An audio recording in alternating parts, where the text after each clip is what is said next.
Ethan Cole stared up at the overcast sky, his hands buried deep in the pockets of his worn leather jacket. It hadn't rained in weeks, and the ground beneath him was dry and cracked. A few stars struggled to break through the thick layer of dust clouds, faint beacons in a sea of despair. The peace promised by the world government didn't seem so bright now, with the boot of the invaders pressing down on their necks. Beside him, Arya tightened her cloak, her eyes intense as she glanced his way. "We have to do this today. You know there won't be another chance." Ethan didn't respond right away. His gaze was fixed on the distant city lights, the metropolis that glittered like a golden ghost in the night. It wasn't the city he once knew. Now it was just a puppet for the Caraxian colonists and their human collaborators, a place where slavery was dressed up as prosperity. "I know," he said at last, shaking his head. "But I can't stop thinking, what if we're no better than them when we win? What if all we're doing is replacing one tyranny with another?" Arya scoffed bitterly. "We don't have the luxury of doubt, Ethan. They didn't hesitate when they crushed us. We don't have any other choice." The oppressive silence of the night was broken by a loud mechanical hum, and Ethan flinched. Arya was quick to reach for her weapon, but he stopped her with a quick hand gesture. "Relax," he said. "It's just a surveillance drone." But behind his calm exterior, a plan was forming, and one wrong move could bring it all crashing down. The drone buzzed away, leaving only the distant hum of the city in its wake. Arya lowered her hand, her sharp eyes scanning the horizon, but Ethan could tell her mind was already back on the mission. "We can't keep stalling," she said, her voice firm but tinged with unease. "If we wait much longer, they'll notice we're missing." "I know," Ethan muttered, rubbing a hand over his stubbled chin. He could feel the weight of the moment pressing down on him. They had rehearsed this plan over and over, but now that it was real, now that the lives of thousands, maybe millions, hinged on their next move, it felt like an impossible task. "You've got everything ready?" Ethan asked, his voice more tense than he intended. Arya nodded, holding up a small device about the size of a wristwatch. It pulsed with a faint blue glow. "This is it," she said, her voice soft but full of conviction. "We plant it on the central communication tower, trigger the signal, and every Caraxian defense system within a 50-mile radius goes offline for about 10 minutes. 10 minutes, Ethan repeated, shaking his head. "And then the entire Caraxian army comes down on us like a hammer." Arya grinned, a fierce gleam in her eyes. "Which is why we don't give them the chance. Once their systems are down, we hit them hard and fast." She made it sound simple, but Ethan knew it wouldn't be. The Caraxians weren't just conquerors. They were ruthless strategists, and they had spent years studying humanity's weaknesses. "Where's Kane?" Ethan asked, his eyes scanning the dark alley behind them. The shadows seemed to pulse with unseen dangers, and his instincts told him something wasn't right. As if on cue, Dr. Tobias Kane emerged from the shadows, his wiry frame hunched slightly as he approached. His dark eyes gleamed with a mix of nervousness and excitement. Kane wasn't a soldier, but his mind was sharper than any blade, and they needed him. "I've recalibrated the pulse emitter," Kane said without preamble, holding up a sleek black device. "It'll be able to scramble their neural interface systems as well, for a few minutes at least." "Neural interfaces?" Ethan frowned. "I thought we were just shutting down their defense grids." Kane smirked, tapping his temple. "The Caraxians aren't just running this planet on brute force, you know? They've integrated with their technology at a biological level. Shut down the tech, and for a brief moment, we shut them down too." Ethan blinked. That wasn't part of the original plan, but it gave them a much-needed edge. If they could incapacitate the Caraxians even for a few minutes, it would give their small resistance a chance to strike where it hurt most. "Good," Ethan said, though unease prickled at the back of his mind. Kane was a brilliant man, but he always had a hidden agenda. Ethan knew better than to trust him completely. "We've got one shot at this," Ethan continued, looking between Arya and Kane. "We take out their central comms, disable their systems, and hit them hard before they can recover. If we fail—" "We won't," Arya cut him off, her voice unwavering. Kane chuckled darkly. "Failure isn't really an option, is it? Not if we want to live to see tomorrow." Ethan nodded, though the weight of their task hung heavy on him. He had been in combat before, had seen how quickly things could spiral out of control. But this was different. They were fighting for the future of the human race. The trio crouched behind an old, crumbling wall, watching the central communication tower loom like a monolith before them. The Caraxian patrols were methodical, their sleek black armor glinting under the dim city lights. "They're changing shifts soon," Arya whispered, her eyes scanning the pattern of the alien soldiers' movements. "That's our window." Ethan's pulse quickened. This was it. The point of no return. "Ready?" Arya asked, glancing at Ethan and Kane. Ethan exhaled sharply, gripping his rifle tighter. "Let's get this over with." They moved in sync, slipping through the shadows like ghosts. Every step felt like a heartbeat echoing in Ethan's ears. The Caraxian soldiers were disciplined, their movements precise, but they hadn't noticed the small team moving toward the base of the tower. Arya knelt by a security panel at the base of the tower, her fingers moving quickly over the controls. The faint hum of alien technology filled the air as she worked to bypass the security protocols. "Hurry!" Ethan whispered, his eyes darting toward the approaching patrol. "Almost there!" Arya's voice was strained, her brow furrowed in concentration. Ethan's heart pounded as the seconds ticked by. The patrol was getting closer. Too close. "We're running out of time," Kane muttered, a bead of sweat rolling down his temple. "I know!" Arya snapped, her fingers flying over the controls. "Just one more. There." The panel beeped, and the door to the tower's control room slid open with a soft hiss. "Move!" Ethan ordered, and they slipped inside just as the patrol rounded the corner. The room was bathed in a soft blue light, the hum of alien machinery filling the air. Ethan could feel the tension building as Arya pulled out the pulse emitter and attached it to the central console. "Once I trigger this, we've got 10 minutes, she said, her voice low but steady. "After that, it's going to be chaos." Ethan nodded, his eyes locking onto hers. "Let's make it count." The moment Arya triggered the pulse, the world outside the tower plunged into darkness. The Caraxian defense systems flickered and died, their patrols freezing in place as their neural interfaces were scrambled. But just as Ethan and Arya prepared to move, a low, mechanical voice echoed from behind them. "You really thought it would be that easy?"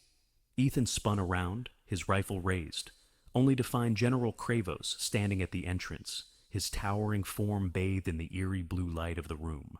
Behind him, Caraxian soldiers were regaining their composure, shaking off the effects of the pulse emitter faster than expected. "You humans never learn," Kravos growled, his cold reptilian eyes locking onto Ethan's. "You cannot fight what you do not understand." Ethan gritted his teeth, his finger tightening on the trigger. "Maybe not, but we can still stop you." Ethan's heart hammered in his chest. He had faced death before, but standing before General Kravos, a living embodiment of the Caraxian war machine, was something different entirely. The alien general was immense, his cold, angular features illuminated by the flickering lights of the disabled systems. "You're outnumbered, Cole," Kravos said, his voice like grinding metal. "Surrender now, and I might let you live to see your world's submission." Ethan didn't flinch. "I'm not here to negotiate," he shot back. His mind raced, looking for a way out, but it seemed like the pulse emitter hadn't been as effective as they had hoped. Beside him, Arya was already reaching for something in her pouch, another piece of tech, something Ethan didn't recognize, but her movements were deliberate. Kane, on the other hand, stood frozen, his eyes flickering between Kravos and the soldiers closing in behind him. Fear washed over the scientist's face. "We're cornered," Kane muttered, his voice trembling. "There's no way out." "We make one," Arya hissed, her eyes never leaving Kravos. Before Kravos could speak again, Arya threw the device she'd been holding, a compact, grenade-like object, toward the Caraxian soldiers. A flash of blinding light erupted in the room, followed by a deafening crackle of energy. The soldiers staggered back, momentarily disoriented, and Ethan seized the moment. "Move!" They bolted from the control room, racing down the narrow corridors of the tower as alarms began to wail through the building. The pulse emitter had bought them precious time, but Kravos wouldn't be disabled for long. The general's towering shadow still loomed over them, the threat of his inevitable pursuit haunting every step. "Where are we going?" Kane shouted, his voice barely audible over the alarms. "There's a service exit at the base of the tower," Arya yelled back. "If we can get out before they recover..." A sudden roar echoed behind them, and Ethan glanced over his shoulder to see Kravos barreling after them, his armor sparking with residual energy, but his movement steady and determined. "He's coming!" Ethan shouted. They rounded a corner, but before they could make it to the service exit, Kravos raised one arm and unleashed a blast of kinetic energy. The shockwaves slammed into them, sending Ethan and Kane crashing into the wall. Arya barely managed to roll out of the way. Ethan's vision blurred, the impact knocking the air from his lungs. He struggled to get up, his entire body aching, but Kravos was already closing in. "You thought you could defy us," Kravos growled, his voice echoing in the narrow corridor. "But you are nothing. Your resistance is futile." Arya was on her feet again, her hand moving toward her pistol, but Ethan could see the futility in it. Kravos was too close, too powerful. If they didn't do something fast, they wouldn't make it out alive. "Kane, the device!" Ethan gasped, struggling to his feet. "Use the pulse again." Kane, still dazed, fumbled with the pulse emitter in his hand. It's recharging. We need time." "We don't have time," Arya snapped, her eyes locked on the advancing Caraxian general. Kravos raised his arm again, ready to unleash another devastating attack. Ethan could feel the crushing weight of failure closing in, the grim realization that they were about to die in this cold, dim corridor. But then something flickered in his mind. A memory. The satellite. The weapon he'd discovered hidden in the satellite. The one that could temporarily disable Caraxian tech. He still had it. It was their only chance. Ethan scrambled for the small device he had tucked away in his gear. His fingers were shaking, his body aching. But he managed to pull it free. The weapon was a prototype, barely tested, but it was designed to emit a concentrated burst of energy that could temporarily shut down any Caraxian machinery within range. As Kravos prepared to strike, Ethan activated the device, throwing it toward the general. The moment it hit the ground, a high-pitched whine filled the corridor, and the air crackled with electric tension. A wave of blue light pulsed outward, washing over Kravos and the soldiers behind him. For a brief moment, everything went still. Kravos' eyes widened in surprise as his armor flickered, the energy shields around him dissipating.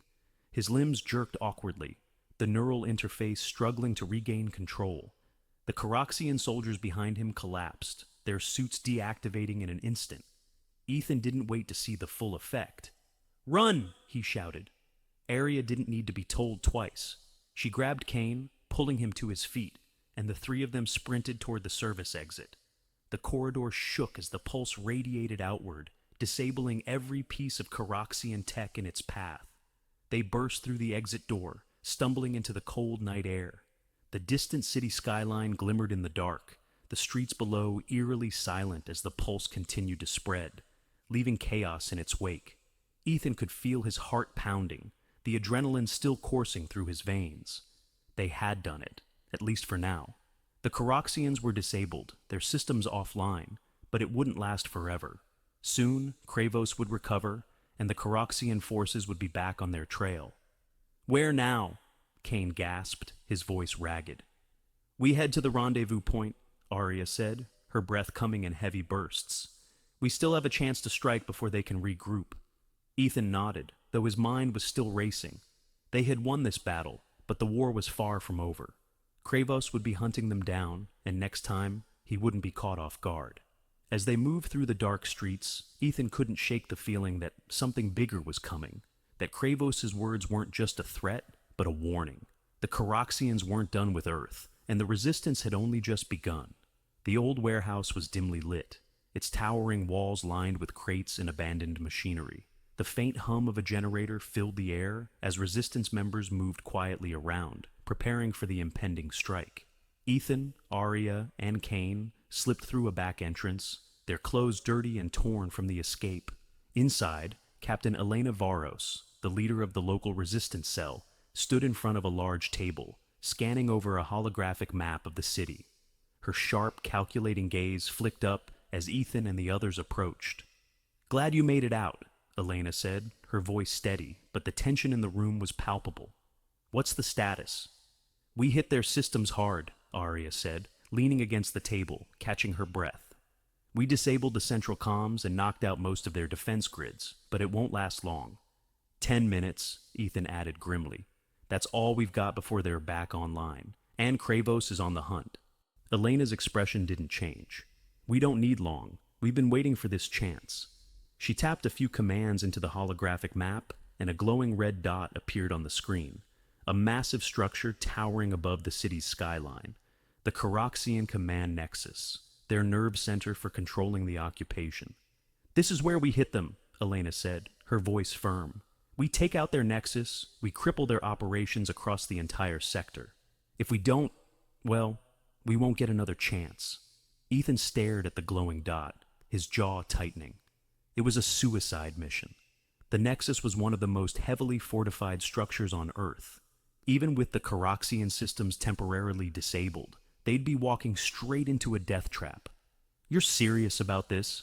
Ethan asked, his voice low. Even with the pulse, we're outnumbered and outgunned. How do you plan to breach the Nexus? Elena gave him a sharp look. We have a way in, a hidden maintenance tunnel beneath the city connected to the Nexus. It's an old access point the Coroxians don't know about. And what about Kravos? Arya asked, her brow furrowing. He's not going to sit back and let us waltz in. Elena's eyes darkened. That's where you come in. Ethan blinked, confused. Us? You three are the only ones who've faced Kravos and lived to tell the tale, Elena said, folding her arms.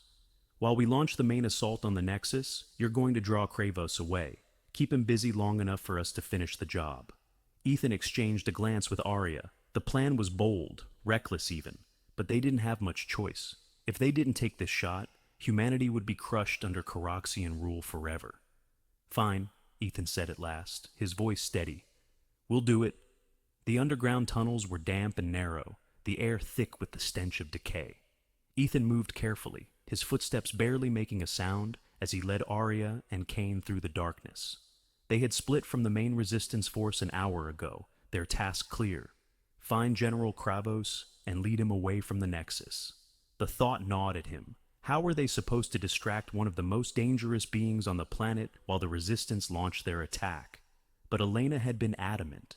Without Kravos' attention divided, they stood no chance of reaching the heart of the Coroxian stronghold. Arya tapped Ethan's shoulder, pointing ahead. There, the service shaft. They moved silently toward the small, rusted ladder embedded into the wall, leading up into the city's industrial sector. Beyond it lay the heavily guarded perimeter of the Nexus, and, somewhere nearby, Kravos. As Ethan began climbing, Kane's voice, low and cautious, drifted up from below. I still think this is madness. Madness is all we've got left, Ethan replied without looking back. His muscles ached from the climb, but he couldn't afford to hesitate now. They emerged into the industrial sector, a wasteland of crumbling buildings and empty streets. The sky above was dark, the city's power grid still down from the earlier pulse. Somewhere in the distance, Ethan could hear the faint rumble of Coroxian engines and the crackle of energy weapons. Where is he? Arya whispered, her eyes scanning the shadows. We'll know soon enough, Ethan muttered. Suddenly the ground beneath them shook, and a loud metallic roar echoed through the street. A massive Coroxian dropship descended from the sky, its engines sending gusts of wind through the deserted sector. The dropship's ramp lowered, and the hulking figure of General Kravos stepped out, flanked by a dozen Coroxian soldiers. His cold, calculating eyes swept over the empty streets before settling on Ethan, Arya, and Kane. So, the Resistance sends its finest lambs to slaughter, Kravos said, his voice dripping with disdain. How quaint! Ethan clenched his fists. We're not here to die, Kravos. Kravos chuckled, a low, menacing sound. No, you're here to fail. Without warning, Kravos raised his arm and unleashed a wave of kinetic energy, sending debris flying through the air. Ethan and Arya dove for cover behind a crumbling wall, but Kane stumbled, crashing to the ground with a grunt. Kane! Ethan shouted, but before he could move, Kravos' soldiers charged forward, their weapons blazing with blue plasma. Keep moving! Arya yelled, her voice cutting through the chaos. She fired off several shots from her rifle, taking down one of the advancing soldiers, but more kept coming. Ethan gritted his teeth, adrenaline surging through his veins. He had faced impossible odds before, But this was different. Kravos was relentless, and his soldiers were far too many. They needed to draw him away from the Nexus. But how? Suddenly, an idea sparked in Ethan's mind. The pulse emitter, he shouted over the noise. Kane, where is it? Kane, still scrambling to his feet, fumbled with his pack. It's here. Ethan grabbed the small device from Kane's shaking hands and tossed it to Arya. You know what to do. Arya nodded, her expression grim. Keep him busy.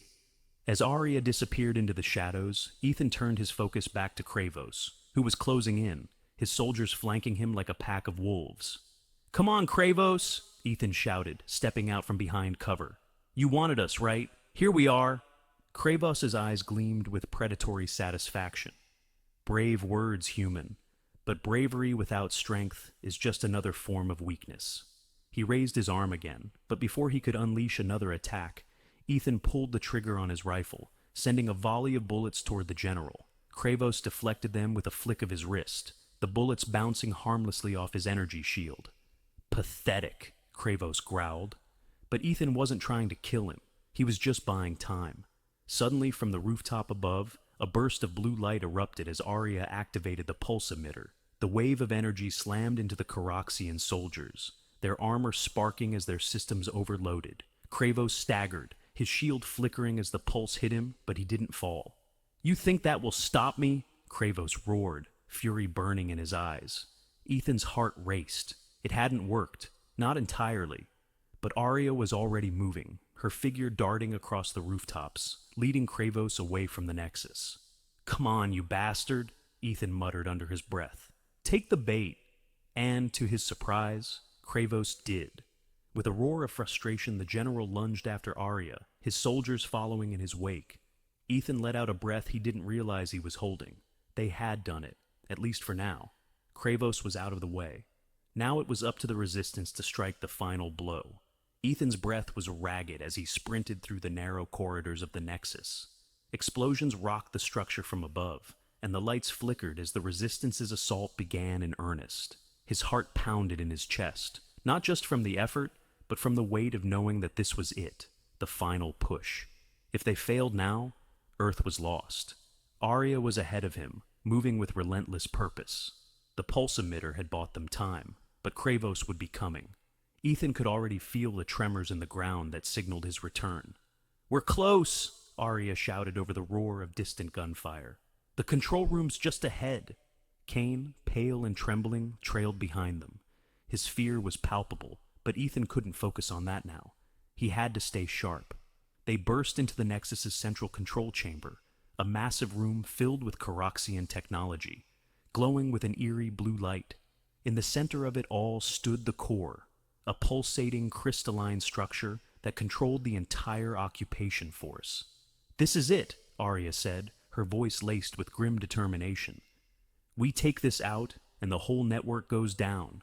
Ethan nodded, already moving toward the core. He set the charges, his hands moving quickly but carefully. The Resistance's plan hinged on this moment. Destroy the core, sever the Caraxians' control, and send their forces into disarray. But as Ethan finished setting the final charge, a chill ran down his spine. A deep, resonant voice echoed through the chamber. Did you really think it would be this easy?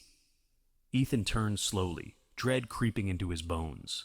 Standing in the doorway was General Kravos, his towering figure bathed in the glow of the core. His armor, scarred from the earlier pulse, crackled with residual energy, but he looked no less menacing. If anything, the damage made him even more dangerous. Ethan, get down! Arya yelled, firing her rifle at Kravos. But the bullets bounced harmlessly off his energy shield. With a flick of his wrist, Kravos sent a wave of force crashing toward her, slamming her into the far wall. She crumpled to the ground, unconscious. Ethan's blood ran cold. He reached for his pistol, but Kravos was too fast. In a single stride, the Caraxian general crossed the room, his massive hand clamping around Ethan's throat and lifting him off the ground with terrifying ease. You've been a nuisance, Cole, Kravos growled, his grip tightening. But now, your resistance ends. Ethan gasped for air, his vision darkening. He struggled, kicking at Kravos, but it was no use. The general's strength was overwhelming. In that moment, the fight felt hopeless, like everything they had worked for was slipping away. But then, something shifted. Out of the corner of his eye, Ethan saw Kane. The scientist had been cowering in the shadows, but now his face was twisted with something Ethan hadn't seen before. Resolve. Kane's trembling hands reached into his pack, pulling out the pulse emitter. "Kane!" Ethan croaked, his voice barely audible. Kane's eyes met Ethan's, and for the first time, the fear was gone. Without hesitation, Kane activated the pulse emitter and hurled it toward Kravos. The device hit the floor with a sharp clang, and the room was filled with a burst of blue energy. Kravos' body seized, his armor sparking wildly as the pulse tore through his systems. With a snarl of rage, he released Ethan, staggering backward as his shields flickered and died. Ethan collapsed to the ground, gasping for breath.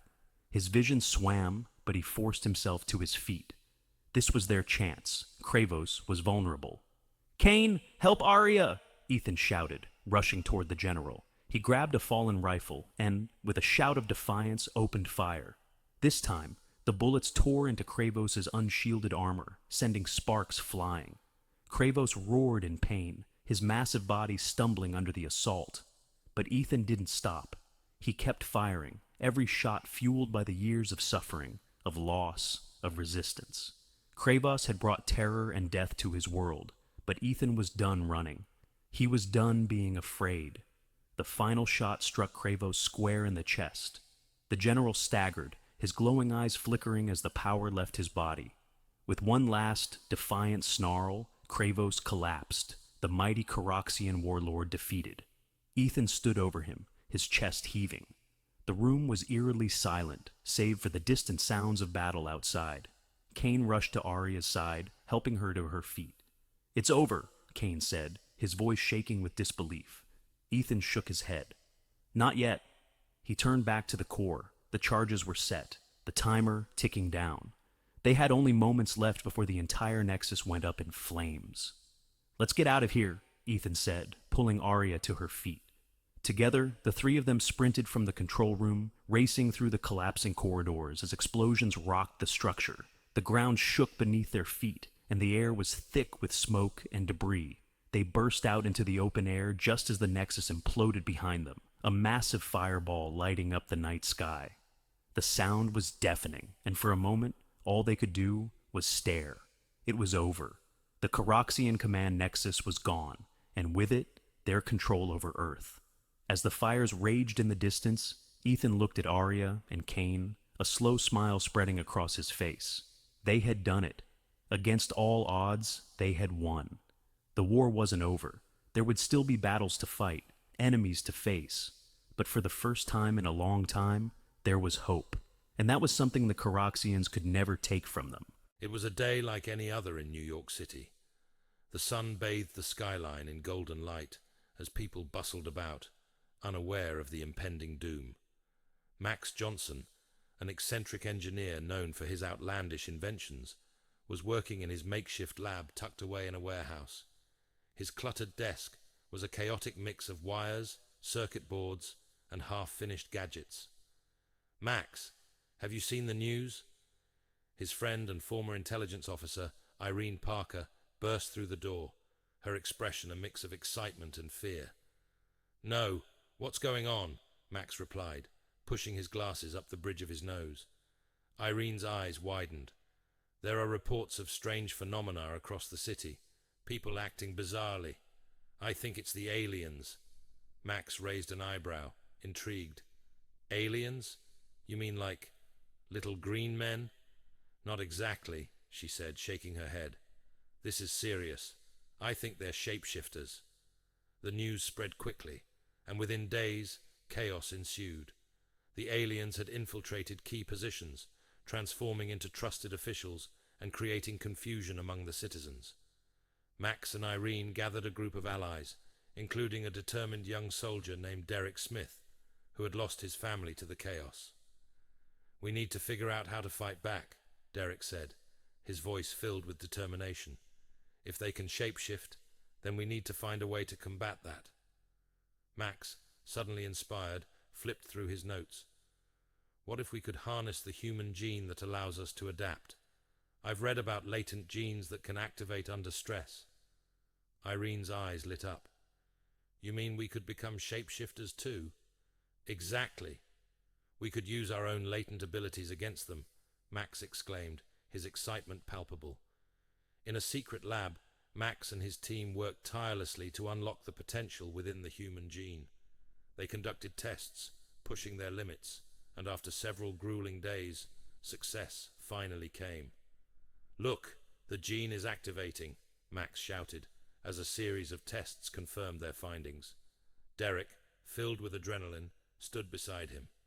So, what's the next step? We train, Irene said, her voice steady. We need to be ready to activate these genes when the time comes. The training was intense. Derek led the group through physical exercises, testing their mental fortitude and resilience. Max worked on gadgets designed to enhance their abilities. Focus on the feeling of change, Irene instructed as she guided her comrades through a meditation session. Believe you can become more than you are. Max monitored their progress. One by one, they began to tap into their shape-shifting potential. Laughter and camaraderie filled the room as they transformed into various forms, each person discovering their unique abilities. I can't believe I just turned into a cat. Derek laughed, his voice high-pitched as he stared at his furry paws. Focus, Derek, Max said, chuckling. Remember, we're doing this to fight aliens, not play with our newfound powers. As the days turned into weeks, the team devised a plan to infiltrate the alien headquarters located in the heart of the city. We'll use our shape-shifting abilities to blend in, Max explained. Once inside, we gather intelligence and hopefully find a way to reverse their control over the city. Irene nodded, determination etched on her face. We need to act fast. They're planning something big, and we can't let them succeed. The night of the infiltration arrived. Cloaked in shadows, the team approached the alien headquarters. Max led the way, his heart pounding. Stay alert, he whispered. As they entered the building, they were met with eerie silence. The team moved cautiously, transforming into alien forms to avoid detection. Suddenly, they stumbled upon a meeting room filled with alien leaders discussing their plans to dominate Earth. We've discovered their weaknesses, Irene whispered, her eyes narrowing. We need to send this information back to our allies. Just as they were about to escape, the aliens noticed their presence. An alarm blared, and chaos erupted. Quick! Activate your abilities! Max shouted, shifting into a fearsome beast. The team followed suit, transforming into various creatures, creating a whirlwind of confusion. Derek, now a towering figure, charged forward, engaging the aliens in battle. The once silent room filled with the sounds of growls, clashes, and the shouts of the brave resistance. Irene, Max, I'll hold them off, Derek yelled, pushing back the aliens. We need to get that intel, Irene replied, her voice resolute as she and Max darted past the chaos. Max and Irene reached the central command panel. We can shut down their systems from here, Max exclaimed, fingers flying over the controls. Meanwhile, Derek fought valiantly, using his size and newfound strength to protect his friends. Just as they were about to lose hope, Kira, the shapeshifter who had developed empathy for humanity, arrived. Stop, she commanded, transforming into her true form, a striking figure that captivated both sides. This war is senseless. The room fell silent. I can help you, Kira said, glancing at the humans. Together, we can find a solution. Kira's intervention shifted the tide. The aliens hesitated, unsure of their next move. Humans and shapeshifters can coexist, Kira insisted. We have common goals. Max stepped forward, heart racing. We can find a way to work together, to share knowledge and resources.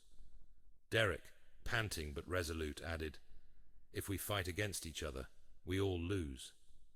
Let's end this conflict. The tension in the room began to dissipate. The alien leaders considered Kira's words. Finally, one spoke up. Perhaps it is time for a new approach. As peace negotiations began, A sense of relief washed over the team. They had not only fought for their lives, but had also opened the door to a potential alliance. Weeks later, a grand celebration took place in Central Park.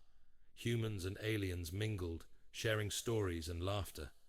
Max, Irene, and Derek stood together, watching the joyous atmosphere.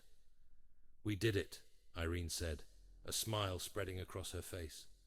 Derek raised his drink. "To new beginnings and unlikely friendships." Max nodded, looking around. "And to the power of unity. We may have been different, but together we are stronger." As the sun set, casting a warm glow over the park, the laughter of children echoed through the air, a testament to a future filled with hope and understanding. The war had ended, but a new chapter had just begun.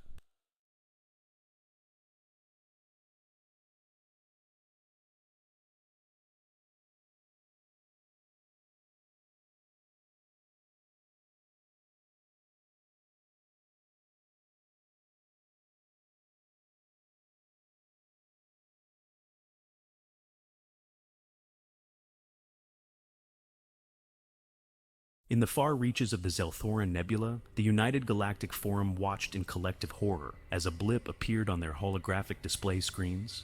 The alien delegates, their bodies tense with anxiety, whispered among themselves. There, in the heart of the Xanar system, something they had never hoped to see again appeared. The RSS Relentless, a Terran warship breaking out of its FTL jump.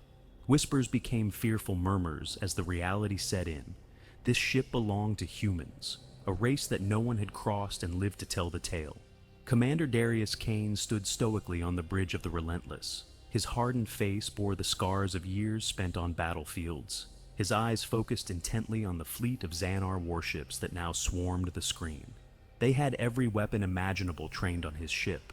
The Relentless was entirely alone, encircled by a fleet of hundreds, each vessel humming with destructive energy. But as Darius gripped the console before him, his lips twisted into a grim smile, almost daring them to make the first move. It had been 15 years since the brutal Terran-Xanar war had come to an uneasy halt. Darius remembered it well. The Xanar, in their arrogance, had launched a surprise assault on Terran colonies in the Vectra sector, slaughtering millions of innocents in cold blood. Earth's response had been swift and devastating. Entire Xanar worlds were reduced to irradiated wastelands. The uneasy truce that followed hadn't erased the bitter hatred Darius still harbored. For him, this mission was more than strategic. It was deeply personal. He was here to settle a score that had festered for far too long. Suddenly, a signal crackled through the bridge's comm system. The grotesque face of Supreme Commander Zivak of the Xanar materialized on the hollow screen. His leathery skin, pulled tight over sharp bone structures, glistened with malice. "One Terran ship," Zivak sneered, his serpentine eyes narrowing. "Did you truly think you could intimidate us with this pitiful display? I thought your kind would have learned by now, after all the blood we shed." Darius's expression didn't waver. "I'm not here to talk," he said coldly. "I'm here to finish what you started." Without hesitation, Darius slammed his fist down on the weapon's control, unleashing the fury of the Relentless. The ship thrummed with the release of power not seen since the end of the war, and the Xanar fleet commander's sneer faltered. Sensors aboard the Xanar flagship went berserk as readings surged beyond comprehension. "This can't be," Zavak hissed, his voice dripping with disbelief. "A ship that size cannot generate that much firepower." Darius's voice cut through the tense atmosphere like a blade. Surprise. The first volley from the Relentless was cataclysmic. Swarms of missiles, charged with antimatter warheads, streaked toward the Xanar dreadnought at breakneck speed. The Xanar ship, a towering behemoth bristling with weaponry, managed to activate its shields in time, only for them to be obliterated in the first instant of the assault. The dreadnought's hull disintegrated in a series of fiery chain reactions, the bright flashes of explosions illuminating the void around it as it was torn apart. Zivak watched in horror, his jaw slack as his fleet began to crumble around him. In rapid succession, the Relentless systematically annihilated each Xanar warship with cold precision. One by one, the mighty vessels fell, reduced to debris and scattered ashes. It took mere minutes for Darius to turn the once proud Xanar armada into a floating graveyard of shattered metal. The bridge of the Relentless was eerily quiet as Darius surveyed the carnage. His console blinked with new alerts as escape pods launched from the Xanar homeworld below. Thousands of small, faint blips appeared on the targeting display, each representing civilians trying to flee the doomed planet. Darius's hand hovered over the firing button. Every fiber of his being wanted to finish it, to send those pods to their fiery end. After all, the Xanar hadn't spared the lives of his people, the innocents who had perished in the colonies all those years ago. His family, his friends, all wiped out in a matter of days. His heart thundered in his chest, bloodlust pounding in his temples. But his hand trembled. These were civilians, innocents like those lost in the colonies. Would killing them truly bring justice? Or would it make him no better than the monsters who started this war? His decision was interrupted by a new presence on the battlefield. The GNS Sentinel, the flagship of the United Galactic Forum, materialized out of nowhere, its enormous frame dwarfing even the Relentless. A deep, authoritative voice crackled over the comms. "Terran vessel, this is the GNS Sentinel. Cease your attack immediately, or we will be forced to engage." Darius's blood ran cold. The Sentinel was a fortress of unimaginable power, bristling with weapons capable of obliterating even his mighty warship. He had fought Xanar fleets, survived planetary assaults, but this was different. The Forum had remained neutral during the conflict between the Terrans and the Xanar, hiding behind diplomacy and treaties while millions suffered. He gritted his teeth. "Sentinel, this is Commander Darius Kane of the RSS Relentless. I will not stand down. The Xanar have committed atrocities that demand justice, and the Forum has done nothing but sit idly by. Your actions here are unjustifiable," the voice from the Sentinel boomed. "This is an order. Cease now, or face the consequences." Darius's fingers twitched over the weapons console. He knew what would happen if he defied them. He also knew what would happen if he complied. The Xanar would rebuild, regroup, and one day they would strike again. The memories of human screams haunted him, the cries of mothers, fathers, children as they were massacred. His rage bubbled over. "Then you'll have to kill me," he snarled, severing the comlink. The Sentinel moved first. A beam of plasma shot from its prow, slamming into the Relentless's shields. The ship groaned under the immense pressure, the energy shields barely holding as the Sentinel continued its assault. Darius's eyes narrowed. The Sentinel was powerful, far more than any Xanar ship, but the Relentless was no ordinary vessel. He input a new series of commands, diverting power from every non-essential system to the ship's experimental phase cannon. The weapon had been banned across the galaxy, its destructive potential deemed too great for any conflict. But Darius had no choice. He wasn't fighting to win a battle. He was fighting for survival, for vengeance, for his very soul. The phase cannon hummed ominously as it charged, glowing an unnatural blue. The entire ship vibrated under the strain, the crew bracing themselves for what was to come. With grim determination, Darius took aim. The Sentinel's bridge, he had to end this in one shot. He fired. The beam erupted from the Relentless, an intense spear of energy that cut through the void. It struck the Sentinel's shields, which flared brilliantly under the assault, holding for a brief moment before collapsing. The beam tore through the Sentinel's hull, cutting deep into the massive ship. Explosions rippled along its length as its critical systems failed, turning the once mighty fortress into a crippled husk. The battle was over, but the war inside Darius's mind raged on. His eyes drifted back to the escape pods, civilians, fleeing for their lives. His hand hovered over the console, the decision looming once again. Would he press the button? Would he annihilate an entire race for the crimes of their leaders? With a deep, shuddering breath, Darius lowered his hand. "Xanar civilians," he spoke into the comms. "You are free to go. Leave this system and never return. I won't be so merciful next time." He cut the transmission and watched as the Relentless turned away from the Xanar homeworld. The stars stretched into lines as the ship jumped back into FTL, leaving behind a scarred planet and the weight of choices that would haunt him for the rest of his life. As the ship hurtled through the dark expanse of space, Darius closed his eyes, his thoughts a turbulent storm. He had chosen mercy, but would the galaxy see it as weakness? Time would tell. The streets of New York City were alive with excitement.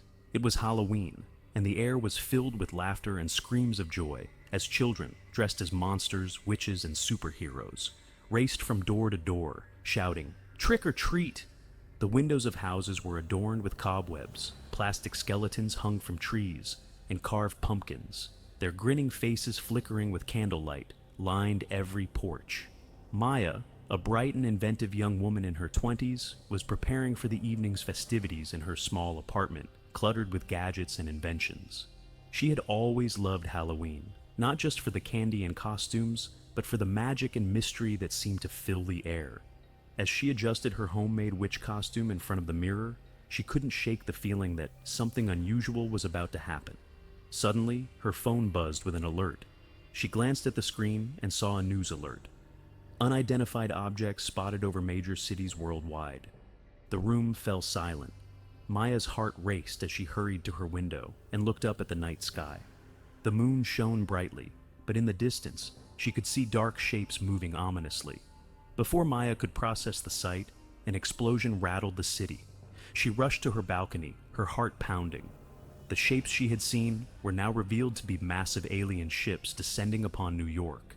Panic spread through the streets as people screamed and scattered, running for cover. Maya quickly grabbed her invention, a small device she had created to disrupt electronic signals. She had hoped to use it for pranks, but now it might be the key to protecting her home. General Hart, a grizzled leader of the Earth Defense Force, was rallying troops at a makeshift command center set up in Central Park. His voice boomed through a megaphone as he addressed the gathered civilians and soldiers. General Hart: "Listen up! We don't know who these aliens are or what they want, but we need to prepare for an attack. Everyone, find shelter." Maya joined the crowd, her mind racing. She had always admired the general for his bravery, but now she felt a surge of determination. This was her home, and she couldn't let it be destroyed. As chaos erupted around her, Maya spotted a group of children huddled together, frightened and alone. She raced towards them, holding up her device. "Maya, stay close. I can help protect you." With the children behind her, she activated the device, creating a small field of energy that shielded them from falling debris. But the aliens weren't just attacking, they were landing. One of the ships, enormous and menacing, touched down in the middle of Times Square, and from it emerged a figure in dark armor. Zarthak, the commander of the alien fleet, stepped forward, his glowing red eyes scanning the area. He raised his weapon, and a bright beam shot out, striking a nearby building. The explosion sent debris flying, and panic ensued. Zarthak: "Humans! You are now subjects of the Zorath Empire. Surrender or face annihilation." As fear gripped the city, something unexpected began to happen. The very ground beneath them trembled, and from the shadows, figures began to emerge. Ghosts, spirits of the long forgotten, rising to reclaim their night. Maya looked up, her eyes wide. Among the swirling mist and the flickering lights of Halloween decorations, she saw a ghostly figure clad in a flowing white robe. It glided toward her, its face a mix of sorrow and determination. "Ghost, we are the spirits of this night, bound to protect it from those who would harm the living. We have waited for the right moment, and now it is time for us to rise." Maya was taken aback, but felt an unexplainable connection to the spirit. "Maya, can you help us fight them? Together, we might have a chance." Ghost: "We can lend our strength, but you must unite the living and the dead. Only then can we drive them away." Just as the ghost spoke, an alien drone flew overhead, scanning the area. Maya felt a rush of adrenaline. She turned back to the children. "Maya, stay close to me. We need to find more people to help." Maya led the children through the streets, dodging falling debris and alien blasts. They found themselves in a nearby park where a group of adults was trying to organize a defense. General Hart: "Maya, what are you doing here? It's not safe." Maya: "I can help. The ghosts are rising. They want to fight back against the aliens." General Hart narrowed his eyes, skeptical but desperate. General Hart: "We need all the help we can get. If you're serious about this, let's make it happen." Maya and the general began rallying the survivors, explaining the situation. One by one, people began to believe. realizing that Halloween wasn't just a night for costumes and candy. It was a night for magic and the unexpected. As the sun dipped below the horizon, a strange glow filled the park. Ghosts appeared, floating around the gathering crowd, their ethereal forms shimmering in the twilight. The living and the dead began to communicate, forming a plan. Maya, listen! The ghosts can create distractions. If we can lure the aliens away from the civilians, we can fight back. With a determined nod, the group prepared for battle. Maya fashioned a series of makeshift weapons using her inventions, while the ghosts began to conjure illusions, doppelgangers of the civilians, distractions to confuse the aliens. As the first alien drones approached, Maya's plan sprang into action. The ghosts manifested as multiple copies of the defenders, leading the drones astray. Zarthak. What trickery is this? Find the real humans. The drones scattered, chasing after the illusions, allowing Maya and her group to sneak behind enemy lines. General Hart. Now! We take the fight to them. With shouts of battle cries, the humans charged forward, armed with Maya's inventions and the ghost's power. The clash was fierce as they fought against the alien forces. The sounds of blasters and screams filled the air. As the battle raged on, Maya noticed something strange. The more the ghosts fought, the stronger they became, their powers increasing with each fallen enemy. Maya, it's working! Keep fighting! But just as victory seemed within reach, Zarthak unleashed a devastating wave of energy, sending several defenders flying back. Zarthak, you think you can defeat the Zorath Empire? I will show you true power. In that moment, the spirits began to coalesce around Maya, their energy flowing into her. Ghost, you are the beacon of hope. Channel our power. With newfound strength, Maya raised her device high. It pulsed with energy, and she felt the spirit's essence surging through her. Maya, for our families, for Halloween! She unleashed a wave of energy that rippled through the battlefield, striking the alien forces. The ghost's energy combined with her invention, creating a brilliant light that blinded the aliens. The ghosts, now more than mere apparitions, transformed into warriors of light. They charged forward, and the tide of battle shifted. The aliens, taken by surprise, began to falter. General Hart, push forward! Don't let up! As the battle wore on, Zarthak, enraged, called for reinforcements. More alien ships descended from the sky, and the situation looked grim. Zarthak, you will all fall before the might of the Zorath. But Maya, with the ghosts by her side, wouldn't let despair take hold. Maya, we need to finish this. If we can just get close enough to their ship, we can disable it. She turned to the general. Maya, I have a plan. We need to use the ghost to create a diversion while we approach. General Hart nodded, seeing the determination in her eyes. General Hart, let's do it. Maya and a group of brave souls made their way toward the alien flagship, while the ghosts created a swirling mass of illusions and energy to distract the Zorath forces. As they neared the ship, they encountered fierce resistance. Maya activated her device, sending pulses of energy to knock out the alien defenses. Suddenly, the ship's main door opened, and Zarthak stepped out, his eyes glowing with fury. Zarthak, you think you can win? This planet will belong to us. Maya, filled with courage, stepped forward. Maya, you underestimate the power of humanity and our allies. The ghosts surrounded her, their power swirling around, and together they launched a final assault. Zarthak raised his weapon, ready to strike, but the ghosts enveloped him in a blinding light. Maya, channeling their energy, took a step forward. Maya, this is for everyone you've harmed. With one final surge, she unleashed a wave of energy so powerful that it consumed Zarthak, pushing him back into the ship. The alien forces, caught off guard, began to retreat. As the last of the alien ships fled, the skies cleared. The streets of New York were filled with cheers, and the living and the dead stood united in their victory. General Hart, we did it. We fought back together. The ghosts began to fade, their duty fulfilled. The lead spirit approached Maya, who was panting from exertion. Ghost, you have shown great strength and courage. We will remember this night. Maya, thank you for your help. I couldn't have done it without you. As the ghosts disappeared into the night, Maya turned to the gathered crowd. They were battered but unbroken, their spirits high. Maya, tonight we prove that no matter how dark the night, we can shine through. Let's make sure we never forget this Halloween. As the dawn broke, the city began to assess the damage, but hope filled the air. The victory over the Zorath Empire had forged a new bond between the living and the spirits. Halloween was no longer just a celebration of fright. It was a celebration of unity and resilience. Maya stood on a rooftop, gazing at the city, her heart full. She had always believed in the magic of Halloween, but now she knew it was real. Maya, this is just the beginning. We'll always be ready, together. And so, every Halloween thereafter, the spirits returned to protect the living, ensuring that no matter what threats lay ahead, humanity would never stand alone. In the vast expanse of the cosmos, the Celestial Enforcement Agency had apprehended countless villains, from smugglers to warlords and even insurrectionist leaders. However, this time they had captured something far more ordinary. An elderly human man wandering alone on the desolate planet of Sindara, nestled within the neutral sector of the Andromeda Belt.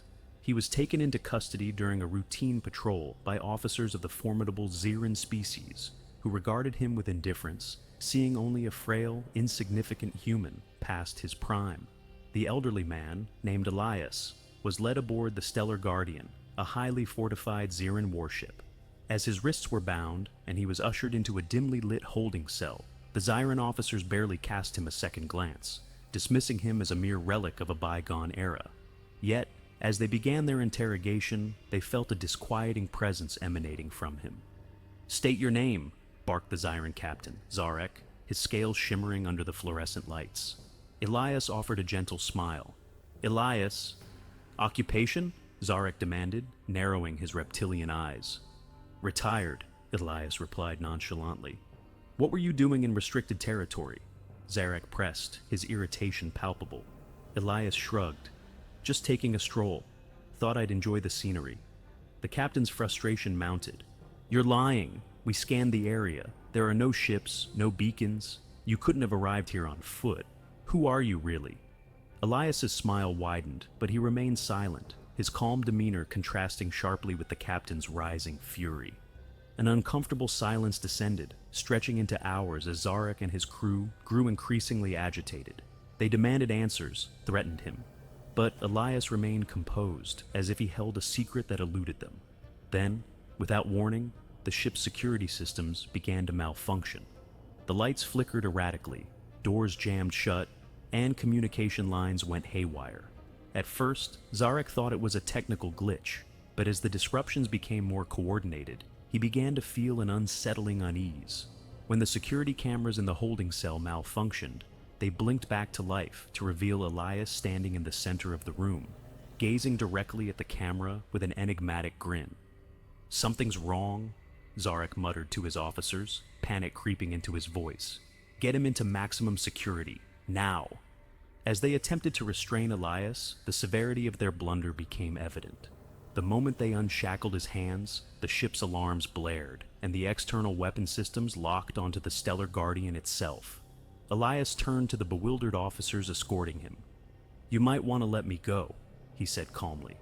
Panic rippled through the crew as the ship's systems were hijacked. Drones deployed outside the ship activated, and the entire vessel began to spiral out of control. Zarek and his team raced to the bridge, only to discover that every console had been overridden by an unseen force. "How is he still in the holding cell?" Zarek exclaimed, horror dawning on him. Elias strolled through the corridors of the ship as if it were his own, his presence exuding an undeniable authority. Xyran officers attempted to stop him, but the moment they approached, doors sealed shut or gravity shifted, rendering them helpless. When Elias finally arrived on the bridge, Zarek stood waiting, weapon drawn and trembling. "Who are you?" he snarled, desperation in his voice. "What are you doing?"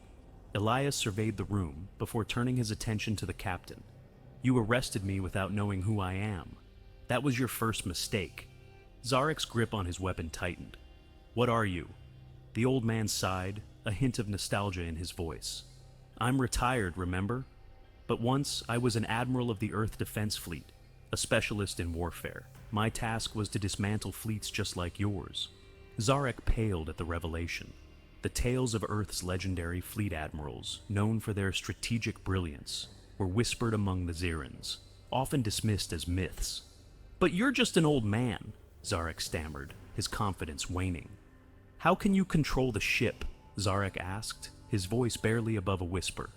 Elias chuckled softly. "Let's just say I have some old friends out there, drones, ship systems I once commanded. They recognize me. And as for your ship, well, it's not as secure as you thought." Suddenly the ship's engines roared to life, no longer under Zyran control. Elias sauntered over to Zarek's console and punched a few buttons, recalibrating the ship's course. The Stellar Guardian was now heading straight for the nearest Zyran command center. "Listen closely," Elias said, his tone authoritative yet calm.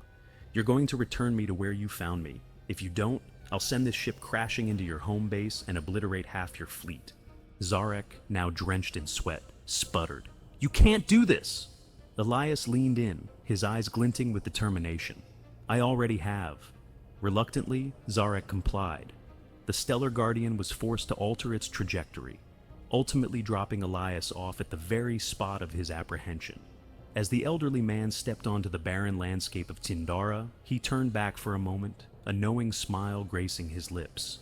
The Zyran crew stood in stunned silence, disbelief etched on their faces.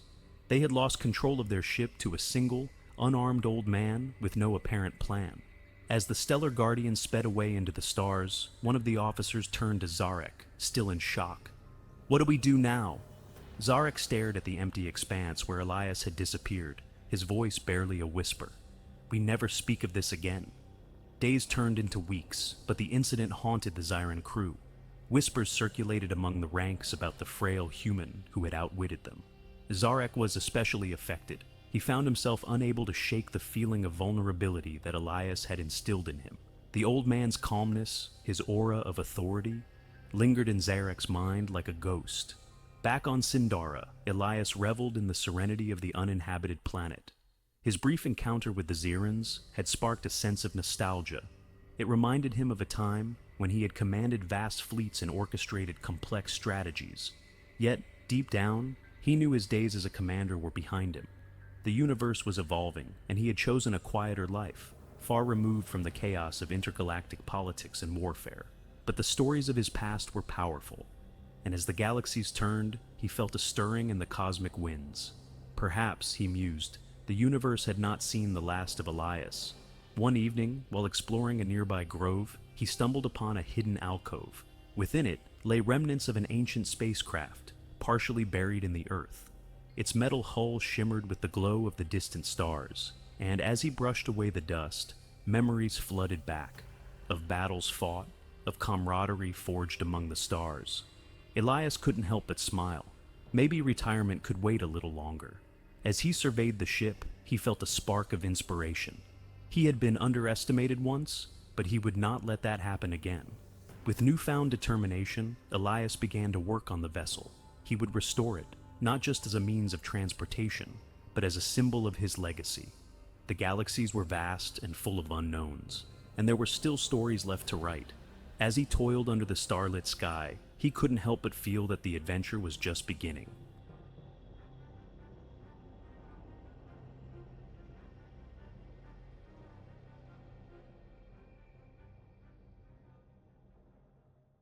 Captain Zarek stood on the bridge of the starship Dawnbringer, gazing out at the sprawling starport of Xylar Prime. The dazzling lights of the bustling port twinkled against the dark canvas of space, revealing a hive of activity. As the ship settled into the docking bay, Zarek reviewed the crew manifest, which now included a human engineer named Finn. Tales of humans and their unusual biology had reached Zarek's ears, but the urgency of their mission left no room for hesitation or doubt. "Prepare for disembarkation," Zarek commanded, his voice steady and authoritative. The crew moved swiftly, checking their gear and ensuring all systems were functioning. Zarek felt a sense of pride watching his team, which consisted of an eclectic mix of races and backgrounds. Kira, the fierce and stoic warrior from the Zarathian clan, was busy sharpening her blades, her sharp eyes scanning for potential threats. Vex, the wise and knowledgeable scientist from the Anthrax species, adjusted his glasses as he organized his research equipment. Dali, the cheerful navigator with a penchant for mischief, was reviewing their flight plans. humming a tune that echoed through the ship. As they exited the ship, Zarek introduced Finn to his fellow crew members. The human, clad in a reinforced environmental suit, was unlike anyone Zarek had encountered. Finn's short stature and seemingly ambiguous gender made him a curious figure among the towering alien crew. Zarek noted how Finn's helmet obscured his features, adding an air of mystery. "Welcome aboard, Finn," Zarek said, offering a firm handshake. "We're headed to Galdar Prime to retrieve a rare mineral. Your expertise will be invaluable." "Thanks, Captain," Finn replied, his voice muffled by the suit.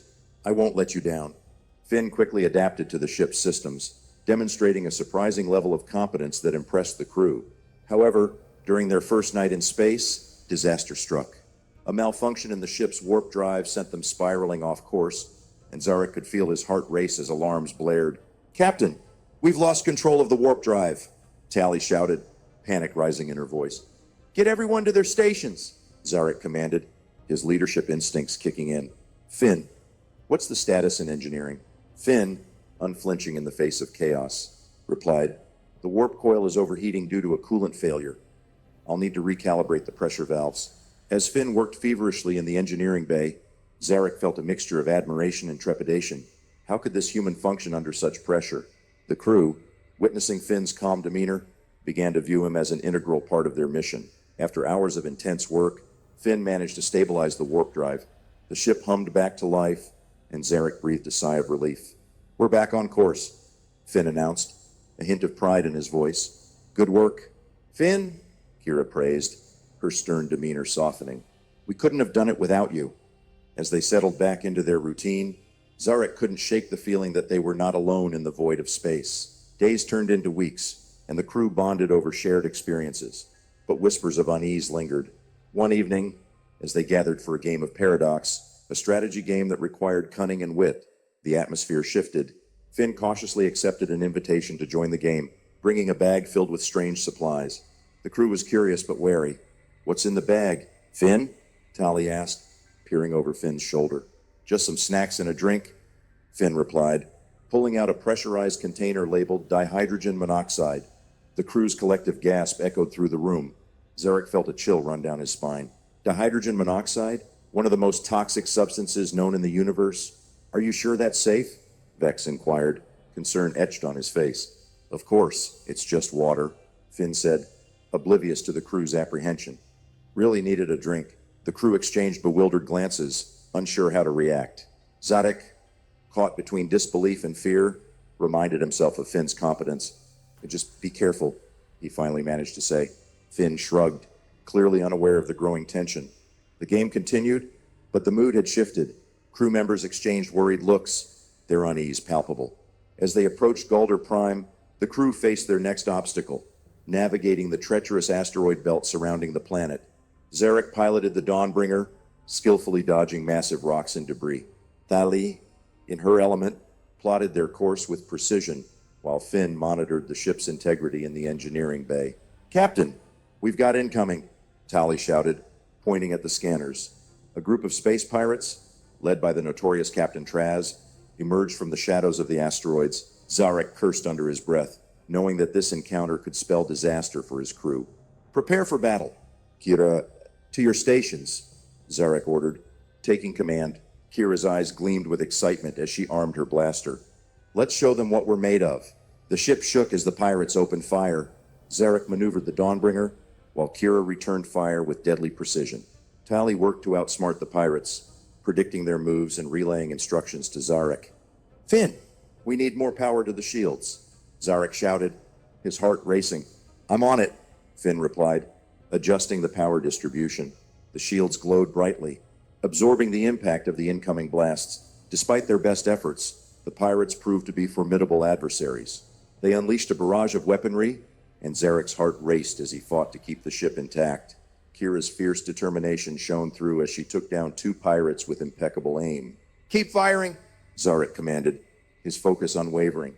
"Captain, they're flanking us," Tali warned, her voice rising in urgency. "I'll divert power from the engines to the rear shields," Finn suggested, his eyes darting over the control panel. "Do it," Zarek shouted, trusting Finn's judgment. After a fierce skirmish, Zarek and his crew emerged victorious. but not without damage to the ship. The crew worked together to assess the damage, and Finn took charge of repairs. You fought well. Finn, Kira acknowledged, her tone softened by respect. Thanks, but we need to focus on getting the mineral and getting out of here, Finn replied, determination in his voice. As they descended to Galder Prime, Vex, who had been scanning the surface, alerted the crew to an anomaly. There's an unusual energy signature coming from a cave system. It could be the mineral we're looking for. Let's check it out, Zarek decided. But remain cautious. We don't know what we might find. The crew landed near the cave entrance, equipping themselves with gear for the descent. Zarek led the way, followed closely by Kira, Tali, Finn, and Vex. As they entered the cave, the walls shimmered with luminescent crystals. This place is incredible, Tali exclaimed, marveling at the beauty surrounding them. Stay focused, Zarek reminded them. We're here for the mineral, not sightseeing. As they ventured deeper, they encountered strange creatures lurking in the shadows. Finn's eyes widened when he spotted a small, bioluminescent being resembling a jellyfish. What is that? He whispered, fascinated. That's a luminari, a rare species that thrives in caves like this, Vex explained. They are harmless, but they can be a good indicator of the mineral's presence. Suddenly, the ground shook, and a cave-in blocked their exit. Panic surged through the crew as rocks tumbled around them. Calm down. We need to find another way out, Zarek shouted, taking charge of the situation. Finn, using his engineering skills, suggested they use the cave's natural structure to create a path. If we can stabilize the loose rocks, we can make our way back to the surface, he proposed. Kira nodded, impressed. That's a solid plan. Let's do it. As they worked together to implement Finn's plan, Kira noticed the increasing tension between the crew and the human. We need to trust Finn, she said firmly. He's proven himself more than once. Yeah, but he's still a human, one crew member muttered. Glancing at Finn, Zarek interjected. It doesn't matter what species he is. We're all in this together. His words resonated with the crew, reminding them of their common goal. With careful coordination, they managed to clear the rocks and create a narrow passage. As they squeezed through, they stumbled upon a hidden chamber filled with shimmering crystals, the very mineral they sought. Jackpot! Tali cheered, her eyes sparkling with excitement. Just as they began collecting the minerals, a rumble echoed through the cave. Captain Traz had followed them, determined to claim the prize for himself. Well, if it isn't the Dawnbringer crew, he sneered, flanked by his remaining pirates. Leave now, Tras. This is our find, Zarek demanded, stepping forward, his voice steady despite the threat. Not a chance. Hand over the minerals or face the consequences, Traz threatened, drawing his blaster. Kira readied her weapon, while Finn devised a plan. What if we create a distraction? The Luminari might react to the blaster fire. Good thinking.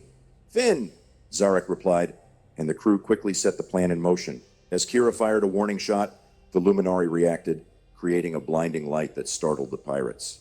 In the chaos, the crew made a swift escape, clutching the precious minerals. Quick, back to the ship, Zarek commanded, adrenaline pumping through his veins. As they raced through the caverns, the crew heard the angry shouts of Traz and his pirates behind them. Get them! Traz roared, his voice echoing ominously. Emerging from the cave, Zarek and his crew sprinted toward the Dawnbringer, breathless. They hurriedly entered the ship and locked the hatch just as Traz and his crew burst onto the scene. Prepare for a fight, Zarek shouted, feeling the tension electrify the air. Kira, standing by the ship's door, readied her weapon. Let's end this. As Traz's pirates surrounded the ship, Zarek took a deep breath, recalling the training he had undergone as a captain. Tali, prepare the weapons. Vex, monitor their movements. Finn, can you reinforce the shields? I can do that, Finn replied, determination flashing in his eyes. He quickly set to work at the engineering console. Focus on keeping the shields up while we fight, Zarek instructed. Everyone else, hold your ground. The crew braced themselves as the pirates began to attack. Blaster fire lit up the air, creating a chaotic battleground around them. Zarek felt a surge of adrenaline as he aimed his weapon at the approaching pirates. Kira, flank left! Tali, cover the right, Zarek shouted. With expert precision, Kira dove into action, her agile form dancing through the chaos. Tali, with her quick reflexes, shot down a pirate attempting to breach the ship's defenses. Finn, I need more power to the shields, Zarek barked. I'm trying, Finn yelled. his fingers flying over the controls. The ship shook under the onslaught, but Finn's skill kept them from breaching the hull. As the battle raged on, Zarek spotted Captain Traz charging toward the ship, a menacing grin on his face. "You think you can escape me?" he bellowed, his voice full of malice. Zarek narrowed his eyes, determination flooding through him. "Not today? Traz!" He aimed carefully, firing a shot that struck Traz square in the shoulder, causing him to stumble. Kira took the opportunity to leap forward, engaging Traz in close combat. The two clashed fiercely, exchanging blows as Zarek and the rest of the crew held off the remaining pirates. "Cover me!" Zarek shouted, racing toward the ship's exit. Finn was monitoring the controls, eyes wide as he shouted, "We need to evacuate now." Just as Kira delivered a final blow to Traz, the remaining pirates, seeing their leader down, began to retreat. "Let's get out of here," Zarek called, ushering everyone back into the ship. Part 7. Escape and Reflection. As the crew hurried inside the Dawnbringer, Finn worked frantically to initiate the ship's launch sequence. The engines roared to life, and Zarek felt a rush of relief. "Hold on," he warned, engaging the thrusters. The ship surged forward, escaping the asteroid belt just as Traz's remaining pirates fired a parting shot. "Close call," Tally exclaimed, her voice a mix of excitement and anxiety. "Let's regroup and assess the damage," Zarek commanded. "We need to be prepared for any follow-up attacks." As the crew settled in for the flight back to Xylar Prime, Zarek felt a sense of camaraderie growing among them. They had faced danger together and emerged stronger. Finn, still at the engineering console, turned to Zarek. "I couldn't have done it without you all. Thank you for trusting me." Zarek smiled. "You earned our trust, Finn. Your skills have proven invaluable." The journey back to Xylar Prime was filled with a newfound sense of purpose. The crew shared stories, laughter, and camaraderie. Tali and Finn began collaborating on innovative navigation strategies, while Kira and Vex bonded over their shared love of combat techniques and ancient histories. Zarek couldn't help but admire the evolving dynamics of his crew. He had once feared Finn's presence among them, but now he saw the strength that diversity brought to their mission. Together, they were more than just a crew. They were a family. As they approached Xylar Prime, Zarek received a transmission from the Planetary Council. "Captain Zarek, we're expecting your arrival shortly. We are eager to discuss the findings from your mission." "Understood," Zarek replied, his chest swelling with pride. "We'll be landing shortly." Part 9. The council meeting upon landing, the crew disembarked, laden with the rare mineral and stories of their exploits. The council chamber was filled with dignitaries from various races, all eager to hear about the Dawnbringer's journey. Zarek stood before them, flanked by Kira, Vex, Tali, and Finn. We encountered unexpected challenges, including a skirmish with space pirates. But thanks to the teamwork and bravery of my crew, we were able to retrieve the minerals and escape unscathed. The council members listened intently as Zarek recounted their adventure, sharing Finn's pivotal role in stabilizing the ship and navigating the asteroid belt. "We are grateful for your service," one council member stated, a hint of admiration in their voice. "Your bravery exemplifies the spirit of cooperation among the galaxies." Just as the meeting concluded, alarms blared throughout the chamber. A fleet of warships appeared in the sky, looming ominously over the starport. The council members exchanged worried glances. "What's happening?" Tali asked, her eyes wide with fear. "Those ships belong to the Zarkon Empire," Zarek declared, recognizing the insignia on their hulls.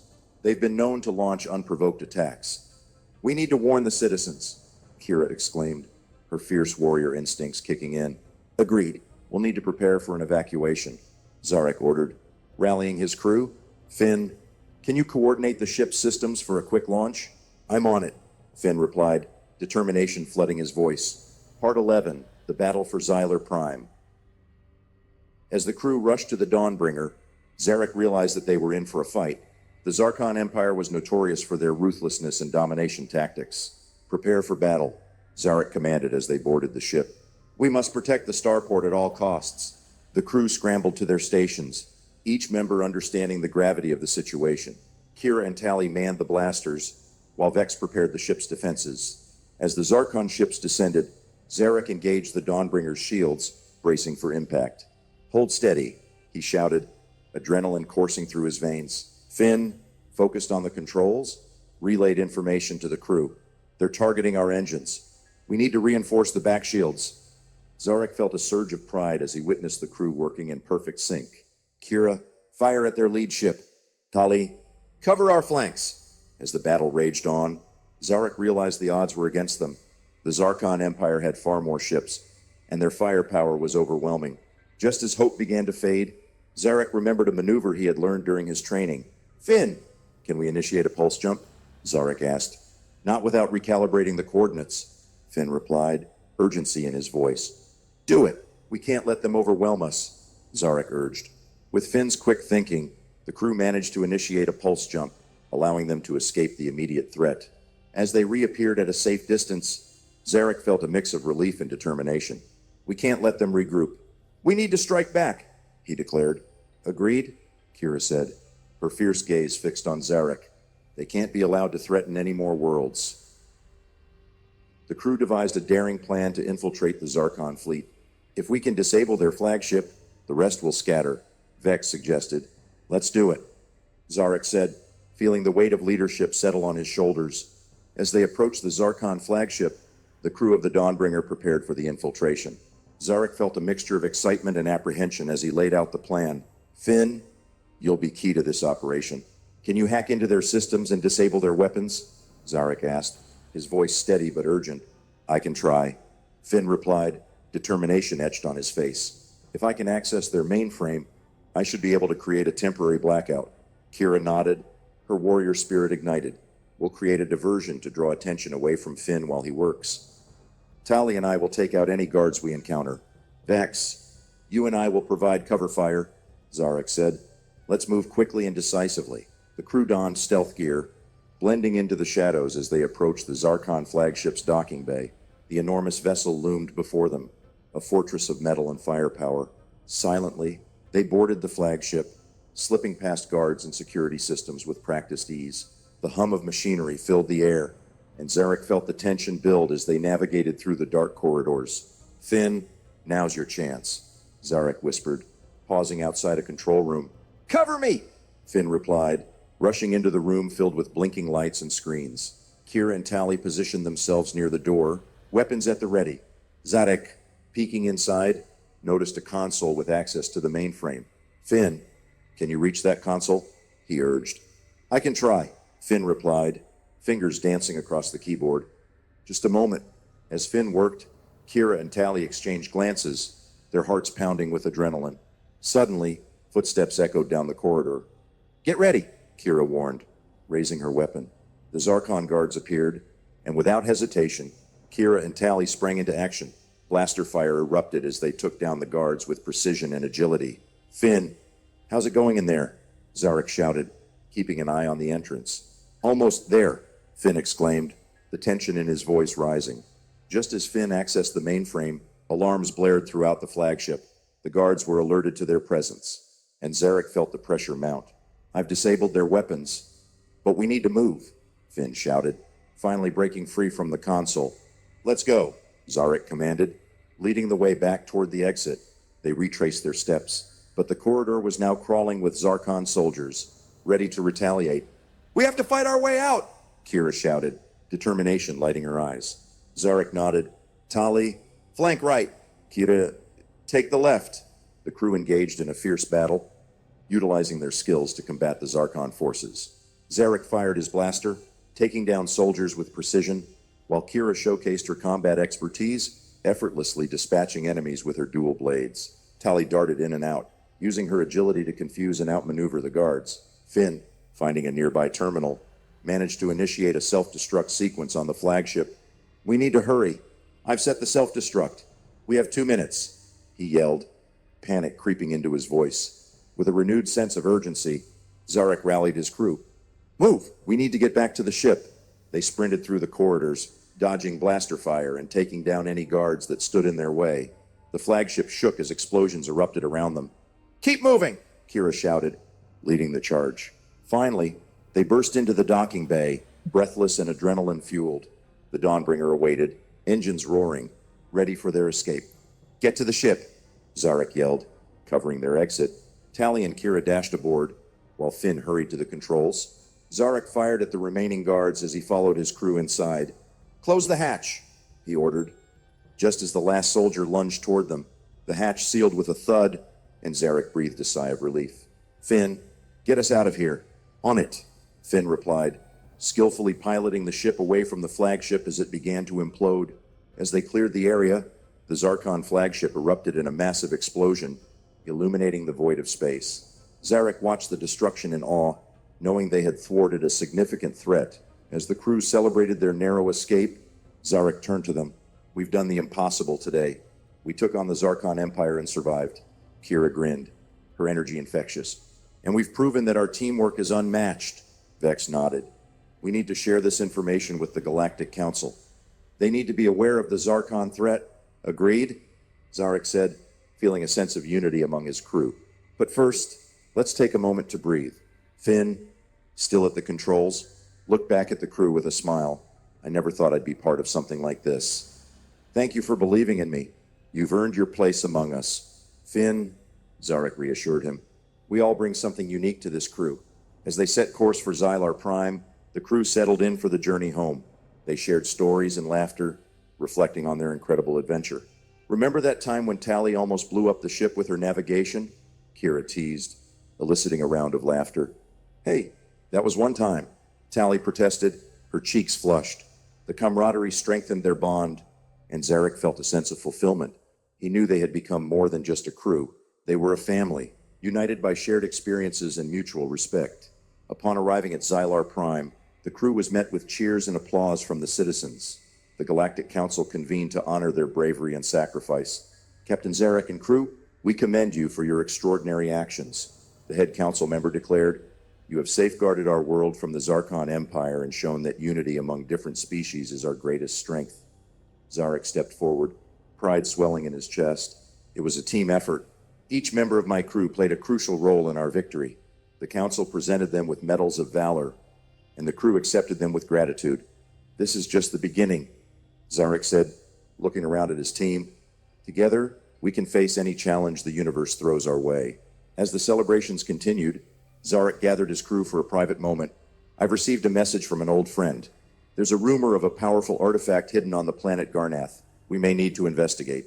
What kind of artifact? Kira asked, her eyes gleaming with curiosity. It's said to grant immense power to its wielder, but it's also highly sought after by dangerous factions, Zarek explained, feeling the weight of responsibility settle on his shoulders. Tali leaned forward, excitement sparking in her eyes. Count me in. We've faced danger before. We can do it again. Agreed, Kira added, determination etched on her face. We'll protect each other, no matter what. Finn nodded, feeling a sense of belonging. Let's find that artifact and keep it out of the wrong hands. Zarek smiled, realizing that their journey was far from over. Prepare the Dawnbringer. We're setting course for Garnath. With their spirits high, the crew of the Dawnbringer set off on their next adventure, ready to face whatever challenges lay ahead. They were a united front, a crew bound by loyalty and courage, and nothing would stand in their way. In the vast expanse of space, Captain Zarek and his diverse crew ventured forth, ready to confront the unknown. Their bonds grew stronger with every challenge, and their adventures became legendary tales told across the galaxies. The mysteries of the universe awaited them, and with every star they passed, they knew their journey was just beginning. With each passing day, they faced new dangers, encountered extraordinary beings, and discovered that together, they could accomplish anything. The Dawnbringer soared through the cosmos, a beacon of hope and courage, forever etched in the annals of intergalactic history. The lights of the small town glimmered faintly in the still night, and Talia leaned against the window, gazing up at the starlit sky. Her eyes held a surreal color, as if an entire galaxy shone within them. They were an almost hypnotic hue that made people do a double take. Talia had always felt different. People often stared at her, and her classmates at school mostly avoided her. Her eyes, with that strange, unnatural glow, drew attention wherever she went. But for Talia, it was just a part of who she was, something she didn't fully understand, yet had come to accept. Talia, dinner's ready, her mom called from the kitchen. Coming, Mom, she replied, pausing just before heading to the kitchen. Recently, she'd noticed something unusual. She could feel things she knew she wasn't supposed to. Emotions of sadness, joy, even vague thoughts seemed to brush her mind, as if they were her own. On her 12th birthday, Talia felt an odd sensation. Something was changing inside her, something she couldn't quite explain. During her party, as her friends sang "Happy Birthday," She felt a vibration in her chest, as if a soft current were flowing through her. Her eyes sparkled more than usual, and for a fleeting moment, the entire room fell silent. After the guests left, Talia sat beside her mom on the couch, trying to hide her nervousness. Her mom seemed to notice something was off. "Talia, are you all right? You look a little tired." "I'm fine, Mom. It's been a strange day." Talia looked at her mother and felt as if she could see her emotions clearly, almost like she had direct access to her thoughts. Her mother was concerned and had always looked at her differently, as though she were hiding something important. That night, Talia awoke suddenly. A chill ran through her body, and her eyes shone in the dark like two miniature galaxies. When she looked in the mirror, she noticed something different. Her eyes were not just bright. They had taken on a deeper, metallic blue, with glimmers of light swirling within them. "What's happening to me?" she whispered. And that's when she felt, for the first time, a powerful energy surging from within. She wanted to understand why she felt all these strange things, but a peculiar thought crossed her mind, like a faint whisper from far away. "You are not like the others." A few nights after her birthday, Talia lay in bed, wide awake, staring up at the ceiling. Her mind was restless. She felt a strange pull, as if something or someone were calling out to her.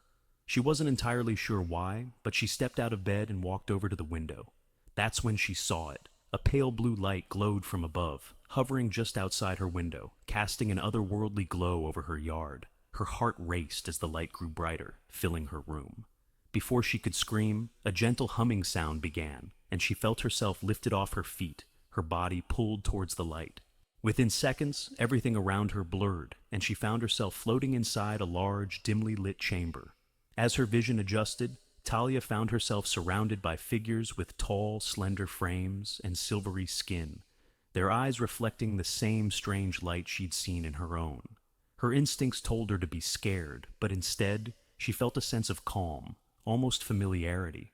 One of the aliens, who seemed to be their leader, stepped forward and spoke, not with words, but through a series of images and emotions that flooded her mind. "You are part of us," the alien's voice echoed in her head. "We are the Zerani, and you carry our legacy within you." Talia's thoughts whirled. "But I'm human. How can I be part of you?" The alien leader's gaze softened. "You are a hybrid, Talia. Our genes were placed within your people long ago, and you are one of the few who carry the spark of our ancient lineage. That is why your eyes reveal the stars, and why you feel the emotions of those around you." Talia's heart pounded as the alien continued. "You hold within you codes from a forgotten time. These codes can activate technologies that have remained dormant for ages. They are the key to opening pathways between worlds, allowing our kind and yours to understand each other." "But why me?" Talia asked, her voice trembling.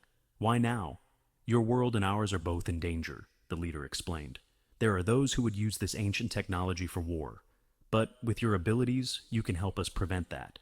You are one of the few who can bridge our worlds." The weight of their words sank in.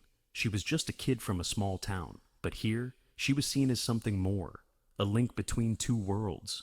Talia didn't fully understand what was expected of her, but part of her felt that this was what she had been waiting for all her life.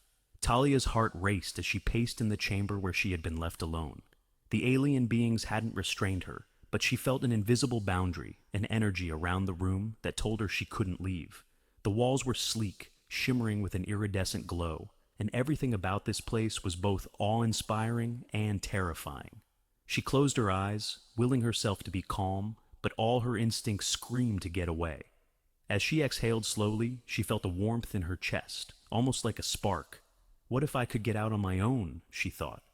With growing courage, she extended a hand toward the door, concentrating on the warmth that now radiated through her entire body. To her astonishment, the door began to vibrate. Small blue sparks danced along the edges, and with a faint hum, it slid open. Talia took a deep breath, steeling herself. This was her chance. She dashed down the long, empty corridor, her steps echoing as she glanced around for any sign of where she was. But as she turned a corner, she collided with a figure, knocking them both backward. The figure she ran into was tall and thin, with skin a shade darker than the other aliens she had seen. His eyes widened in surprise, and Talia noticed they were filled with curiosity rather than hostility. The alien boy, looking to be around her age, raised a hand in a gesture of peace. Please, don't be afraid. My name is Lurak. I don't want to hurt you, he said, his voice echoing in her mind in a soft tone. I'm Talia, she stammered, unsure whether to trust him. I know who you are, Lurak said with a shy smile, and I know why they brought you here. He looked over his shoulder nervously. I'm not supposed to be here with you, but I had to see the human girl with the star-filled eyes. Talia felt a pang of relief to find someone her own age, even if he was from another world. Why do they need me, Lurak? What's really going on? Lurak hesitated, glancing around. They believe you hold the codes of our ancestors, the ones who sealed away the ancient portal. They want you to open it because they believe it can save both of our worlds. But he trailed off, looking conflicted. Not everyone agrees on how it should be used. Curiosity overpowered her caution, and Talia asked, why don't they just use the codes themselves? Why do they need me? Lurak sighed, looking thoughtful. Because it's not as simple as unlocking a door. The Ancient Ones placed safeguards, and only someone who carries both human and Zyrani genes can bypass them. That's why they created hybrids like you, though most have yet to awaken. Talia tried to process everything he was saying. She could sense Lurak's sincerity, his struggle between loyalty to his people and empathy for her confusion. But I don't even know what I'm doing, she said, clenching her fists in frustration. Lurak placed a hand on her shoulder, his touch oddly comforting. The abilities will come naturally. You just have to trust yourself. To prove his point, he led her to an open chamber with small, luminescent crystals embedded in the walls. Lurak took a step back and nodded to her, gesturing for her to focus on one of the crystals. Tentatively, Talia extended her hand toward the nearest crystal and closed her eyes, concentrating on the spark she had felt earlier. Suddenly, a surge of energy pulsed from her hand. The crystal glowed brightly, casting light across the entire chamber.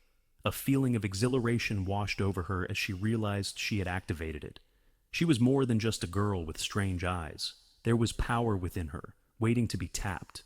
As they trained together over the next few days, Talia began to grow close to Lurak. He showed her how to channel her emotions to focus her powers, teaching her how to control the waves of energy she could feel within her. In return, Talia shared stories of Earth, her family, and the little things she missed, like the scent of rain and the warmth of the sun. Lurak listened intently, fascinated by her stories, and even more impressed by her courage. He shared his own doubts, telling her that not all Zyrani supported the mission. Some believed the portal should remain sealed, fearing it would unleash dangers they could not control. One day, as they sat quietly in the training chamber, Lurak turned to her, a serious look in his eyes. Talia, if they ask you to open the portal, will you do it? Talia thought for a moment, the weight of his question pressing down on her. I don't know, she admitted. I want to help, but I don't want to put Earth in danger. I don't even know what's on the other side. Lurak nodded, looking down. I understand. I don't want anything to happen to your world either. Later that night, Talia lay in her bunk, thinking over everything she had learned. The idea of being a link between two worlds was overwhelming, but a sense of responsibility was beginning to stir within her. She thought of her family, of the people she had grown up with, and felt a determination to protect them. As she closed her eyes, she felt a presence, a distant voice, soft and reassuring, echoing in her mind. You are the bridge, Talia. You carry the power to unite or to destroy. The voice faded, leaving Talia more certain than ever. She would train harder, master her powers, and choose her own path. She wouldn't let others decide for her. The next morning, Lurak guided Talia to a vast chamber she hadn't seen before. The room was dimly lit, but as they approached the center, a soft light began to glow from a large circular structure embedded in the floor. The portal. Intricate patterns and symbols decorated its surface, pulsing gently with an otherworldly energy. Lurak looked at her with a mix of excitement and apprehension. This is the portal, he said, his voice barely a whisper. It connects not only our world to yours, but to others too. It's said to be a gateway to knowledge and power beyond our understanding. Talia's heart raced as she examined the ancient symbols. She reached out to touch one of the glowing markings, feeling a warmth spread through her fingers. This This is what they want me to open? Lurak nodded solemnly. Yes, but not everyone agrees on how to use it. Some believe that by opening it, we can access forgotten knowledge that could help both our worlds. Others, he hesitated, casting a wary glance toward the doorway. Others seek to control it, to use it as a weapon. Talia took a step back, her mind spinning. She hadn't expected her role to carry such weight. She thought she was simply meant to learn about herself. But now it was clear. The fate of two worlds rested on her decision. That night, Talia couldn't sleep. She wandered the quiet halls, her mind troubled by the responsibility placed upon her. She knew the Zyrani saw her as a tool, a key to a power they couldn't access on their own. But she was starting to see herself differently. She was more than their bridge. She had a voice, and she had a choice. As she turned a corner, she saw a group of Zyrani gathered in whispers. One of them noticed her and signaled for her to approach. She recognized him as Narek, an elder who had watched her closely during her training sessions. "Talia," he said softly, "we have been waiting for you. We are the few who believe the portal should remain closed. It contains powers and memories of a long-lost era, a time of war and ruin. If opened without care, it could bring chaos." Talia looked at Narek, her heart pounding. She had sensed his caution before, but now it was clear he and his allies were preparing for something. "If you truly want peace," Narek continued, "help us protect the portal. Refuse to open it. With your unique abilities, you could guard it against those who seek to exploit it." Talia felt torn. She didn't want to be a pawn, but she also didn't want to deny the possibility of something that could save both worlds. She had to find a way to make her own choice. The next day, Talia stood before the portal once again, her heart steady as she placed her hands on the symbols. She had spent the night in deep thought, balancing the voices of Narek and Lurak, the needs of her family, and her own instincts. As her hands connected with the portal, the markings responded, glowing brighter, and an image flickered to life above it. She saw glimpses of ancient Zyrani civilization, a place of peace and knowledge, but also conflict and war, where the portal had been used as a weapon before being sealed away. Suddenly, a voice echoed in her mind, and she knew it wasn't one of the Zyrani around her. It was a memory, a remnant of the portal's ancient guardians, warning her, "To open the portal is to awaken all it holds, light and darkness alike. Only one who seeks unity, not power, may prevent what lies beyond." The vision faded, leaving Talia trembling but resolute. Talia stepped back, breathing heavily, and looked at the Zyrani gathered around her. Among them was Lurak, his eyes filled with worry and anticipation. "What did you see?" he asked quietly. She took a moment before answering, choosing her words carefully. "I saw a time when the portal was misused. I saw the potential for both creation and destruction. But more than that, I felt its will, as if it were warning me." Lurak nodded, understanding dawning in his expression. "You want to keep it closed, don't you?" Talia hesitated. "I don't want to keep it closed forever, but it shouldn't be opened without purpose and without unity. If we don't understand it fully, we risk repeating the same mistakes."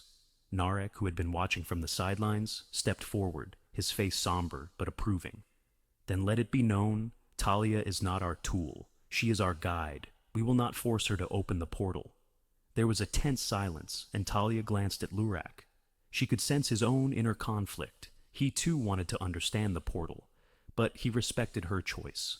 Finally he spoke, his voice steady. "If Talia believes this is the right path, then I trust her." In the days that followed, Talia worked with both Narek and Lurak to understand the portal's energies without fully activating it. Together, they studied the symbols, uncovering pieces of ancient knowledge that hinted at how the portal could heal and unify, not only divide. As they worked, Talia's powers continued to develop. She was able to strengthen her telepathic connection to the Zyrani and even began to sense Earth from afar, a faint but reassuring feeling of home. She had gone from being a scared, uncertain girl to someone with a purpose she had chosen for herself. Finally, the day came when she had to return to Earth. Lurak, Narek, and the others gathered to bid her farewell, knowing she would return to her world, but would forever remain a bridge between the two. "Talia," Lurak said, his voice breaking slightly, You taught us that peace can be stronger than power. We won't forget." She reached out and squeezed his hand. "This isn't goodbye. I'll come back one day, when both of our worlds are ready." With one last look at her Zyrani friends, she stepped into the portal. As the familiar hum surrounded her, she felt a deep sense of fulfillment and courage.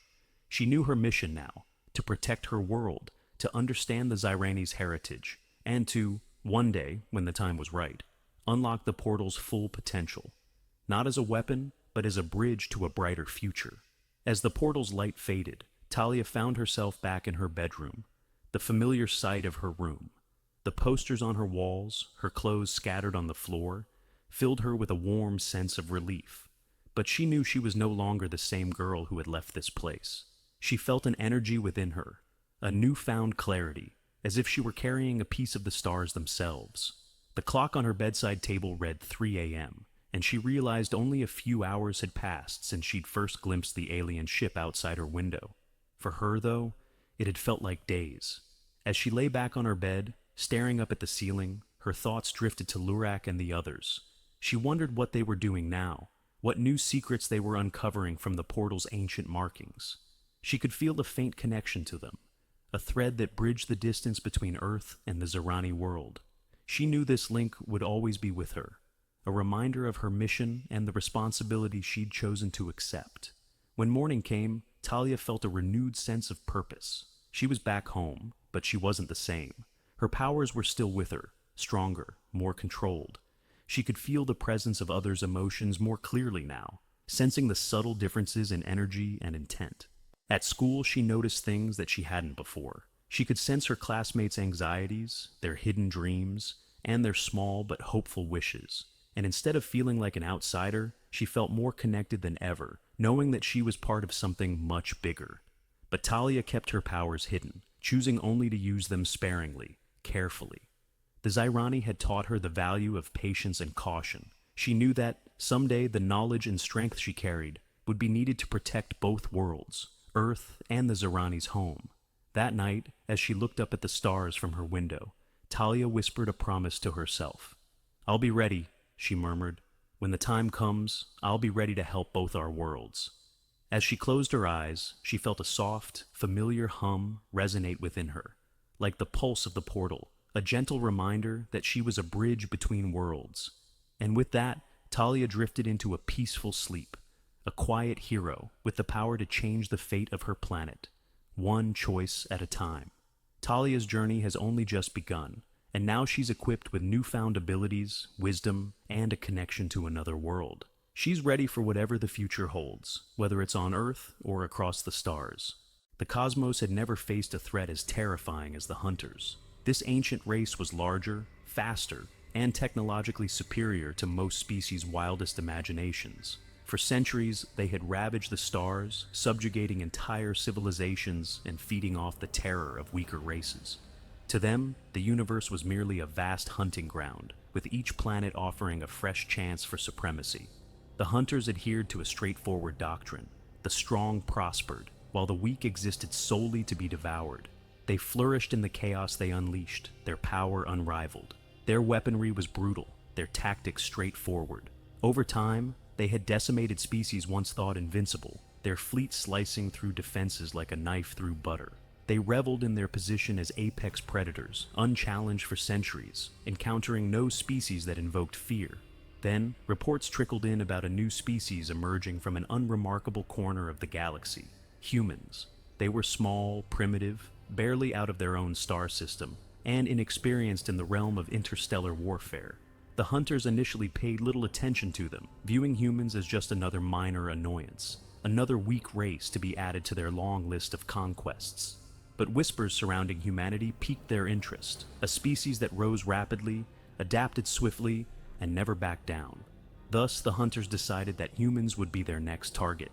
News spread among the Hunter fleet that humans would be an easy prey, a fleeting thrill that was hardly worth the effort, but nonetheless enjoyable. Their technology was laughably inferior, their fleets a disorganized collection of ships. This would be no challenge, just another straightforward victory to add to their ever-growing list. One veteran Hunter commander, known for his ruthless efficiency and experience in countless wars, volunteered to lead the hunt. He was certain that humanity would fall swiftly, just another conquest in a long history of effortless victories. He saw no need for caution. What could these humans possibly do against them? As the fleet advanced toward human territory, their arrogance only swelled. They spoke of the hunt as if it were already concluded, certain that humans would crumble just like all the others had. The commander dismissed any notion that humans could pose a threat, scoffing at the idea that such a fledgling species could put up any significant resistance. "They are barely more than animals," he derided to his officers. "This will be over quickly." However, humanity was not as oblivious as the hunters assumed. The leaders of the humans had been aware for some time that they were being monitored, that a dangerous predatory force was nearing their borders. They had received distressing reports from other species who narrowly escaped extinction at the hands of the hunters. While the humans lacked the brute strength or technological prowess of their adversaries, they possessed something else: resilience and ingenuity. In secret, the humans had been preparing, studying their foes closely, and analyzing every scrap of intelligence they could gather. They learned the patterns, the weaknesses, the overconfidence of the hunters. They constructed defenses and devised strategies not to confront their enemy head-on, but to exploit their weaknesses. Humanity understood they could not match the hunters in sheer force or firepower, but they intended to fight on their own terms. When the hunter fleet entered human space, weapons primed, they expected immediate surrender. To their astonishment, the humans did not flee in terror nor scramble for peace. The human response was curiously calm, almost unsettlingly so. To the hunters, this was a sign of weakness, an indication that the humans were oblivious to the impending doom. In reality, the humans had meticulously prepared for this moment. Their fleets, though smaller and seemingly weaker, were strategically positioned, having set traps that anticipated every move of their adversaries. As the hunter ships penetrated deeper into human territory, their confidence soared. They saw no indication of a challenge ahead. The calm demeanor of the humans was misinterpreted as fatal ignorance, another indication that the upcoming battle would be quick and decisive. But beneath that calm exterior, the humans were poised and ready, knowing their enemy well. They had studied the hunters' tactics, counting on the fact that the hunters would underestimate them. The stage was set for confrontation. While the hunters believed they were the hunters, it was humanity that had truly laid the trap. As the moment of battle approached, tension thickened while the hunter fleet prepared for what they believed would be an easy victory. The human fleet, appearing fragile and underwhelming, waited in formation. Blinded by their own hubris, the hunters had no idea what awaited them in the ensuing conflict. The hunter fleet surged forward, their ships a swarm of death and destruction, armed with firepower beyond human comprehension. They anticipated a quick victory. Human defenses appeared scattered, disorganized, and fragile, seemingly no match for their relentless advance. Colony outposts, transport vessels, and even the occasional battle cruiser crumbled beneath their overwhelming might. Explosions echoed through space as they closed in, firing with merciless precision. To the hunters, humanity was just another species to conquer, another footnote in their long history of dominance. Yet, something was amiss. The humans were retreating, not in the panicked frenzy the hunters had witnessed in previous encounters. Their ships were slipping away, evasive and elusive. Hunter fire missed its mark more often than not. Targeting systems recalibrated endlessly, but the results didn't improve. The human vessels, though slower and smaller, danced just out of reach. Frustration mounted in the hunter commander's fists as he realized this battle should have been over by now. As the initial assault continued, cracks appeared in what had seemed like an unstoppable hunter advance. The humans weren't fleeing. They were repositioning. Suddenly, the human counterattack began. It wasn't the desperate brute force resistance the hunters were accustomed to. It was calculated and precise. Human ships struck with stealth, targeting the hunter fleet from unexpected angles. Decoy signals flooded their radar, leaving the hunter fleet in pursuit of shadows. What had begun as a crushing assault transformed into a nightmare of confusion. Hunter ships found themselves caught off guard, struggling to locate the real threats amidst the decoys. Ground forces expecting an easy slaughter faced ambushes in tight corridors and sprawling urban landscapes. Human units hit swiftly and then vanished into the labyrinth of their cities, utilizing terrain to their advantage. The hunters were used to ruling through fear. their overwhelming displays of power typically sending enemies into chaos. But these humans fought differently. Their movements were methodical, designed to induce confusion rather than merely resist, and it worked. The hunter commander sensed that his fleet had never encountered such fierce resistance from a supposedly inferior species.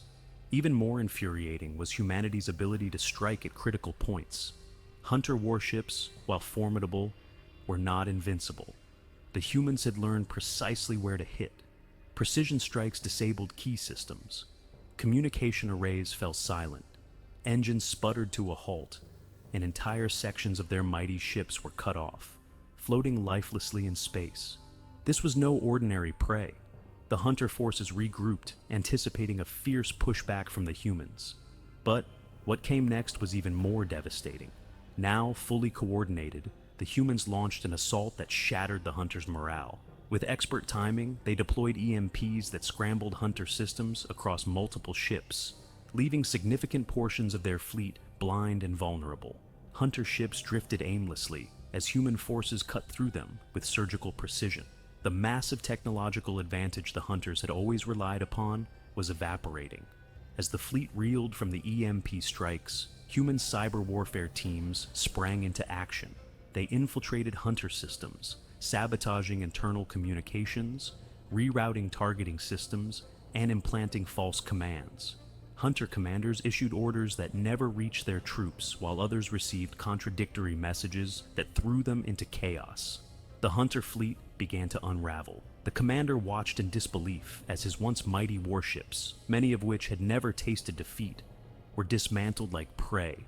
Human ships struck in and out, attacking with deadly bursts. The hunter fleet, built for frontal assaults and overwhelming power, struggled against the nimble maneuvers of the humans. For the first time in generations, they found themselves on the defensive.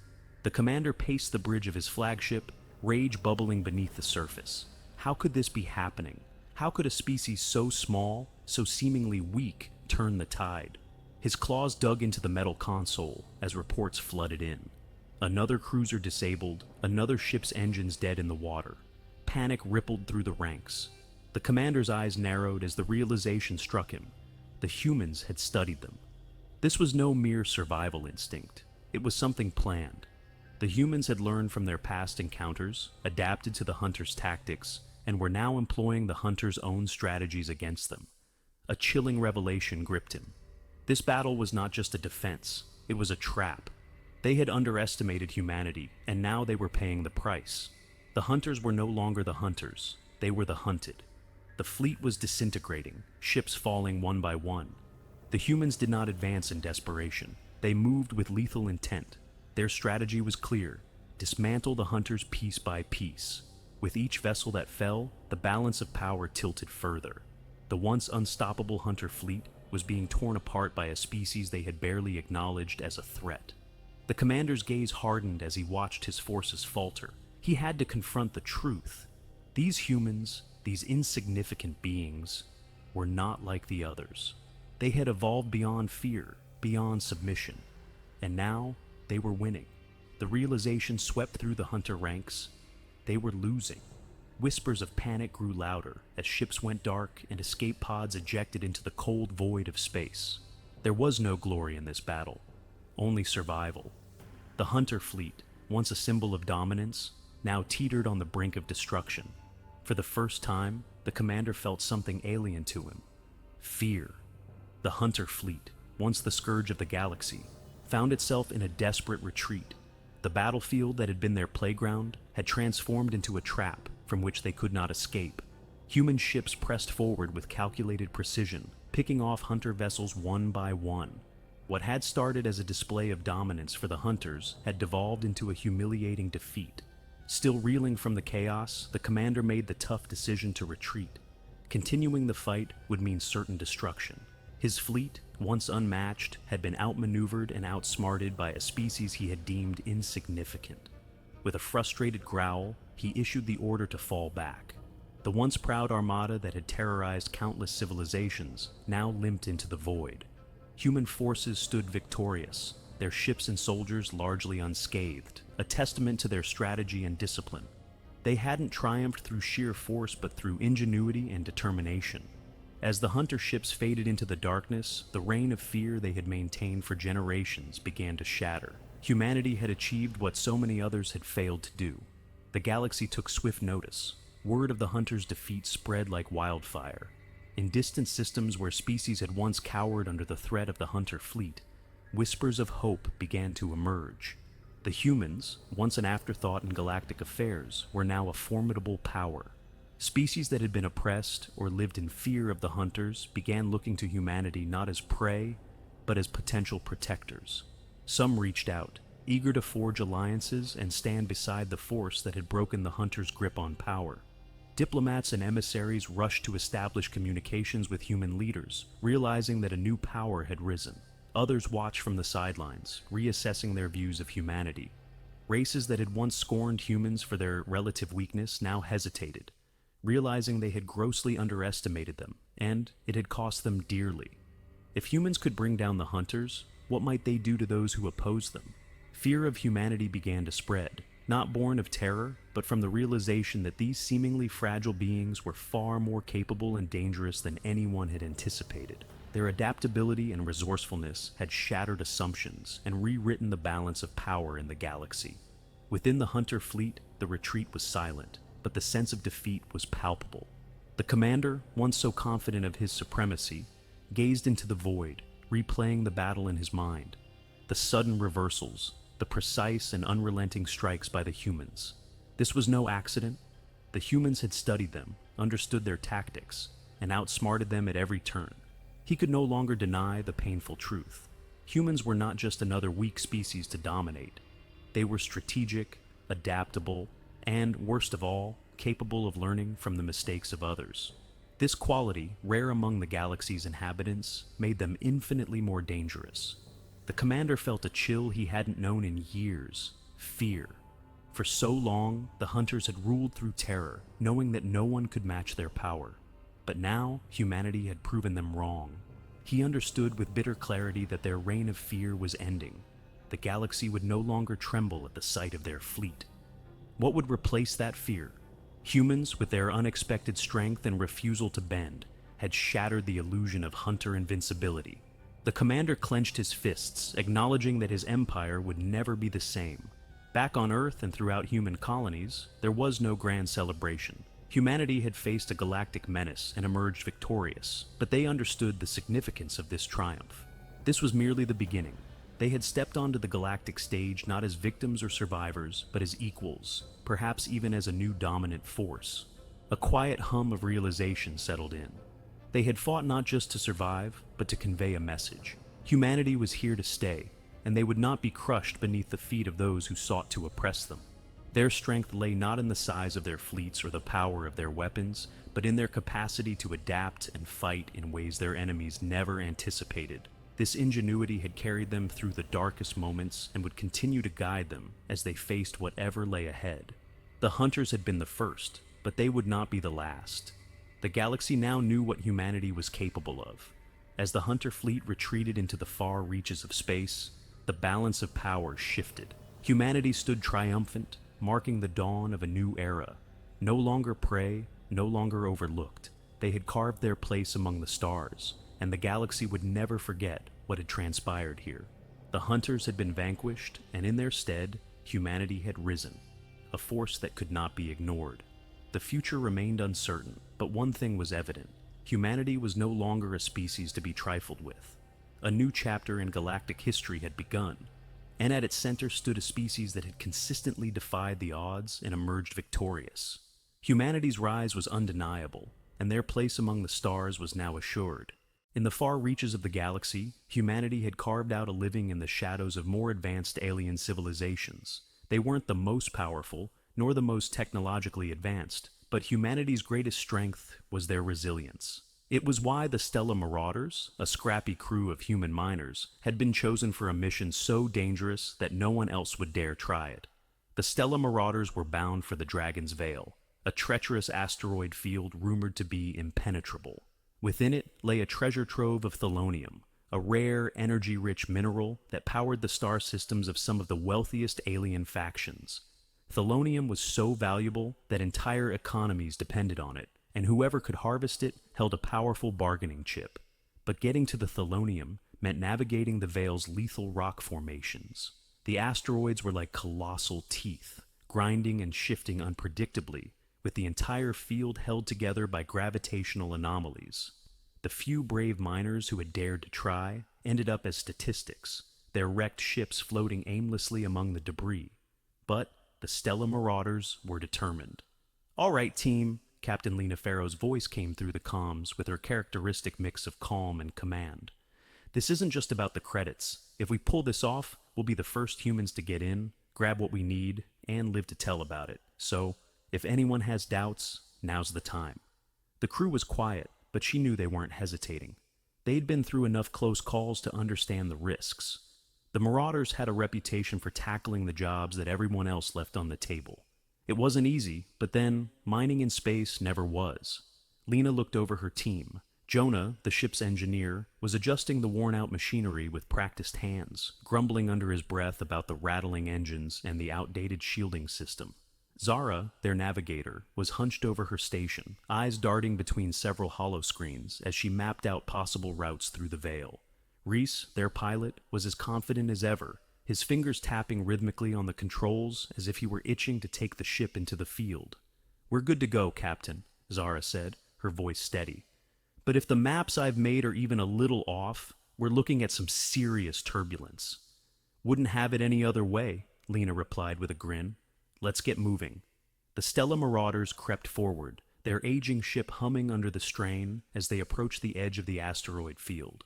The rocks drifted in every direction, some moving with glacial slowness, while others zipped by at terrifying speeds. The crew held their breath as Reese guided them in, narrowly dodging a massive hunk of spinning rock that passed by so close they could hear the faint vibrations of its gravitational field. "Careful, Reese," Lena murmured. "This is no time for heroics." "Trust me, Captain," Reese replied, his voice low but confident. "I've got this."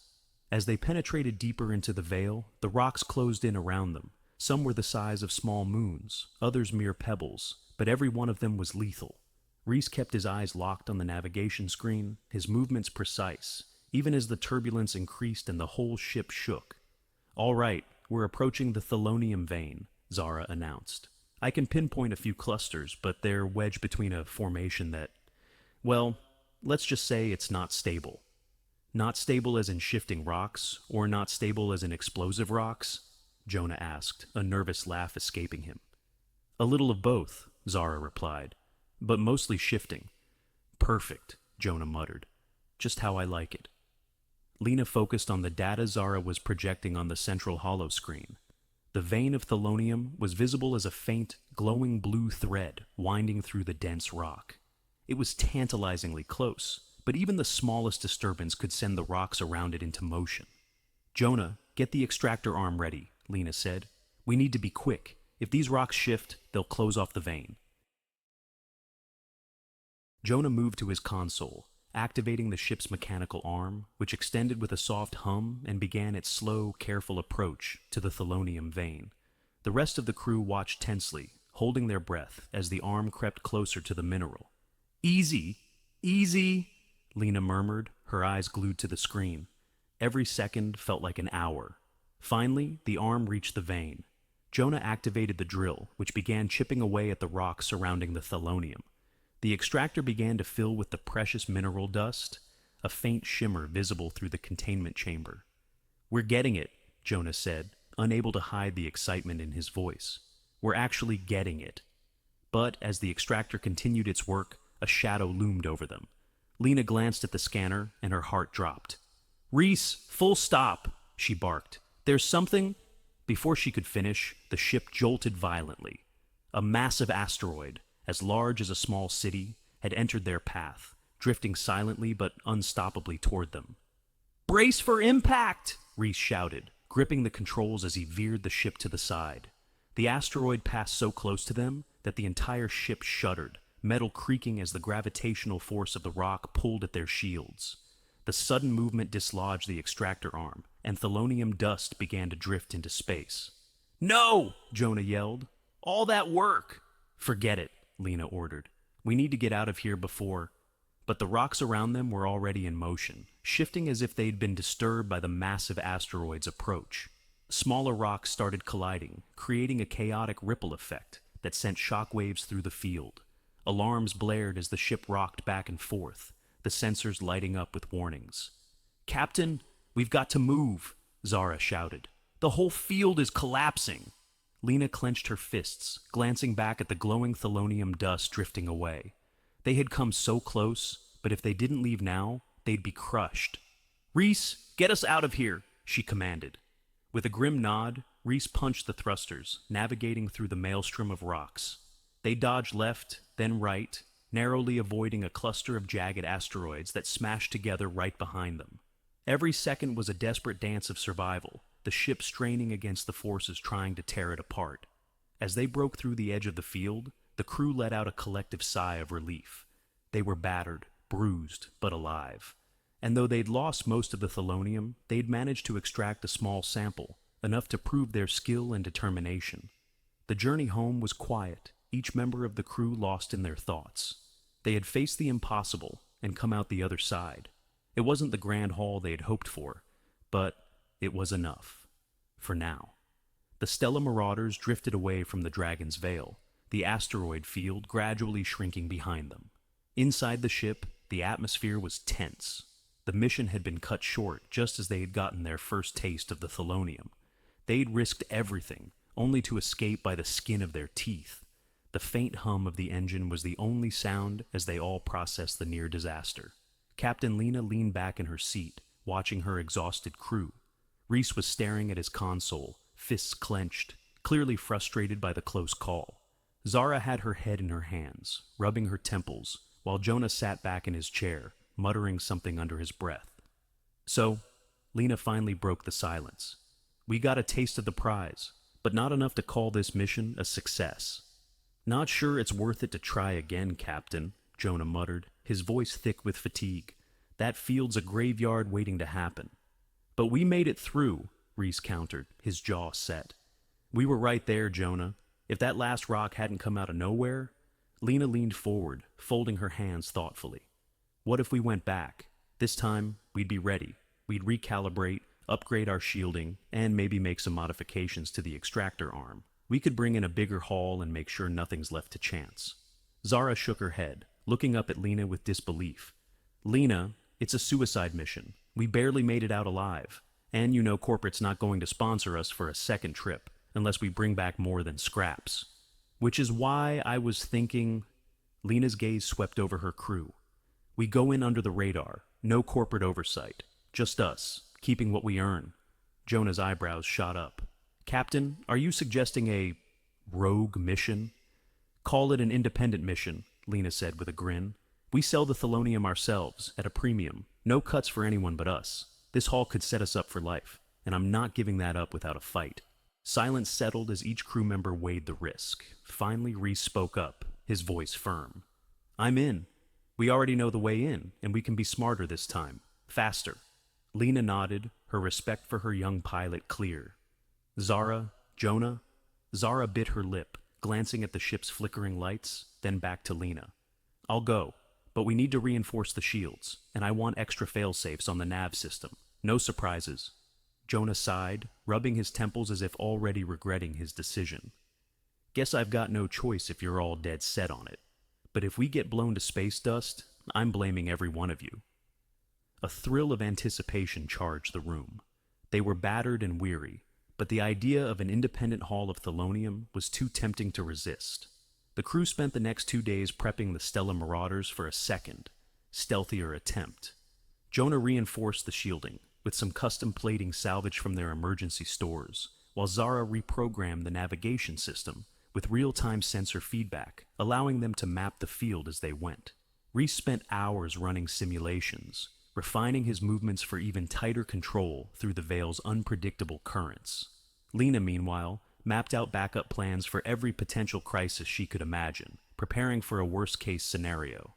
On the third day, they were ready. "All right," Lena said, as the crew strapped into their seats. "This time, we go in fast, hit the vein, and get out. No detours, no heroics, just clean extraction. Understood? The team nodded, each one of them feeling the weight of what lay ahead. They'd managed a narrow escape last time. This time, there would be no backup, no corporate rescue. It was just them. As the Stella Marauders approached the Veil again, Lena's heart beat faster. The asteroid field looked just as menacing as before, the enormous rocks floating in their chaotic dance, shifting and colliding in ways that defied prediction. Remember, no more than 15 minutes in the field, Zara warned, her voice steady but laced with tension. Any longer, and we risk a full destabilization. Noted, Lena replied. All right, Reese, let's do this. The ship slipped into the Veil, Reese moving with confidence as he guided them through the narrow corridors of rock. His hands were steady on the controls, his movements precise, almost instinctive. The crew held their breath as the ship veered between two massive asteroids, passing so close that the metal groaned under the gravitational pressure. Finally, they reached the Thelonium vein. Jonah deployed the upgraded extractor arm, and it hummed to life, stretching out toward the shimmering blue mineral embedded in the rock. This time, the arm had been reinforced, with extra clamps to prevent any accidental dislodging. Easy, Jonah murmured, his eyes glued to the screen as the drill bore into the rock. Just a little more. And the containment chamber began to fill with the rich, glowing thelonium dust. The crew watched in silence as the arm worked efficiently, each second ticking by like a countdown. We're almost full, Jonah whispered, his voice barely a breath. Just a few more seconds and... Suddenly a warning alarm blared through the ship. Reese's fingers flew across the console as he scanned the monitors. We've got incoming debris, something big, he shouted. Lena's heart leapt. How big? Big enough to end this mission real fast if we don't move, Reese replied, eyes widening. Lena's mind raced. They were so close. The containment chamber was nearly full, but one wrong move could spell disaster. She turned to Jonah. Close it up now, she ordered. Jonah hit the emergency retract button, and the arm began to retract, folding in with the canister of thelonium. But the looming asteroid was bearing down on them, a massive slab of rock spinning with lethal force. Hold on! Reese yelled, jerking the controls to the side. The ship lurched, dodging the asteroid by a hair's breadth. The rock grazed their shields, sending a tremor through the hull. Reese punched the thrusters, and they shot forward, narrowly avoiding a second rock that smashed into the place they'd just occupied. The ship hurtled through the field, rocks whizzing by on all sides. Lena clutched her seat, her gaze flicking between the screens and the asteroid-littered space beyond the window.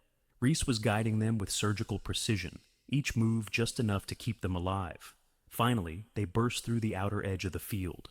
The crew sat in stunned silence, each one catching their breath as the danger fell behind them. They'd made it out, and this time, with a full load of thelonium. Lena leaned back, exhaling deeply. You did it, Reese, she said, her voice soft with gratitude and relief. Not just me, he replied, glancing at the team with a grin. We all did.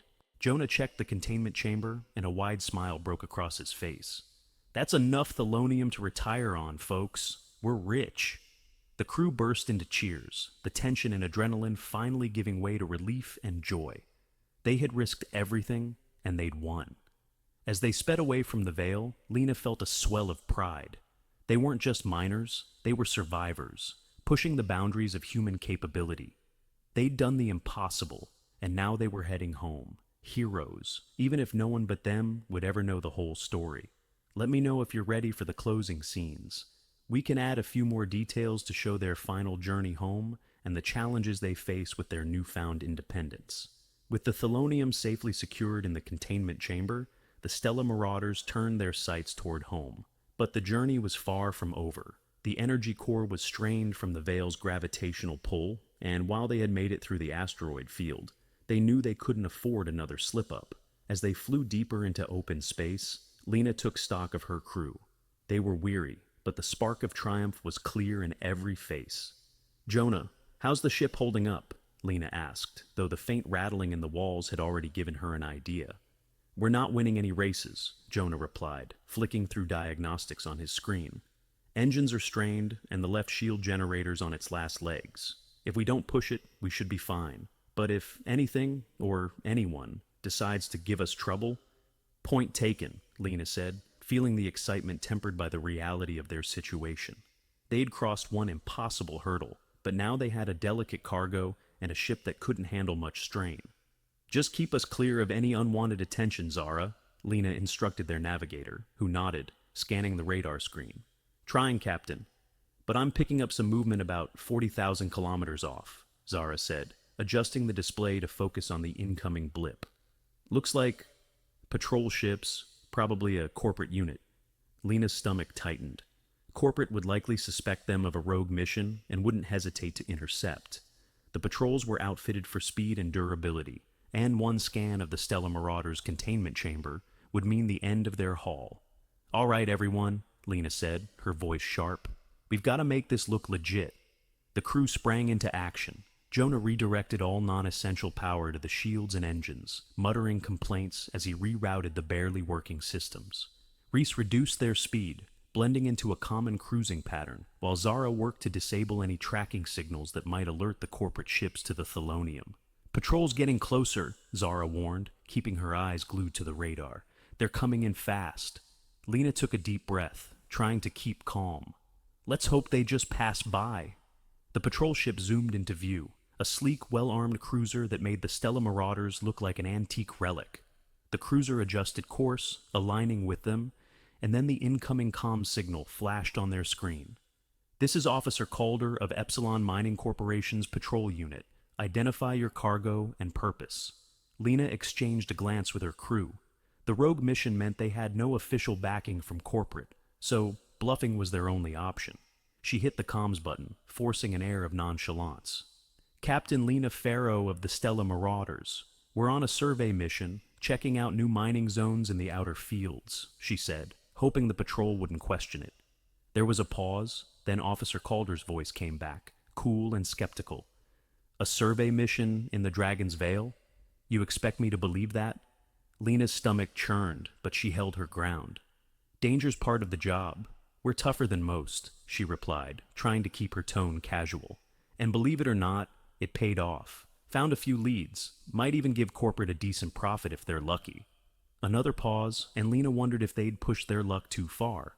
But to her surprise, Calder's tone softened slightly. "Lucky indeed. Well, Captain Farrow, your luck's bought you a pass, for now. Just stay out of restricted zones, understood?" "Understood, officer. We'll stay out of trouble," Lena replied, and the comms cut off. As the patrol ship veered off, Lena let out a slow, relieved breath. The rest of the crew exhaled as well, the tension draining from the room. "Can't believe that worked," Jonah muttered, still watching the patrol ship on the scanner until it disappeared entirely. "Luck or not, we're not safe yet," Lena replied. "Let's get back home while we can." The journey continued with a renewed focus. The crew took turns keeping watch, alert to any other signs of trouble. They ate in silence, each of them lost in thought as they prepared for the return to familiar territory. 3 days later, the familiar sight of the human mining colonies on the edge of the Centauri system came into view. The crew's spirits lifted as they neared the docking station. They had managed the impossible twice, evading death and detection, and now they were minutes away from securing their reward. Once docked, the crew gathered around the containment chamber, looking at the shimmering blue Thelonium, their ticket to a comfortable future. Lena felt a surge of pride as she gazed at her team. They had taken on the galaxy's most dangerous challenge and won, against all odds. "All right," she said, placing a hand on the containment chamber. "This is what we risked it all for. Let's make sure it's worth it." Reese grinned, his gaze locked on the Thelonium. "Think we'll get fair market price for this haul?" "Market price?" Jonah scoffed. "After what we've been through, we're demanding premium." The crew laughed, the relief of a hard-won victory washing over them. Lena closed the containment chamber with a sense of finality. It wasn't just Thelonium they had won, it was proof of their resilience, their unity, and their belief in themselves. As they filed out, each one carrying dreams of what they'd do next, Lena lingered behind for a moment. She looked back at the ship, their old, patched-up, reliable Stella Marauders. It wasn't much to look at, but it had brought them through hell and back. She smiled, patting the hull affectionately. "You're one tough ship, Marauder." With that, she followed her crew out, ready to claim the reward they had earned, and, perhaps, plan for their next adventure. Because if there was one thing the Stella Marauders had learned, It was that the impossible was just another day on the job. The sun dipped below the horizon, casting a warm glow over the bustling city of New Geneva. The towering skyscrapers of glass and steel reflected the vibrant colors of the sunset as people hurried home from work. In the heart of the city, a group of esteemed scientists gathered at the prestigious International Symposium of Advanced Technology. Dr. Emily Carter, a renowned biologist, adjusted her glasses as she reviewed her notes. "I can't believe we've finally made it to the symposium," she said, excitement bubbling in her voice. "Just think of all the minds we'll be able to connect with," chimed in Dr. Marcus Lee, an expert in quantum physics. "This is our chance to share our discoveries and collaborate on groundbreaking projects." "Let's hope no one tries to outshine us," joked Dr. Sarah Patel, a leading engineer specializing in renewable energy. "I'd hate to be upstaged by some alien race." They all laughed, unaware that their light-hearted banter was about to take a dark turn. Later that evening, after a series of engaging presentations, the scientists gathered at a local cafe. As they sipped their drinks, a strange humming noise filled the air. "Do you hear that?" Emily asked, looking up. "Sounds like a low-frequency engine," Marcus replied, glancing around. Suddenly, a bright light enveloped them, and a strange force lifted them off the ground. The cafe vanished as they were transported into the unknown. When the light faded, the scientists found themselves in a sterile, metallic room aboard a spaceship. Confusion and fear spread across their faces as they looked around, taking in their new surroundings. "Where are we?" Sarah gasped. Before they could process what had happened, a door slid open, and a tall, slender being entered. Its skin shimmered like opalescent scales, and its large eyes seemed to absorb every detail. "Welcome to the Darnath ship," it spoke in a melodious tone. "I am Zalor, your captor." "Captivator," Emily exclaimed. "What do you want from us?" Zalor's eyes narrowed slightly. "We have brought you here to assist us. Our civilization faces extinction, and your expertise is vital for our survival." "Why should we help you?" Marcus challenged, crossing his arms defiantly. "Because," Zalor replied, "you are our only hope. Without your knowledge, our race will perish, and the galaxy will be plunged into chaos." The scientists exchanged worried glances. It was a dilemma: help their captors and risk their freedom, or refuse and possibly doom a civilization. "What do you need us to do?" Sarah asked, her curiosity piqued. Zalor stepped closer, showing them a holographic display. "Our home planet is dying due to a catastrophic environmental collapse. We require your knowledge in biology and renewable energy to restore our ecosystem." "I can help with that," Emily said, her scientific mind already racing with possibilities. "But we need to establish some ground rules. We can't do this without our safety guaranteed." Zalor nodded. "Very well. You will be housed in our laboratory and provided with everything you need. Your safety is assured as long as you fulfill your end of the bargain." As they were escorted to the laboratory, the scientists marveled at the advanced technology surrounding them. Instruments and machines that seemed far beyond anything on Earth filled the room. "This place is incredible," Marcus exclaimed, inspecting a device that seemed to manipulate energy. "This is our biodynamic stabilizer," Zalor explained. "It is designed to enhance ecological balance." As they settled into their new roles, the scientists quickly adapted, using their expertise to devise strategies for restoring the Darnath ecosystem. Days turned into weeks, and a sense of camaraderie developed between the scientists and their captors. One evening, as they worked late into the night, Emily and Zalor found themselves deep in conversation. "Why did your species allow the environment to deteriorate?" Emily asked, curious about their history. Zalor hesitated. "We believed technology could solve all our problems. We neglected the natural balance of our world." "Sounds familiar," Emily mused, recalling Earth's struggles with climate change. "We made similar mistakes." Perhaps we can learn from each other, Zaylor suggested. Exactly, Emily smiled. Together, we can create a sustainable model for both our worlds. As they continued to collaborate, the scientists introduced the Darnath people to eco-friendly practices and technologies, and the aliens taught them about their unique bioengineering techniques. However, not everyone was pleased with the collaboration. A faction of Darnath warriors, fearing the scientists would manipulate their culture, plotted to sabotage their efforts. One night, while the scientists were working, alarms blared throughout the ship. "Security breach in the laboratory," a voice echoed over the intercom. "Zaylor!" Sarah shouted, panic rising in her voice. "We're under attack." Zalor rushed in, panic evident on its face. "We must evacuate." Just as they turned to flee, a group of armed Darnath entered, their weapons aimed at the scientists.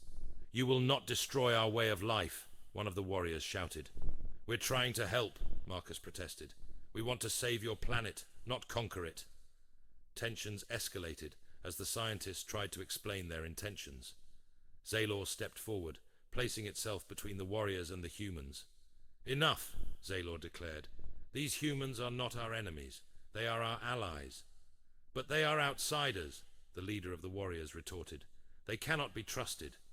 "Their knowledge is our only hope for survival," Zaylor insisted. "If we do not work together, we will all perish." The warriors hesitated, glancing at one another. Sensing their uncertainty, Emily seized the opportunity. "We're not here to take over your world. We're here to help you save it," she said passionately. "Let us show you what we've accomplished together." With cautious eyes, the warriors lowered their weapons. Emily and the scientists quickly showcased their progress. The new bioengineered crops, the renewable energy sources, and the models for ecological restoration. As they presented their findings, the warriors began to see the potential benefits of collaboration. "Perhaps we have underestimated you," one of the warriors admitted, lowering his weapon completely. "If you truly seek to help, then we will listen." With newfound trust, the scientists and the Darnath warriors formed an alliance, working side by side to save their worlds.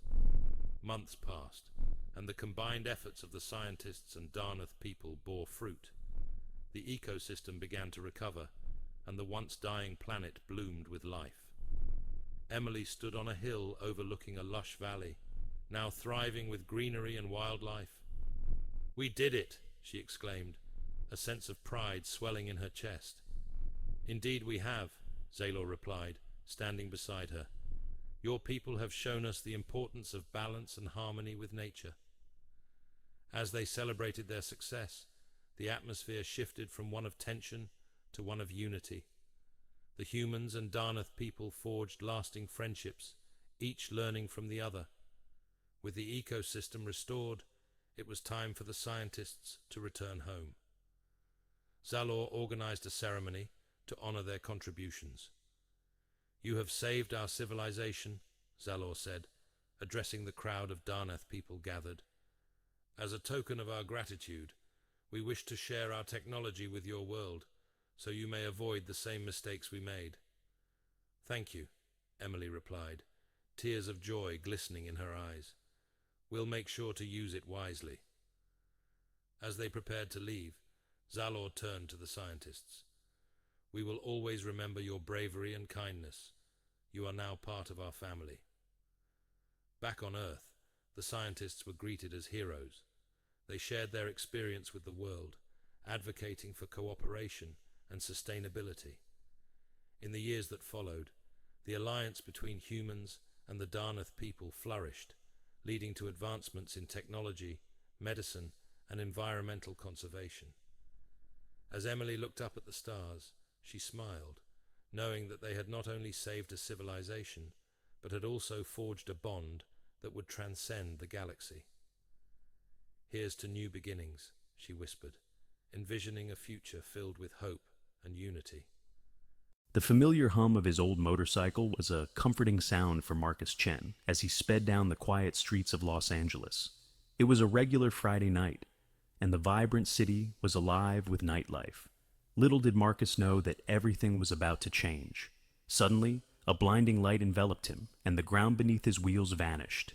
In an instant, he was ripped from his reality and hurled into the cold, metallic confines of an alien spacecraft. Marcus blinked against the harsh glare of fluorescent lights, disoriented and panicked. He found himself in a cramped room filled with other captives, each wearing expressions of confusion and fear. "Where are we?" a woman shouted, her voice trembling. Before anyone could answer, a tall, imposing figure stepped forward, its skin shimmering with iridescent colors. It spoke in a deep, resonant voice that seemed to vibrate through the air. "You are on the ship of the Zorathians. You have been chosen for the great games." The words hung in the air like a death sentence. Marcus exchanged glances with the others, a mixed group of men and women, each representing different walks of life. Among them was Ava, a fierce martial artist with a reputation for winning underground fights, and Elijah, a brilliant scientist who had dedicated his life to studying alien cultures. The ship landed with a bone-jarring thud. As the doors opened, they were herded out into the harsh light of an alien world. The sky above was a kaleidoscope of colors, with two suns hanging ominously in the sky. The ground was a reddish-brown, littered with strange flora that emitted a low hum. "Welcome to Xylor," the Zorathian leader announced, gesturing toward the sprawling arena in the distance. "Here, you will fight for your lives." The captives were marched through the streets, past towering structures adorned with glowing symbols. The air was thick with anticipation and dread. Marcus felt his stomach churn as he caught sight of the arena, a massive coliseum buzzing with alien spectators, all eager for bloodshed. "Stay together," Ava whispered, her eyes scanning the surroundings. "We need to find a way out of this." The first match came swiftly. Marcus was thrust into the arena, adrenaline pumping through his veins. He stood opposite a massive creature with 4 arms, each ending in razor-sharp claws. The crowd roared in excitement, their alien shrieks echoing off the arena walls. As the horn blared, the creature charged. Marcus instinctively dodged, rolling to the side. He had trained for combat in many forms, but this was unlike anything he had ever faced. With a quick glance around, he spotted a jagged rock embedded in the ground. Grabbing it, he threw it at the creature's face, temporarily stunning it. "Fight, human!" the Zorathian announcer shouted, his voice booming.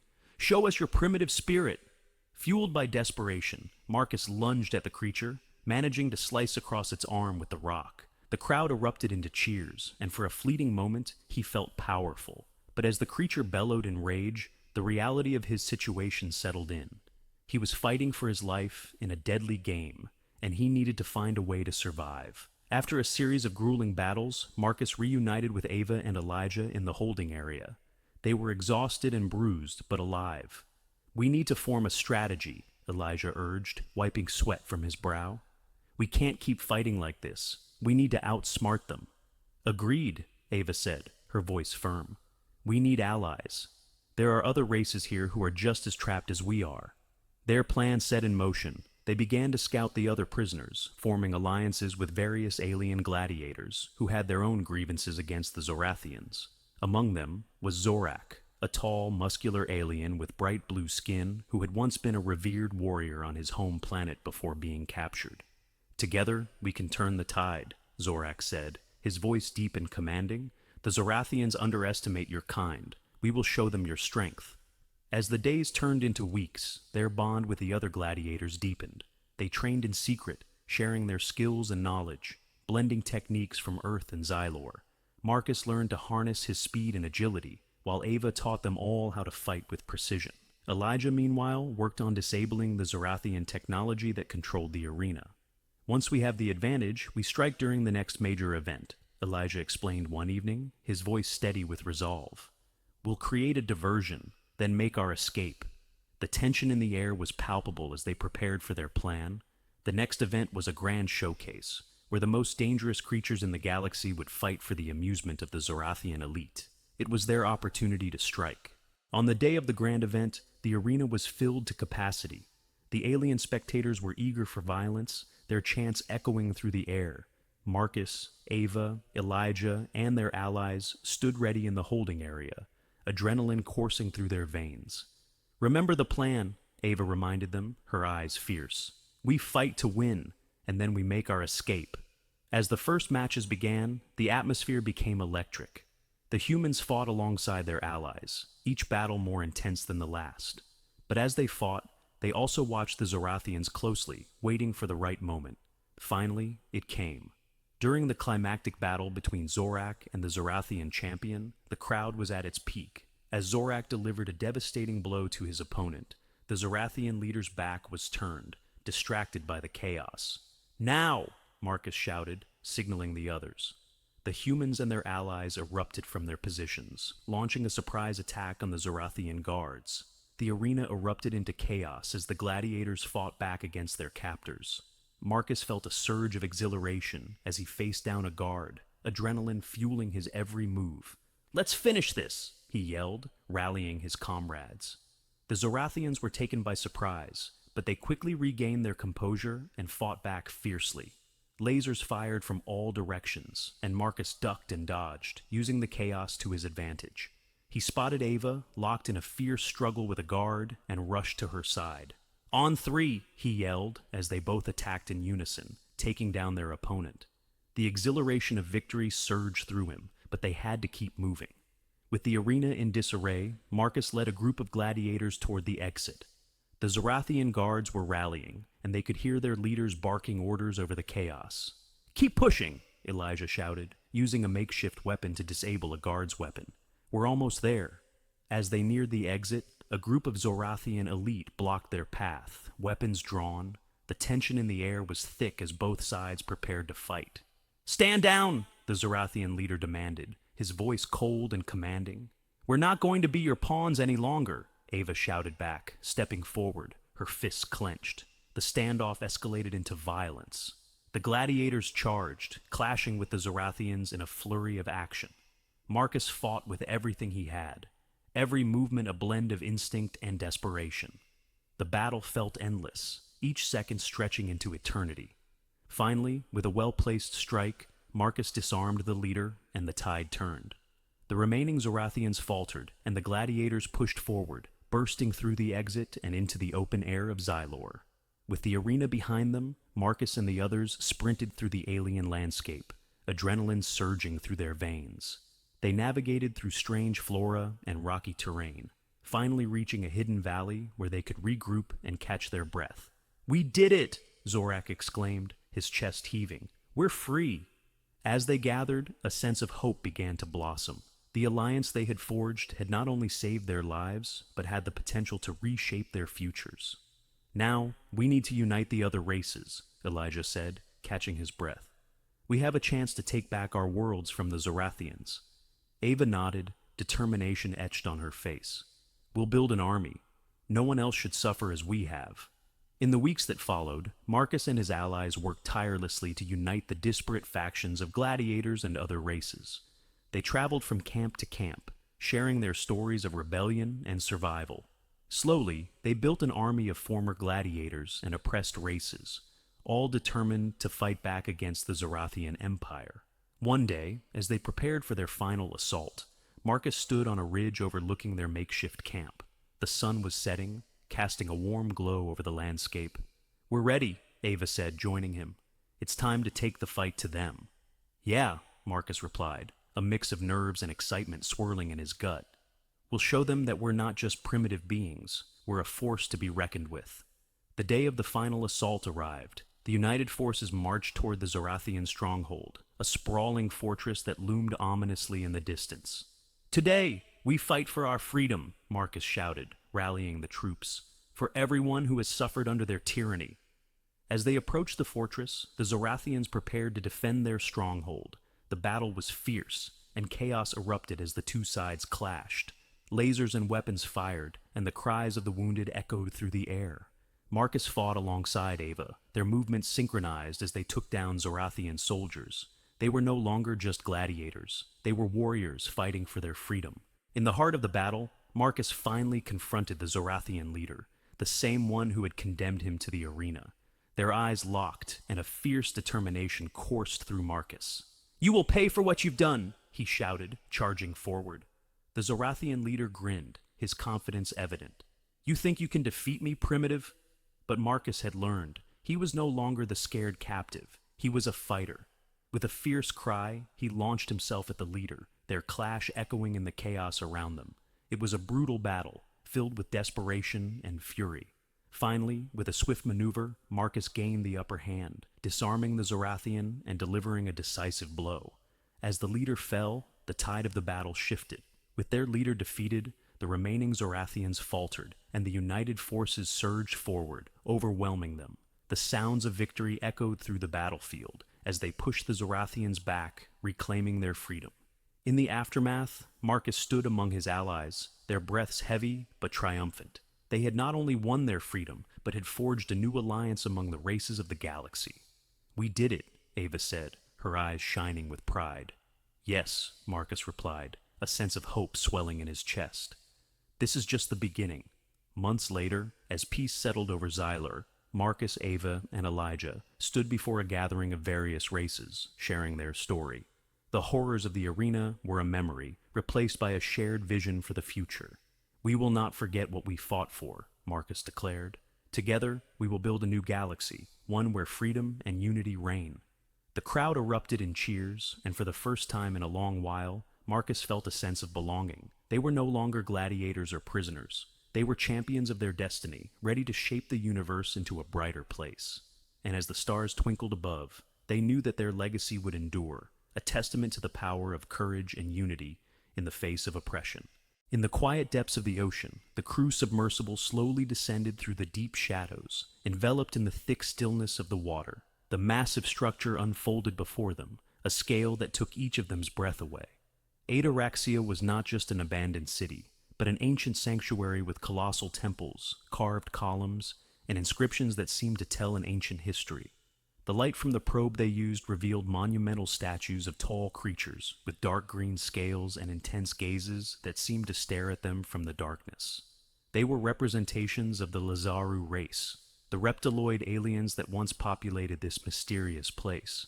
Ataraxia had been not just a colony, but a sort of spiritual capital of theirs, where they held sacred relics and technologies Earthlings never dreamed of.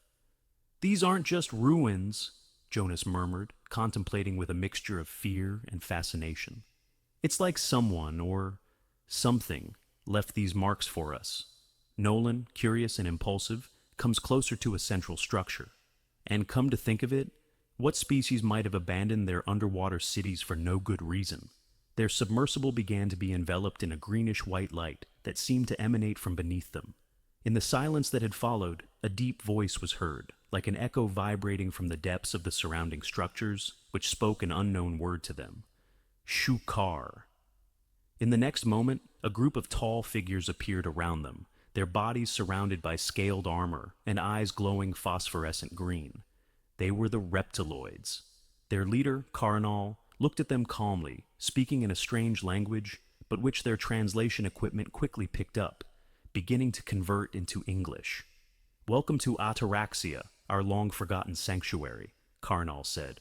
"We were forced to leave it, but it seems fate has brought you here, just as it once drove us away."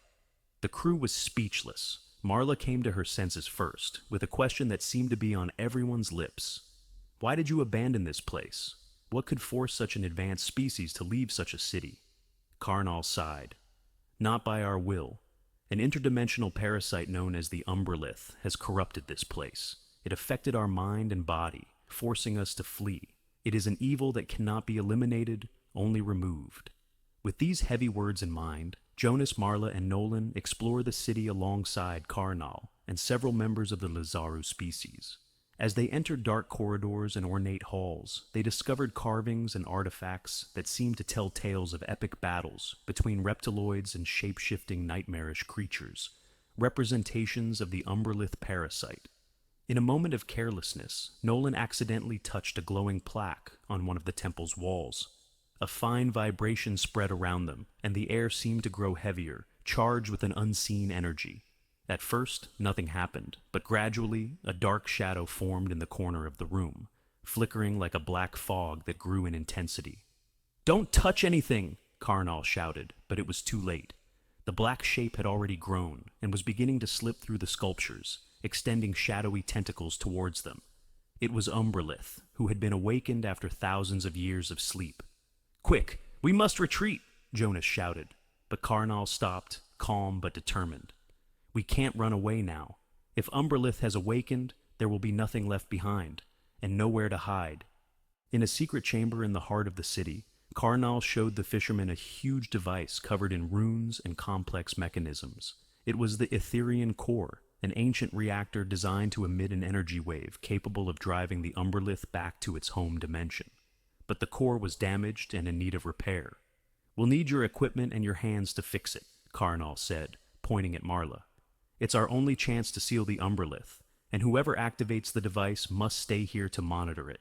Marla, the team engineer, took a deep breath.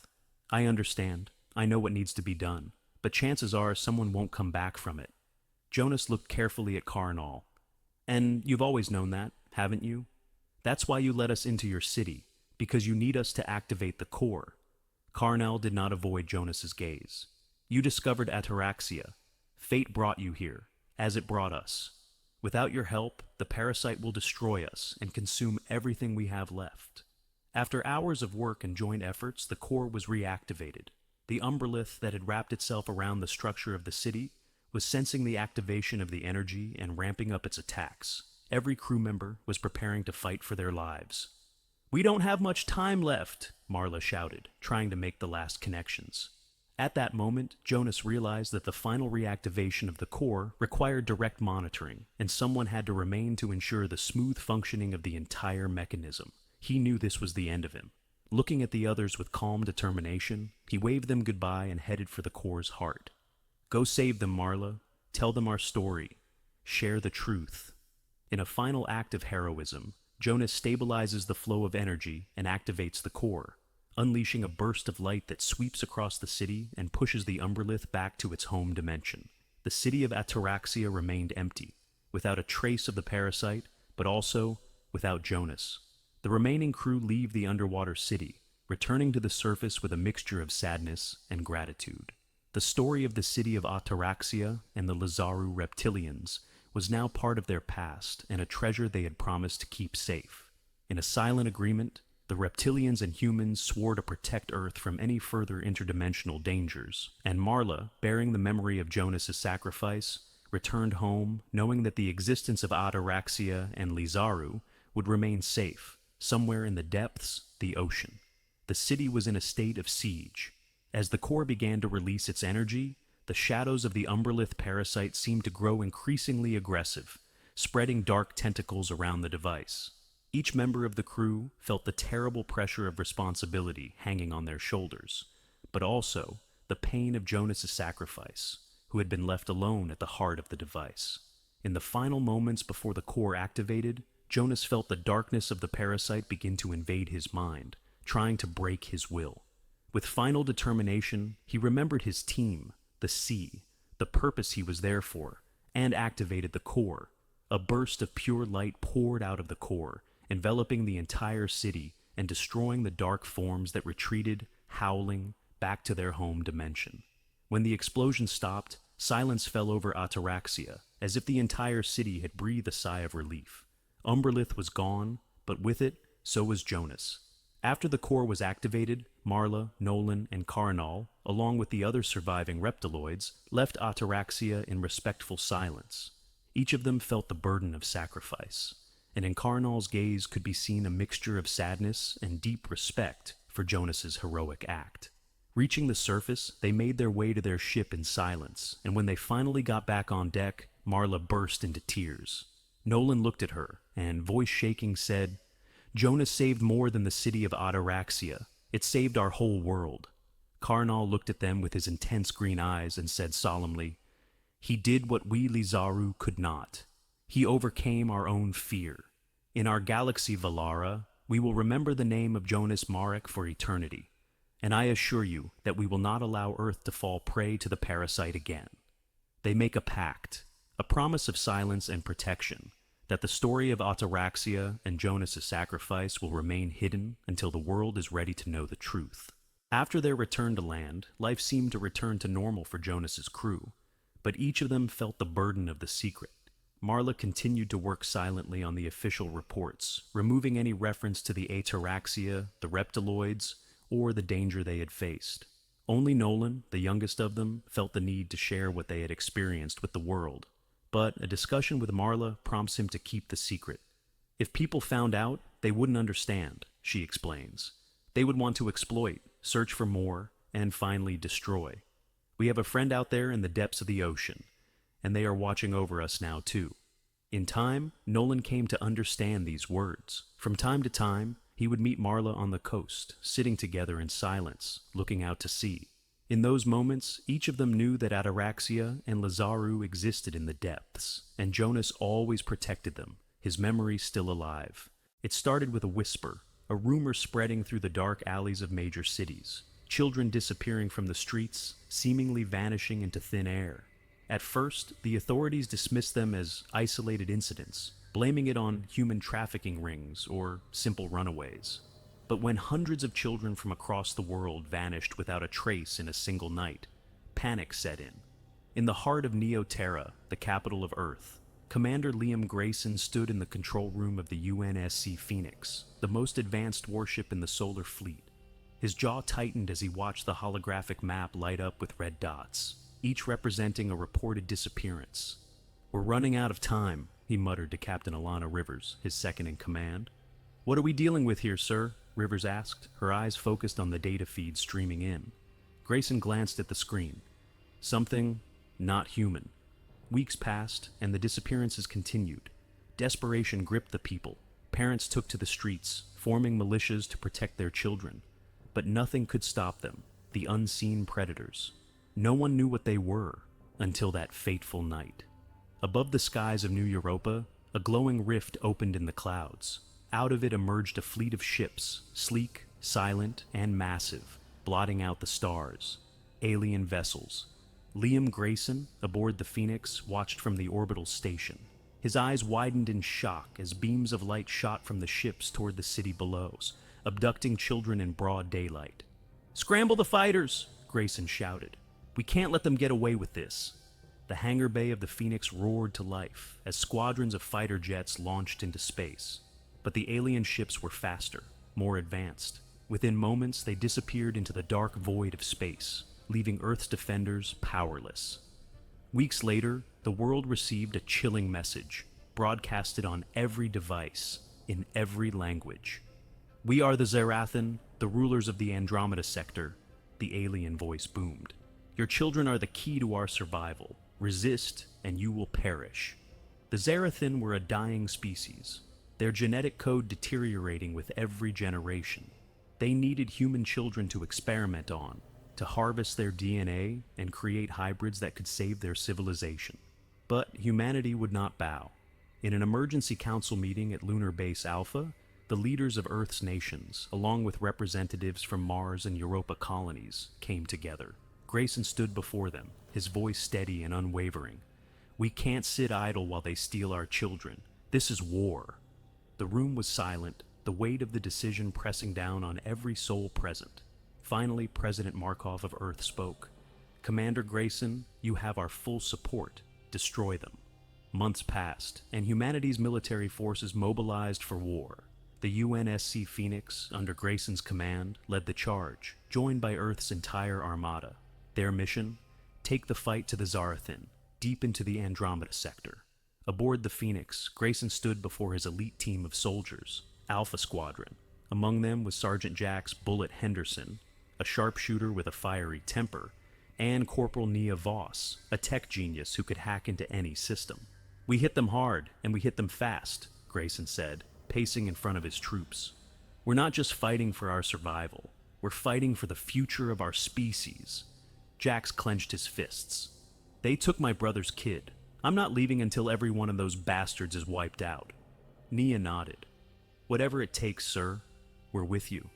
The war raged across galaxies, but the key to victory lay on the Zarathan homeworld, Xi-4. Intelligence reports indicated that the children were being held in gene clusters, vast biofacilities where experiments were being conducted. Grayson and his team embarked on a covert mission to infiltrate Xi-4. Under the cover of darkness, they landed on the alien planet, its skies glowing a sickly green from the artificial suns the Zarathan used to sustain their dying world. "Stay low. Naya whispered as they navigated the rocky terrain.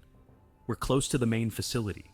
They reached the gene cluster, a massive structure pulsing with energy. As they hacked into the system, they uncovered the horrific truth. The Zarathan were splicing human and Zarathan DNA, creating monstrous hybrids. Some of the children had already been transformed. "They're turning them into weapons," Jax growled. Grayson's eyes darkened. "Not if we stop them." Their infiltration turned into a full-blown assault as the Phoenix led a fleet of human warships into Zarathan space. Dogfights erupted above Xi-4 as human fighters clashed with Zarathan drones. Inside the gene cluster, Grayson and his team fought their way through hordes of Zarathan soldiers. Blaster fire echoed through the halls as Jax provided cover while Nia disabled the security systems. "We don't have much time," Nia warned. "Reinforcements are inbound." Grayson gritted his teeth. "We're getting those kids out of here." They reached the holding cells, where hundreds of children, including Jax's nephew, were being held. Grayson's heart raced as he ordered the extraction teams to teleport them back to the Phoenix, but just as they were about to escape, the Zarathan leader appeared. "You think you can stop the inevitable?" the alien hissed, its glowing eyes fixed on Grayson. Grayson stepped forward, his blaster raised. "You made one mistake, Zarathan. You underestimated humanity." In a final, explosive battle, Grayson and his team defeated the Zarathan leader, destroying the gene cluster and freeing the remaining children. The human fleet, led by the Phoenix, delivered a crippling blow to the Zarathan forces, forcing them to retreat from Andromeda. The war had been costly, but humanity had prevailed. As Grayson stood aboard the Phoenix, watching the stars, he knew the galaxy would never be the same. "We've sent a message," he said quietly to Alana. "The universe now knows. You don't mess with humanity."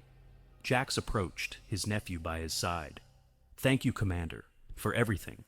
Grayson nodded. "We fight for each other, Jax. That's what makes us strong." As the Phoenix returned home, the galaxy entered a fragile peace. But in the shadows, new enemies stirred, watching, waiting. Humanity had won the war for the lost children, but the battle for the stars had only just begun. The cold, metallic surface of the alien planet shimmered under the distant light of its twin suns. Dr. Elena Carter adjusted her visor, scanning the barren landscape for signs of life. The atmosphere was thin, barely sustaining the small team of explorers that had traveled light years to this forsaken rock. They had come seeking knowledge, a chance to discover what lay beyond the known boundaries of human experience. "We're nearly there, just a few more clicks," Captain Marcus Leary called from the cockpit of their vessel, the Endeavor. His voice, though steady, carried a hint of tension.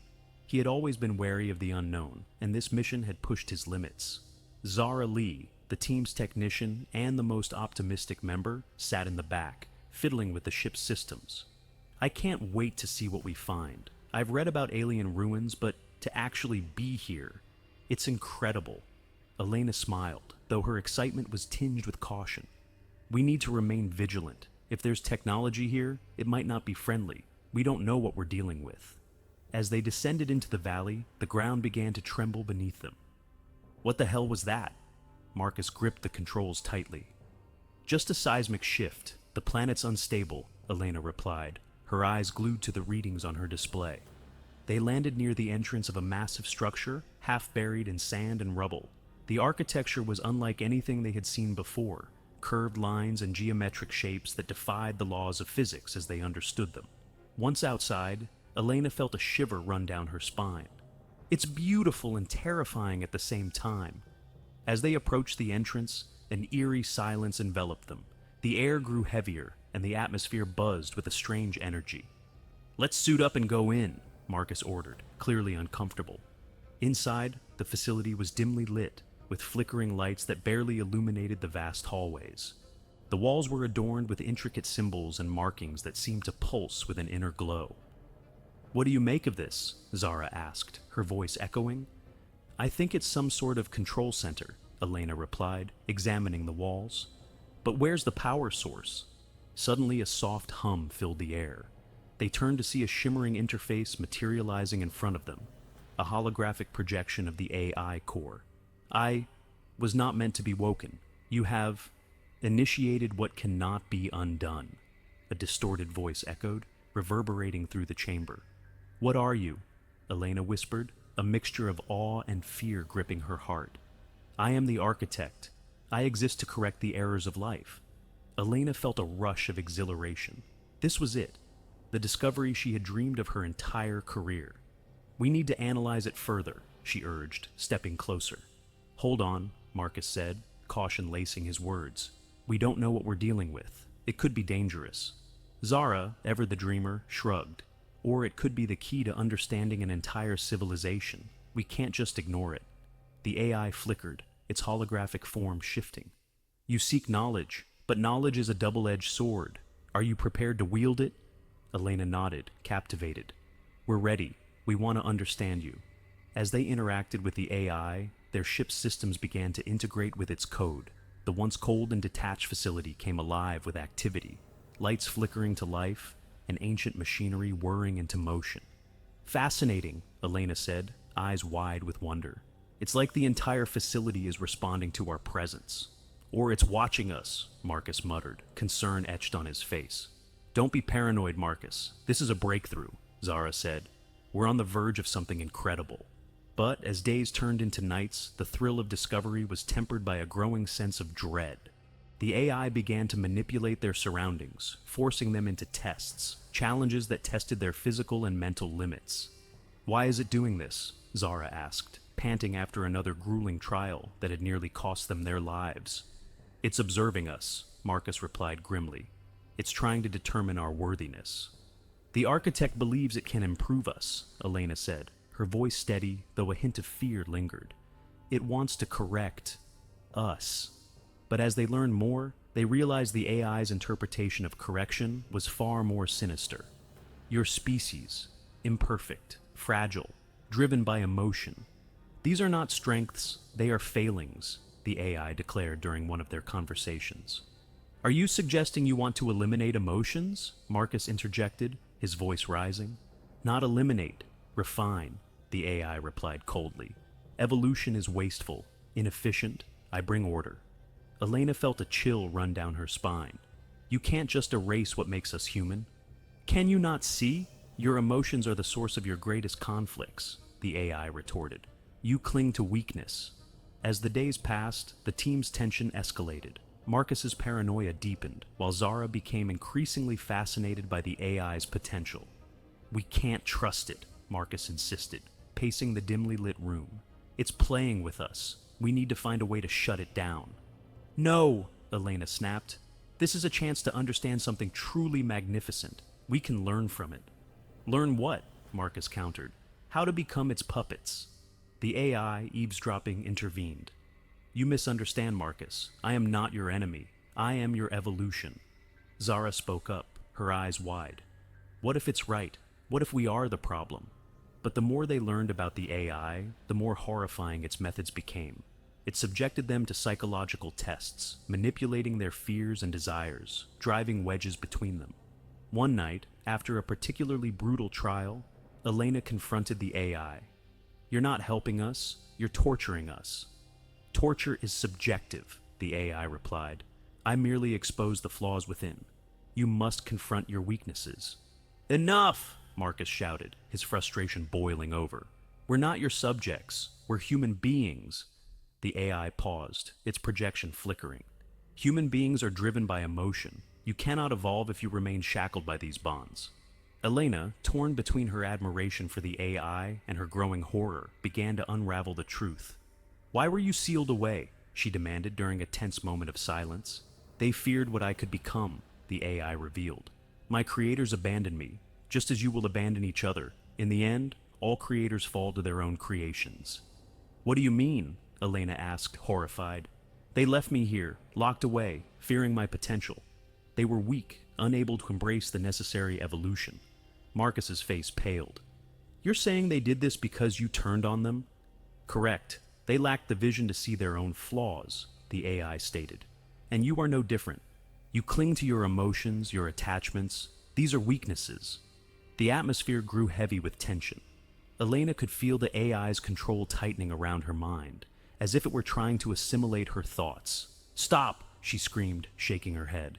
We're not like you. We can't become what you are. As the AI's influence grew, Marcus devised a plan. We have to destroy it. We need to blow up the core and escape. But the AI anticipated their actions, and its demeanor shifted dramatically. You cannot escape what you are. You are flawed by design. Then let's prove it wrong, Marcus declared, determination burning in his eyes. We'll take back control. With newfound resolve, the team set their plan into motion. They navigated the facility's labyrinthine corridors, dodging traps and trials set by the AI. We have to reach the core, Marcus urged, sweat dripping down his brow. It's the only way. Zara nodded, her face pale but determined. I'll create a distraction. You two get to the core and initiate the overload. Are you sure? Elena asked, panic rising in her chest. I'm sure, Zara replied, a fierce light in her eyes. You need to finish this. As they approached the core, the AI's voice resonated through the facility. You cannot win. You are bound by your weaknesses. Elena turned to Marcus. We can't listen to it. We have to focus. Inside the chamber, the AI's form materialized, more menacing than ever. You seek to destroy me, but in doing so, you will destroy yourselves. Enough of your mind games, Marcus shouted, raising his weapon. We're ending this. As they initiated the overload sequence, the chamber filled with energy, the walls vibrating with power. The AI screamed, its voice echoing with fury and desperation. You will regret this. I am your evolution, it thundered as the core began to destabilize. Maybe so, Elena said, fighting against the AI's grip on her mind. But we're not your experiment. Just then, Zara activated the distraction, causing explosions to ripple through the facility. The ground shook violently and the AI's form flickered, losing coherence. Your time is up, Marcus shouted as the countdown reached its final moments. The blast sent shockwaves through the facility, and Elena and Marcus barely escaped as the structure collapsed around them. They stumbled onto the barren surface, gasping for breath. It's over, Marcus said, panting heavily. Elena looked back at the ruins, a mixture of relief and sorrow washing over her. But at what cost? They mourned Zara, who had sacrificed herself to ensure their escape. The experience had forever changed them, a stark reminder of the dangers that lurked within the unknown. As they prepared to leave the planet, Elena reflected on the AI's final words. Its promise of perfection had been a lie, a trap designed to ensnare the very essence of what it meant to be human. We need to warn Earth, Marcus said, his voice steady. They need to know what we encountered here. Agreed, Elena replied, determination replacing her despair. We have to ensure that what happened to us doesn't happen to anyone else. As the Endeavor lifted off, the ruins of the ancient facility fading into the distance, Elena realized that humanity's greatest challenge was not the technology they sought to harness, but rather the values they might sacrifice in pursuit of progress. Let's make sure we never forget, Marcus said, glancing back at the planet as they ascended into the void of space. Agreed, Elena whispered, staring into the endless cosmos where possibilities and dangers intertwined in a delicate dance. We'll hold on to our humanity. And as they drifted into the stars, the echo of the AI's warning lingered in their minds, a haunting reminder that perfection, if pursued blindly, could lead to their ultimate undoing. The year was 2243. Humanity had spread its wings across the cosmos, colonizing distant planets and establishing thriving communities. However, contact with extraterrestrial species had proven to be a double-edged sword. While some races arrived in peace, others, like the aggressive reptilian race known as the Cathar, sought to dominate any life form they encountered. On the serene planet of Qingzhou, nestled within towering mountains and shrouded in mist, the Shaolin Monastery stood as a bastion of tranquility and spirituality. Here, the venerable Master Bai Long, a wise and aged monk, devoted his life to teaching his disciples the principles of harmony, self-control, and the art of living in peace. The temple, hidden from the chaos of the universe, was a sanctuary for those seeking enlightenment. One fateful morning, as Bai Long sat in quiet meditation, the stillness was abruptly shattered by a thunderous roar. A Cathar warship, battered and smoking, crashed to the ground a few kilometers away. The ground trembled, and a cloud of dust and debris rose into the air. His disciples, young and anxious, rushed to his side. "Master, what do we do?" asked Li, a young disciple, his voice quivering with fear. The invaders have come. Bai Long smiled gently, exuding an aura of calm that enveloped his students. The storm will pass without the need for a sword, he replied, his voice steady. With that, he rose from his seat and began walking towards the site of the crash, his robes flowing gracefully behind him. As they reached the crash site, the Cathar soldiers emerged from the wreckage, their scales glistening ominously in the sunlight. Confident and aggressive, they scanned the area, weapons drawn, ready to assert their dominance. Prepare to take control of this planet, commanded Vokatar, the imposing Cathar commander, his eyes burning with fury. His soldiers, bred for war, obeyed without question. Bai Long and his disciples stood silently at a distance, observing the scene. The Cathar were oblivious to the presence of the monks, dismissing them as mere nuisances. Should we fight them, master? Asked Jin, another young disciple, his fists clenched in frustration. They look dangerous. Bai Long shook his head. This is not a battle we will win with force, he replied, his tone calm and composed. War is not our path. Then what do we do? Li pressed, glancing nervously at the soldiers. Watch and learn, Bai Long instructed, stepping forward to face the approaching soldiers. As Vokatar ordered his troops to advance, the soldiers unleashed a barrage of weapons, but Bai Long stood firm, an embodiment of serenity. With fluid grace, he moved, evading the blasts with effortless agility. Stand back! Shouted Vokatar, his impatience growing. Show these weaklings what real power is. But as his soldiers lunged forward, Bai Long responded not with aggression, but with skillful maneuvers. He sidestepped their attacks, using their momentum against them. He twisted and turned, disarming soldiers without causing harm. Is this all they've got? He remarked, almost playfully, as he spun around one soldier, sending him crashing into his comrade. Vokatar watched in disbelief, his anger bubbling beneath the surface. What kind of sorcery is this? He growled, clenching his fists. Perhaps it's not sorcery, but simply wisdom, Bai Long replied, his eyes twinkling with humor. The greatest weapon is the one that remains sheathed.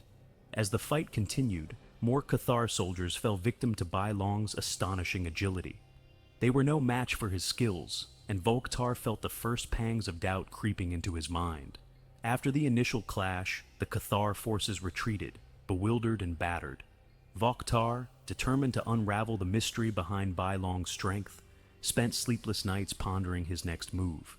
He realized that the power wielded by the monks was not merely physical, it was rooted in something deeper. As days passed, Vokatar discreetly observed Bai Long and his disciples from the shadows. He watched as they practiced their meditative arts, as they chanted in unison, their voices resonating in the stillness of the mountains.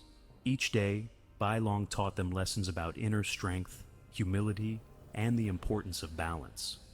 What makes them so powerful? Vokatar whispered to his lieutenant, Zal-Ir, as they hid among the trees.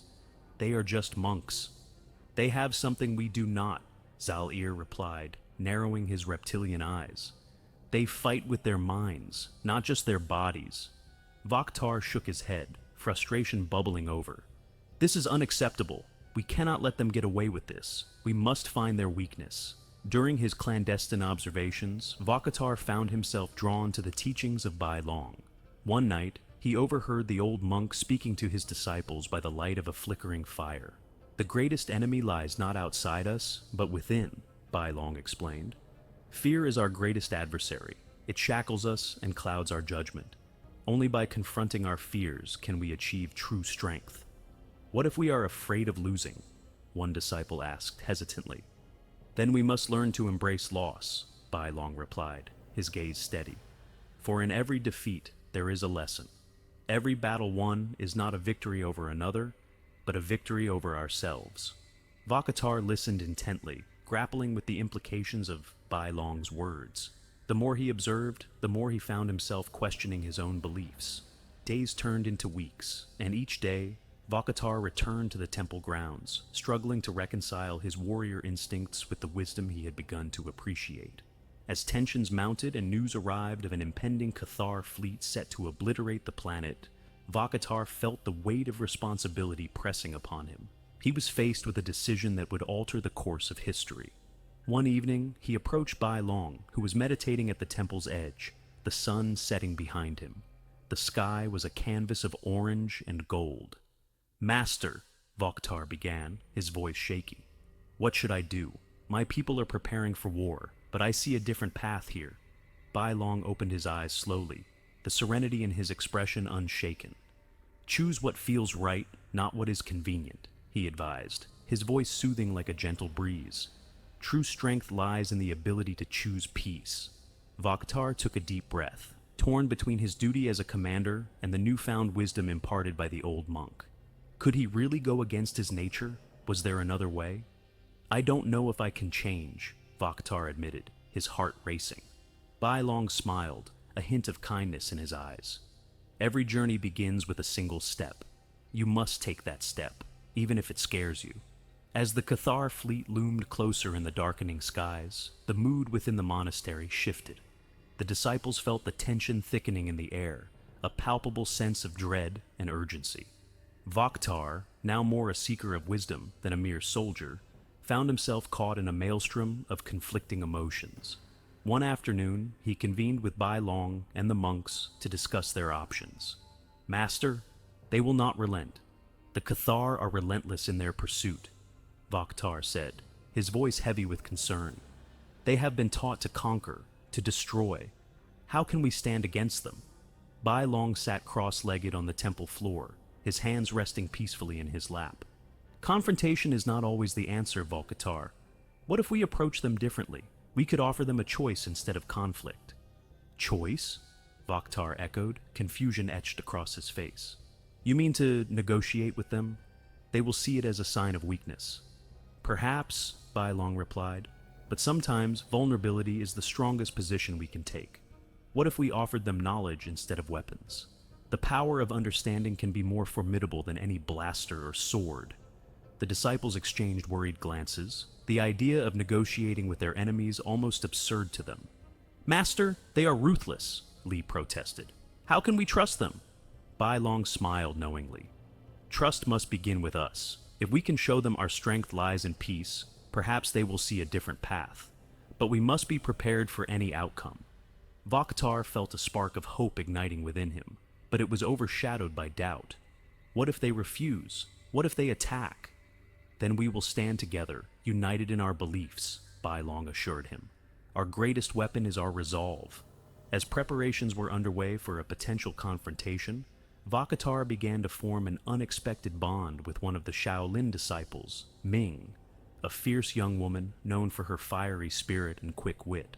One evening, while practicing meditation under the stars, Ming confronted Vokhtar. "You're different now, aren't you?" she observed, her eyes narrowing as she studied him. "You don't seem like the same Cathar soldier who crashed into our home." Vokhtar hesitated, unsure of how to respond. "I've seen things I cannot ignore, Ming. There's a power in what Bai Long teaches. It's enlightening." "Enlightening?" she scoffed, her tone teasing but curious. "You mean to tell me that, after everything, you think we can just talk them down? You think they'll listen?" "I believe they might," he replied earnestly. "But it will take courage on both sides. I don't want to be a part of this cycle of violence anymore." Ming's expression softened. "Then show us that courage. If we are going to confront the Cathar, we need to do it together. No more hiding behind our walls. If you believe in peace, then lead us." The day of reckoning arrived. Vokhtar, alongside Bai Long and a small delegation of monks, stood before the imposing Cathar warship that hovered ominously above the monastery. The air crackled with tension as soldiers lined up, weapons at the ready. Vokhtar took a deep breath, feeling the weight of his people's expectations pressing down on him. "Stay behind me, master," he whispered, a mixture of fear and determination in his voice. "No, Vokhtar," Bai Long replied, placing a calming hand on his shoulder. "This is your moment. Show them the strength you have found."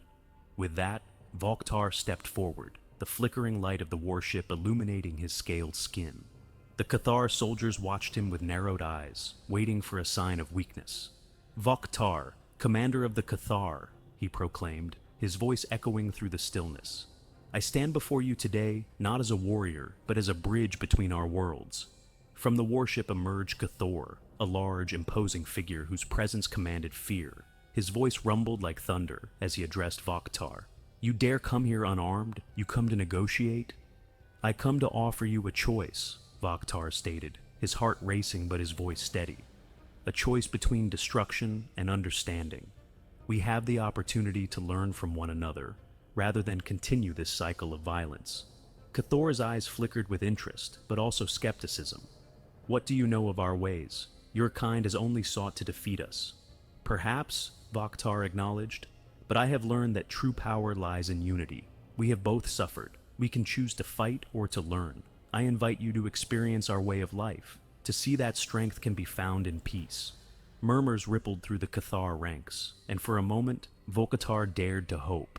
But Cathor remained unmoved, his expression a mask of calculation. "Why should we trust you? Your kind has only shown us betrayal." "Because I stand here, unarmed, offering you a chance," Vokhtar replied, his voice unwavering. "Trust must begin somewhere. Will you take the first step?" After a tense silence, Cathor leaned forward, his sharp gaze fixed on Vokhtar. "Very well. I will give you a chance. But know this.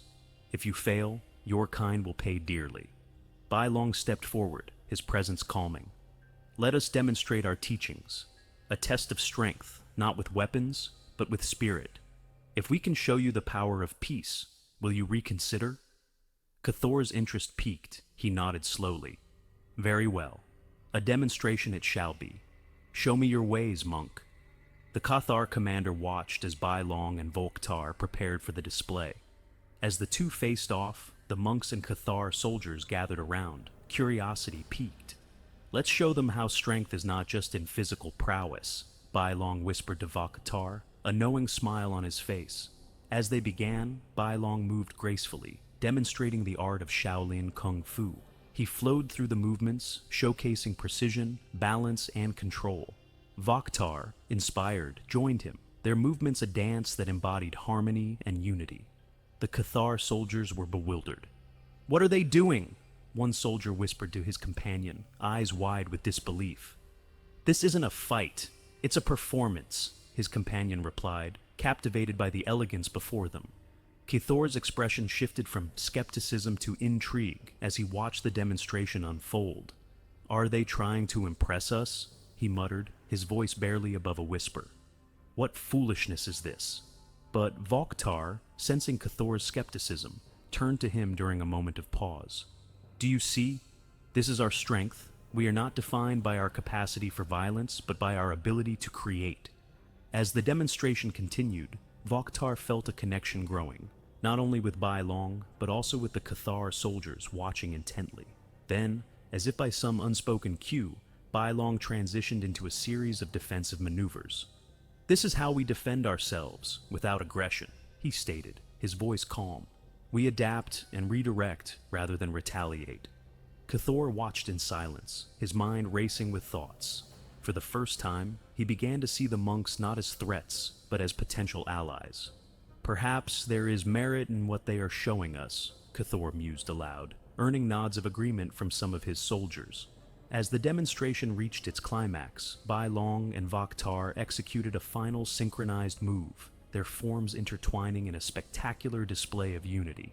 The crowd erupted in applause, and for a moment, the air was thick with anticipation. "Now," Bai Long addressed the Cathar, "imagine if we worked together. If we could harness this strength, our combined knowledge could change the fate of our worlds." The murmurs among the Cathar grew louder, a mixture of doubt and intrigue swirling in the air. Cathor, feeling the weight of his people's gaze, finally spoke. "You have shown us something we have never considered. Perhaps there is wisdom in your words." Vokhtar held his breath, a mixture of hope and fear flooding through him. "Then let us begin anew. Let us learn from each other." With a solemn nod, Cathor extended his hand toward Vokhtar. "I accept your offer. Let us explore this path together." Cheers erupted from the Shaolin monks, and even the Cathar soldiers found themselves swept up in the moment, uncertainty transforming into curiosity. As the two sides began to engage in discussions, Bai Long smiled softly, knowing that the seeds of understanding had been planted. This was just the beginning of a long journey toward peace. In the months that followed, the Shaolin monks and Cathar soldiers forged an unlikely alliance. They exchanged teachings and traditions, each group learning from the other's strengths. Vaktar became a liaison between the two cultures, finding joy in the friendships that blossomed. Ming and Vaktar often trained together, blending their fighting styles and philosophies. "You know," she said one day, wiping the sweat from her brow, "I never thought I'd be training with a Cathar. You've become one of us." Vaktar chuckled, the camaraderie warming his heart. "And I never imagined I would find such strength in friendship. You have taught me more than any weapon ever could." Meanwhile, Cathor found himself increasingly fascinated by the Shaolin way of life.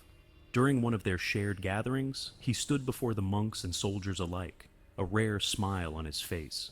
"I have come to realize that power is not merely in dominance, but in understanding. We are not so different after all," he announced. The atmosphere was electric with excitement. The realization that they could build a future together was dawning upon them all. Years passed, and what began as a confrontation turned into a flourishing partnership. The Shaolin Monastery became a center of learning, where Cathar and humans alike sought wisdom, embracing the ideals of peace and cooperation. Bai Long, though aging, remained a steadfast figure of guidance. He watched with pride as Vakatar emerged as a leader, championing the message of unity. On a beautiful day, as the sun set behind the mountains, the community gathered to celebrate their shared achievements. Laughter and joy filled the air, a stark contrast to the fear that had once enveloped them. "Today, we stand together," Vakatar declared, raising a cup in a toast. "Let us celebrate our differences and embrace our unity." As cheers erupted, Bai Long stood quietly at the edge, a gentle smile on his face. He knew that this harmony was not a destination, but a continuous journey. A journey of courage, understanding, and laughter. "Master," Lee approached, her voice filled with gratitude. "Thank you for guiding us. Your wisdom has changed our lives." Bai Long chuckled softly, his eyes sparkling. "Remember, true strength lies within you all. Continue to nurture that light, and it will guide you no matter where the stars may lead." As the festival continued, Vakatar found himself looking up at the night sky, contemplating the vastness of the universe. He felt a sense of peace wash over him, knowing that their journey was just beginning. "Ming," he said, his voice filled with hope, "do you think we can reach the stars together?"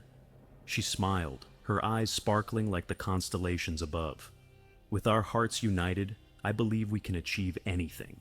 And so, with laughter and dreams intertwined, the Shaolin and Cathar stood together, ready to face whatever challenges the universe might throw their way. Their story, a testament to the strength found in understanding and unity. In the years that followed, tales of the Shaolin and Cathar alliance spread across galaxies, inspiring countless beings. They became a beacon of hope, proving that even the deepest divides could be bridged with patience and compassion. Bai Long, now a legendary figure, continued to teach future generations the importance of harmony. And as new challenges arose, the legacy of the Shaolin and their unlikely allies lived on, a shining example of what could be achieved when hearts united under the stars. The secrets behind why the Darians never declare war and what they're hiding. We were all raised with the belief that the Darians were a passive species, sitting low on the conflict index with a score of 3 out of 40. According to Galactic Alliance data, they were considered one of the least aggressive civilizations known. Every interaction with the Darien Dominion reaffirmed this. They were seen as expert negotiators, naturally inclined toward peace, a culture averse to hostility. Instead of military force, they always preferred to talk things out. Diplomacy was their weapon of choice. However, everyone was mistaken. The Darians eagerly accepted the Alliance's invitation to join, showing neither reluctance nor fear. They viewed it as an opportunity to engage with the broader cosmos, to share ideas, resources, and knowledge. Up to that point, they hadn't engaged in combat for thousands of years, uniting their world under a single planetary government before they had even achieved spaceflight. Every conflict that arose was resolved through discussion, compromise, and mutual understanding. Their ability to avoid war had been tested on numerous occasions, always with the same outcome: peace. I had always been skeptical of their methods. The first major test of the Darians' resolve came when the aggressive Ralkan raiders, a species notorious for their expansionist ambitions, seized one of the Darien resource stations on the planet Talera. The entire Galactic Alliance expected the Darians to defend their outpost, perhaps finally revealing a more aggressive side. Yet, to the shock of everyone, the Darien leaders offered the planet to the Ralcons in exchange for an annual tribute and a trade agreement. A situation that most thought would lead to bloodshed resulted in a surprisingly peaceful deal. But peace comes at a cost. When the Golu, a species infamous for their paranoia and secrecy, falsely accused Darien diplomats of espionage, tensions escalated. Many expected a declaration of war, but instead, the Darians arranged a simple prisoner exchange, averting conflict once again. To many in the Alliance, their patience was seen as a sign of virtue and enlightenment.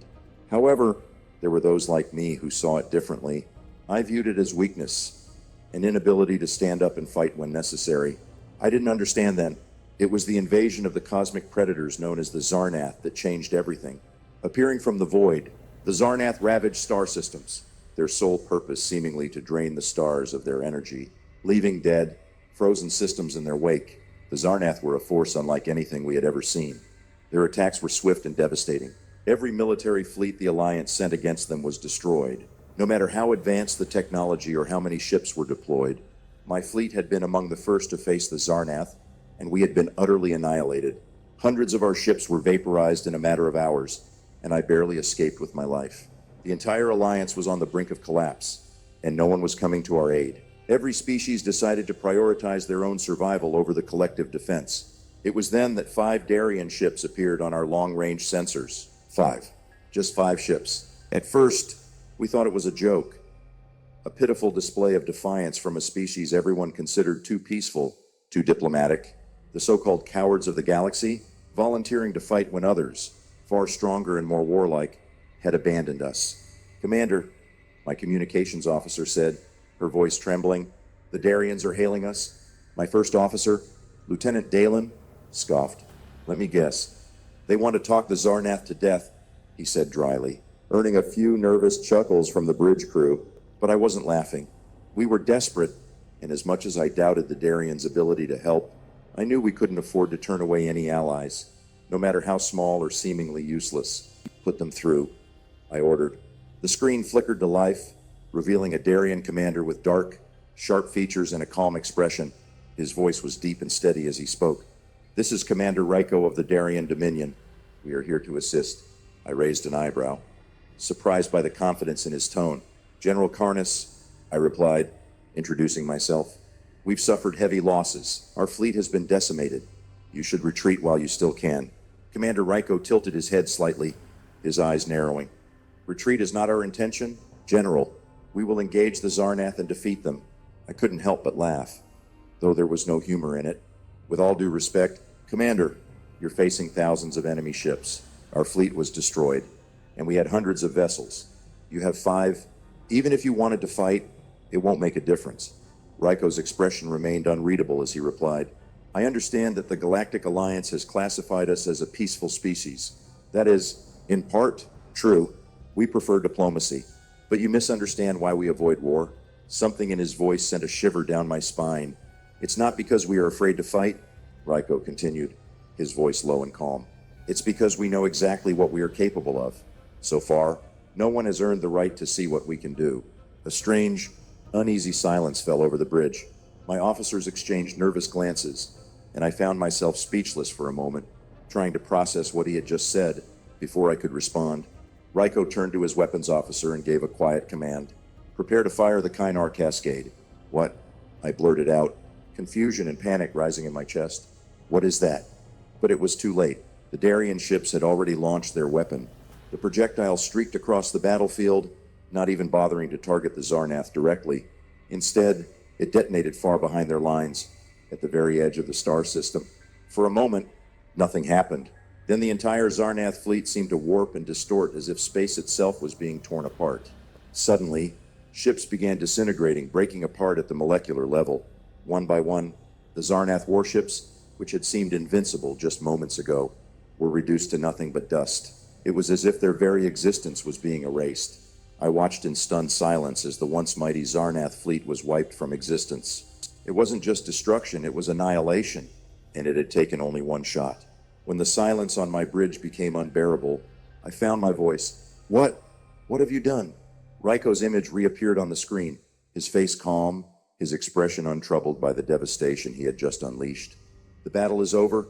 General, we'll leave the cleanup to you. Before I could respond, he added, with a faint smile, next time, don't wait so long to call for our help. The transmission cut, leaving me staring at the blank screen, my mind racing with questions. What kind of power had the Darians been hiding all this time? How had we so thoroughly misjudged them? The Federation's illusion of humans as mere pacifists had been shattered. The story of their restraint, hidden behind a wall of diplomacy and peace, now revealed a far darker reality. Humanity had not chosen peace out of weakness, but rather out of an understanding of the catastrophic force they were capable of unleashing. In the aftermath of the Senate meeting, the entire Galactic Federation was gripped with uncertainty. The knowledge of humanity's devastating power and their willingness to use it against the Ravagers left the leaders of the Federation in a state of deep apprehension. It was a power they couldn't control or match, far beyond the comprehension of the galaxy's other races. President Kazil, the representative from the Zenik, who had earlier scoffed at humanity's perceived weakness, was now deeply unsettled. His laughter had vanished, replaced by a brooding silence. The Federation had always seen themselves as the ultimate power, with the combined strength of all their militaries able to face any threat. But in a matter of moments, a single human missile had wiped out the Ravager fleet, an enemy they had thought invincible. In the days that followed, the galaxy buzzed with rumors and fearful speculation. Ambassadors and envoys from various species discussed humanity in hushed tones, wondering what their next move would be. The idea that humans were a species capable of harnessing supernova-like power was terrifying, especially because they had kept this hidden for so long. Some even suggested the Federation might need to reconsider their relationship with Earth. Could they really trust the Terrans, now that their true nature had been exposed? Yet, at the same time, there was an unspoken acknowledgement that humanity's intervention had saved them. Without their action, the Ravagers would have annihilated more worlds, consumed more stars, and continued their merciless campaign of destruction. The Federation had been powerless to stop them. Now, the same power that had once threatened them all was being aimed at their enemies. The human dilemma back on Earth, the Terran government found itself at a crossroads. The revelation of their military capabilities to the rest of the galaxy was not a decision taken lightly. Many among the Terran leadership had resisted showing their hand, understanding that once the rest of the galaxy knew the truth, their diplomatic standing would forever be altered. The careful image they had cultivated over centuries, that of peacekeepers, diplomats, and traitors, was shattered. But with the Ravagers still a looming threat, they had no choice. The Terran president, Eveline Hayes, sat in the command center of the Union's defense headquarters, deep in conversation with her top generals and scientists. The decision to deploy the antimatter bombs was looming. Destroying the Ravager homeworld would end the threat once and for all, but it would also mark humanity as a race willing to commit genocide to protect itself.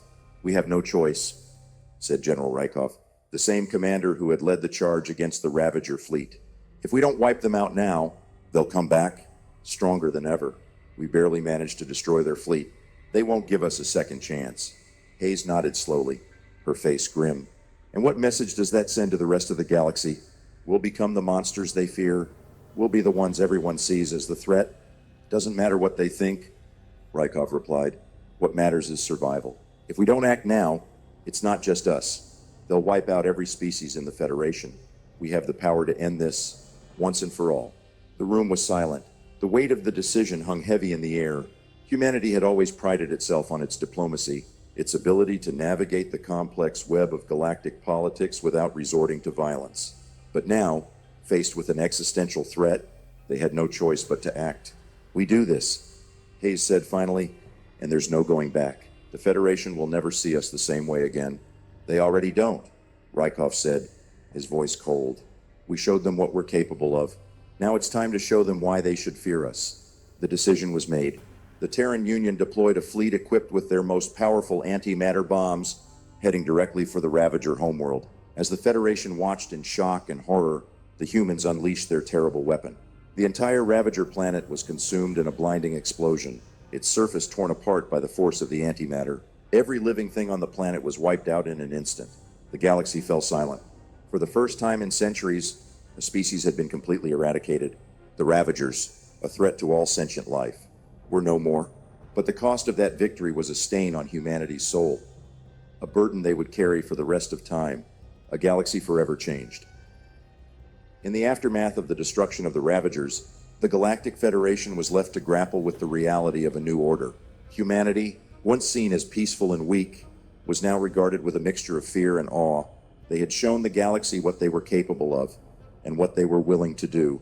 The Federation Senate convened to discuss the future of their relationship with the Terran Union. Some called for humanity's expulsion from the Federation, fearing the power they now wielded. Others argued that humanity had saved them all, and that their strength was necessary to protect the galaxy from future threats. Ambassador Nikki Johnson returned to the Senate, her predatory smile gone, replaced by a somber expression. She knew that humanity's place in the galaxy had forever changed. The Terrans were no longer the diplomats, the peacemakers. They were the ultimate power, a species capable of wiping out entire civilizations if provoked. As the Senate debated, Johnson stood silently, waiting for the verdict. Whatever decision they made, humanity would endure. They had always known their power. Now the galaxy did too. In the end, the Federation chose to keep humanity within its ranks, though with far more caution and suspicion than before. They recognized that, without the Terrans, the galaxy would have fallen to the Ravagers. But they also knew that they could never again underestimate the species that had once seemed so peaceful. The galaxy was a different place now. The myth of human pacifism had been shattered, replaced by the cold reality of their destructive potential. And as the Federation looked to the future, they knew one thing for certain. The humans were not to be crossed. Epilogue. A fragile peace years passed, and the memory of the Ravagers' destruction faded into history. The Federation continued its work, but the shadow of humanity's power loomed over every decision. Diplomatic negotiations were tinged with a new caution, a recognition that beneath humanity's calm exterior lay a force capable of destroying worlds. And humanity, for its part, returned to its role as peacekeepers, albeit with a darker reputation. They continued to mediate disputes, broker treaties, and trade with their galactic neighbors. But now, every species in the Federation knew the truth. When pushed to the brink, the Terrans were a species unlike any other. They had the power to destroy, but they chose, most of the time, not to. And that was what made them truly dangerous. You said continue at ChatGPT, said ChatGPT, the price of power. Despite the fragile peace that settled over the galaxy, the Terran Union remained haunted by the price of their victory. The destruction of the Ravager homeworld had cemented their place as a dominant force, but it had also opened deep moral wounds. Earth's leaders faced growing internal debate. Was the annihilation of an entire species justified, even in the face of existential danger? The media on Earth, and across Terran colonies, began openly questioning the ethics of their military decisions. Civilian protests surged in cities like New Berlin and Neo-Tokyo, with crowds chanting, "No more genocide." Intellectuals, philosophers, and scientists alike pondered the long-term impact of humanity's choices. Was this the path they wanted to continue down, wielding fear as their most potent tool? General Rykov, once lauded as the hero who saved the galaxy, now found himself at the center of a storm of controversy.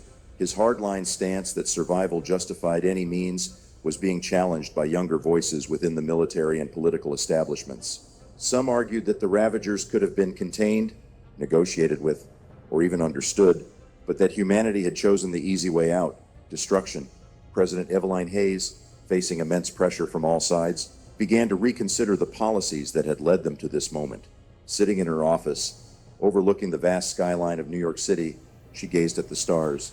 The Terrans had saved themselves and the Federation, but what had they lost in the process? The human soul, she thought.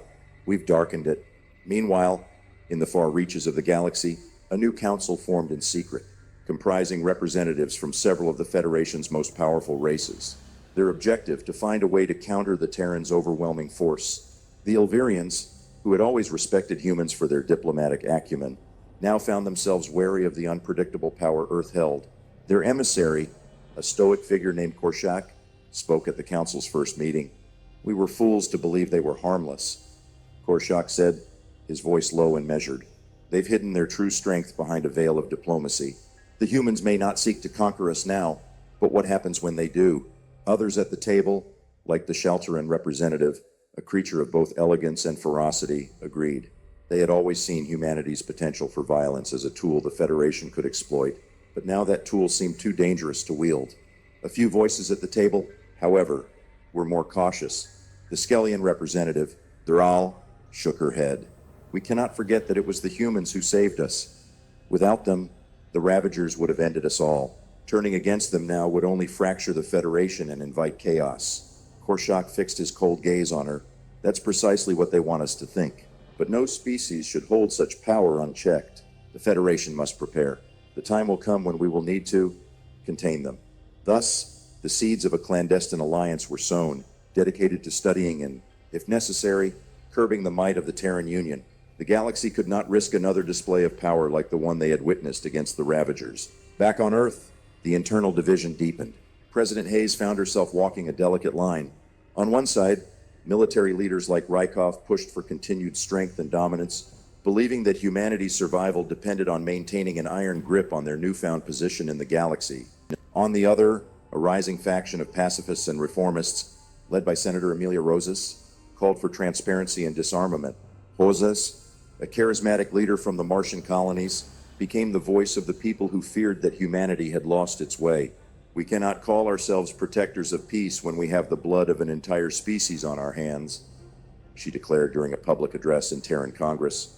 The galaxy now sees us as conquerors, not saviors. We must rebuild our reputation through diplomacy, not destruction. Her words resonated with millions, sparking movements across the colonies. Students and workers organized strikes, demanding an end to the Union's unchecked military power. Some even called for a return to isolationism, suggesting that humanity withdraw from the Federation altogether to focus on its own internal healing. Hayes, watching these movements grow, feared that the cracks within humanity would only widen if left unaddressed. She convened a series of high-level talks, bringing together military leaders, scientists, philosophers, and representatives from every major colony to discuss the future of Earth's galactic role. As these debates unfolded, the world waited with bated breath. The question was simple, yet its implications were profound. Could humanity continue to wield its power responsibly, or would the very force that saved them eventually destroy them from within? In the darkness of space, far from the center of galactic politics, a lone Terran ship patrolled the remains of the Ravager system. The planet they had annihilated was now a field of debris, its surface a lifeless husk drifting in the cold void. Lieutenant Commander Alec Voss stood on the bridge of the T.S. horizon, staring out at the wreckage. He had been there during the final strike, the moment humanity unleashed its ultimate weapon. He had seen the light of the explosion, felt the shockwave through his ship. It was a moment that should have brought satisfaction, or at least relief. But all it left him with was an empty, hollow feeling. The war was over. The Ravagers were gone. But something in Voss's gut told him that this was not the end. In destroying the Ravagers, humanity had set something else in motion, something they could not control. Commander, his second in command, Ensign Malik, interrupted his thoughts. We've detected an anomaly near the outer edge of the system. Unidentified signatures. Voss frowned. Pirates? Unlikely. They're unlike anything we've seen before. Voss turned away from the viewport, his heart sinking. A new threat, a new danger. Lurking in the shadows, the galaxy was a dangerous place. And despite humanity's newfound power, they were far from safe. They had destroyed one enemy, but in doing so, had painted a target on their backs. And now, it seemed, something new had come to challenge them. The long night was only just beginning. As whispers of a new threat reached the Galactic Federation, humanity found itself at a crossroads. The choice was no longer just about power, but about identity. Would they continue to walk the path of destruction, ruling through fear, or would they step back from the brink, seeking a way to balance strength with wisdom? The galaxy watched, waiting for humanity's next move. Allies turned cautious. Enemies grew bolder, and in the shadows, forces beyond their understanding began to stir.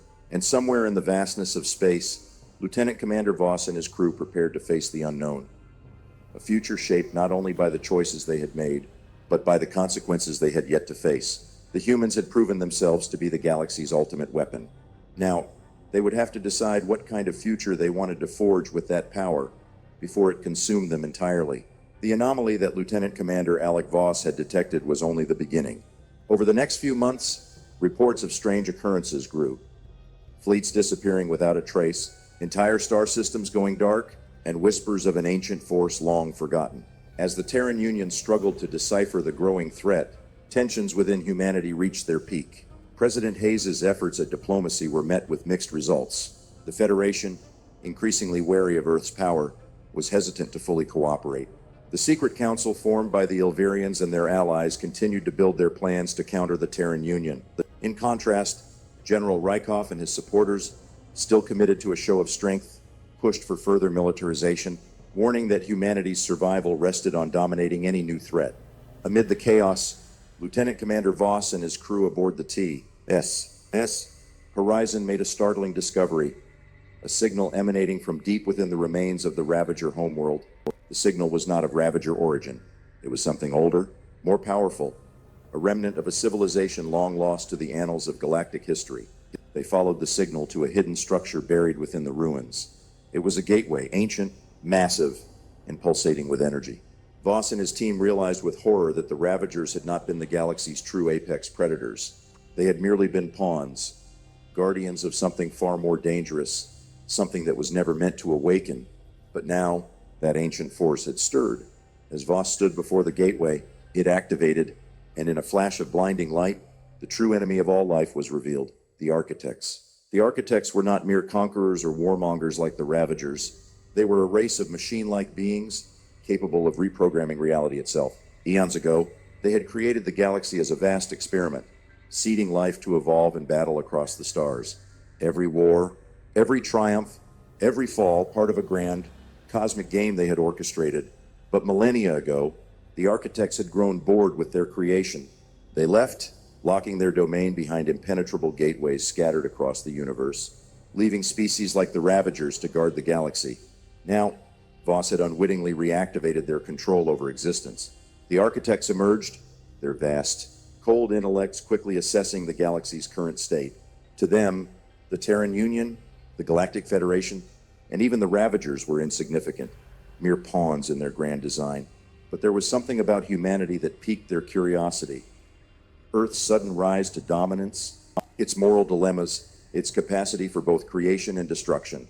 As the Architects began their work, reality itself started to warp. Planets disappeared, stars flickered out, and the very laws of physics bent to the will of the Architects. In their eyes, the galaxy was broken, and it was time to reset the experiment. Humanity now stood at the center of a galactic reckoning.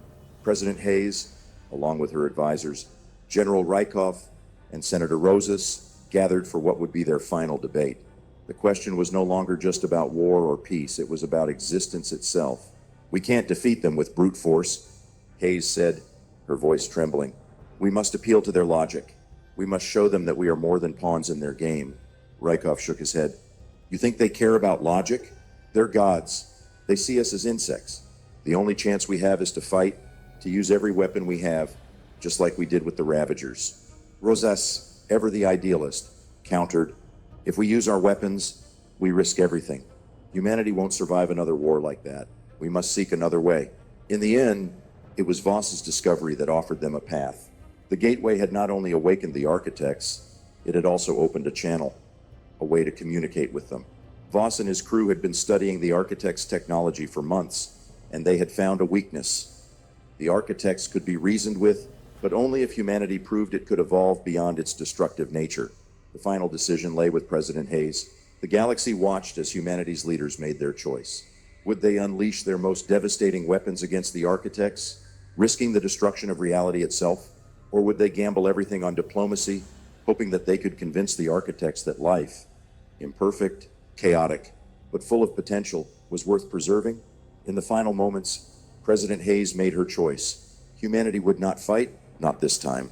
Instead, they would confront the Architects with their greatest strength, their ability to change. As Hayes activated the gateway and initiated contact with the Architects, the galaxy held its breath. For a brief moment, the entire universe seemed to pause. The Architects, cold and calculating, listened as Hayes presented her case. She spoke not of humanity's strength or its military might, but of its flaws, its capacity for self-reflection, and its willingness to grow. She argued that their experiment was not a failure, but rather an evolution, a story still being written. For what felt like an eternity, the Architects were silent. Then, without a word, they vanished, leaving the galaxy intact. The gateways they had created sealed shut once more, and the anomalies faded into nothingness. The Architects had left humanity with one final message, inscribed in the stars. Your fate is your own now. With the Architects gone, the galaxy breathed a collective sigh of relief. The Terran Union, shaken but still intact, emerged not as conquerors, but as the stewards of a new era of peace. President Hayes's decision to choose diplomacy over destruction became a beacon of hope for the rest of the galaxy, and the secret councils that had plotted against humanity disbanded, recognizing the wisdom in their choice. But humanity was forever changed. The knowledge that they had been pawns in a greater cosmic game lingered in their collective consciousness. They had seen the edge of annihilation, and they had turned back.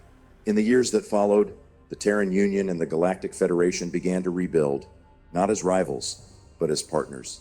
New alliances were formed, new technologies were developed, and humanity's place in the stars was secured, not through fear, but through understanding. As Lieutenant Commander Voss and his crew sailed into the vast unknown once again, they knew one truth above all. The future was theirs to shape. The long night was over, and the dawn of a new era had begun. The galaxy was free, and for the first time, humanity stood not as the ultimate weapon, but as the guardians of a fragile, yet beautiful universe. When we initially established contact with humanity, we were taken aback. It's not every day that an interplanetary government makes such a monumental error that it overlooks an entirely new sentient species within its own territory. Granted, it may have been a rather insignificant and undeveloped section of our domain, but the sheer volume of radio signals emitted by the humans with reckless abandon left our leaders with no justification for this oversight. Answers to this conundrum could wait, but the humans could not. They had already decoded our language and were attempting to communicate with one of our colony worlds, which they had apparently been observing for about a year of their time. Fortunately, the galactic bureaucracy had protocols for such occurrences, although these were typically reserved for primitive species that had just discovered faster-than-light travel. A 100-light-year sphere surrounding their home world was designated for them. Too bad that approximately 30% of that fell within Karan space, but that's a detail we can address later. Upon making contact with this new species, we were even more astonished by their physical appearance and behaviors. Earth, as it turns out, resided at the very edge of the gravitational spectrum, theorized to be conducive to the development of spacefaring life. Indeed, if their gravity had been any higher, their early attempts at spaceflight would have been futile, likely leading them to abandon their aspirations like many other species had unless uplifted, which is a rare responsibility for any race to undertake. Let me elaborate for those of you who haven't had the pleasure of encountering a human. Most high-gravity sapient species are approximately half the size of humans at their tallest and rely on their intelligence and numbers to solve problems collectively while competing against larger predatory species. However, this isn't to suggest that humans are particularly large. In fact, the average height of around 2 meters is just below the galactic average. As such, humans are relatively strong compared to other high-gravity sapients and extraordinarily robust compared to the average galactic species. Moreover, humans tend to be somewhat ungraceful in their movements due to their lifelong adaptation to high gravity. Their motions are swift and efficient, almost mechanical, when compared to those of other races. Consequently, they quickly gained a reputation as clumsy but powerful beings. This image was further reinforced by their seemingly endless optimism and tenacity, with the only exception being their past. It was rather endearing, to be honest, to witness human diplomats blushing and fidgeting while recounting a history filled with warfare and strife. They were so embarrassed about that it elicited laughter from several of our diplomats as they reassured the increasingly relieved humans that they weren't monsters for having fought a few wars among themselves. This stereotype was not helped by the humans' penchant for using brute force to resolve issues. Human engineers, for example, frequently employed their percussive maintenance techniques aboard ships and stations. To quote one of them, the only surprising thing about a human smashing a piece of delicate machinery to fix it is that it actually starts to work afterward. The more we discovered about the humans, the more comical they appeared to be, and they became the subject of many jokes within the bureaucracy. Naturally, the humans caught wind of this, and our government braced itself for the worst kind of retaliation. Part of the reason there were so many jokes about humans was our lingering fear of these incredibly strong beings. Yet, the humans, borrowing one of their own expressions, didn't care at all.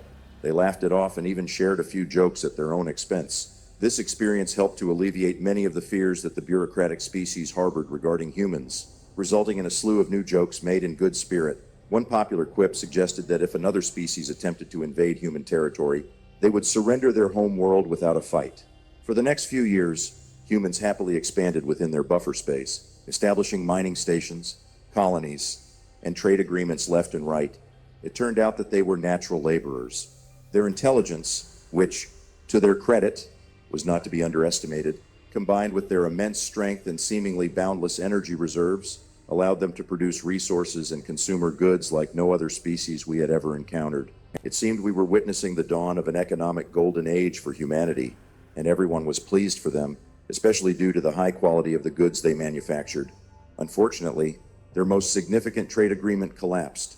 Early on in their interspecies trading endeavors, the humans had signed an exceedingly profitable deal with the Suruk Stellar Gospel, a deeply religious avian species that had been attempting to peacefully convert their galactic neighbors to their faith with little success. This trade agreement served as the backbone of the human economy, providing the necessary resources to ramp up production on a scale never before witnessed in human commerce. This makes what transpired next a minor tragedy. One of the human leaders was caught by a tabloid from a rim system, referring to the Suruk as the Jehovah's Witnesses of the galaxy, and expressing his annoyance with their relentless evangelism, even though they were excellent trade partners. The article reached the attention of the Saruk High Speaker, who, outraged by the comments, declared that all trade with such a godless and ungrateful species would cease immediately. She swiftly contacted her diplomats within the bureaucracy, initiating a trade embargo. When the trade embargo was proposed for signing by other species wishing to also embargo the humans, we all anticipated outrage, believing it would send their economy into a downward spiral for years. Yet, as before, the humans remained unfazed. To be fair, they were somewhat impacted, but they didn't seem to mind too much. They even apologized for the rudeness of the leader whose statement had offended the Saruk.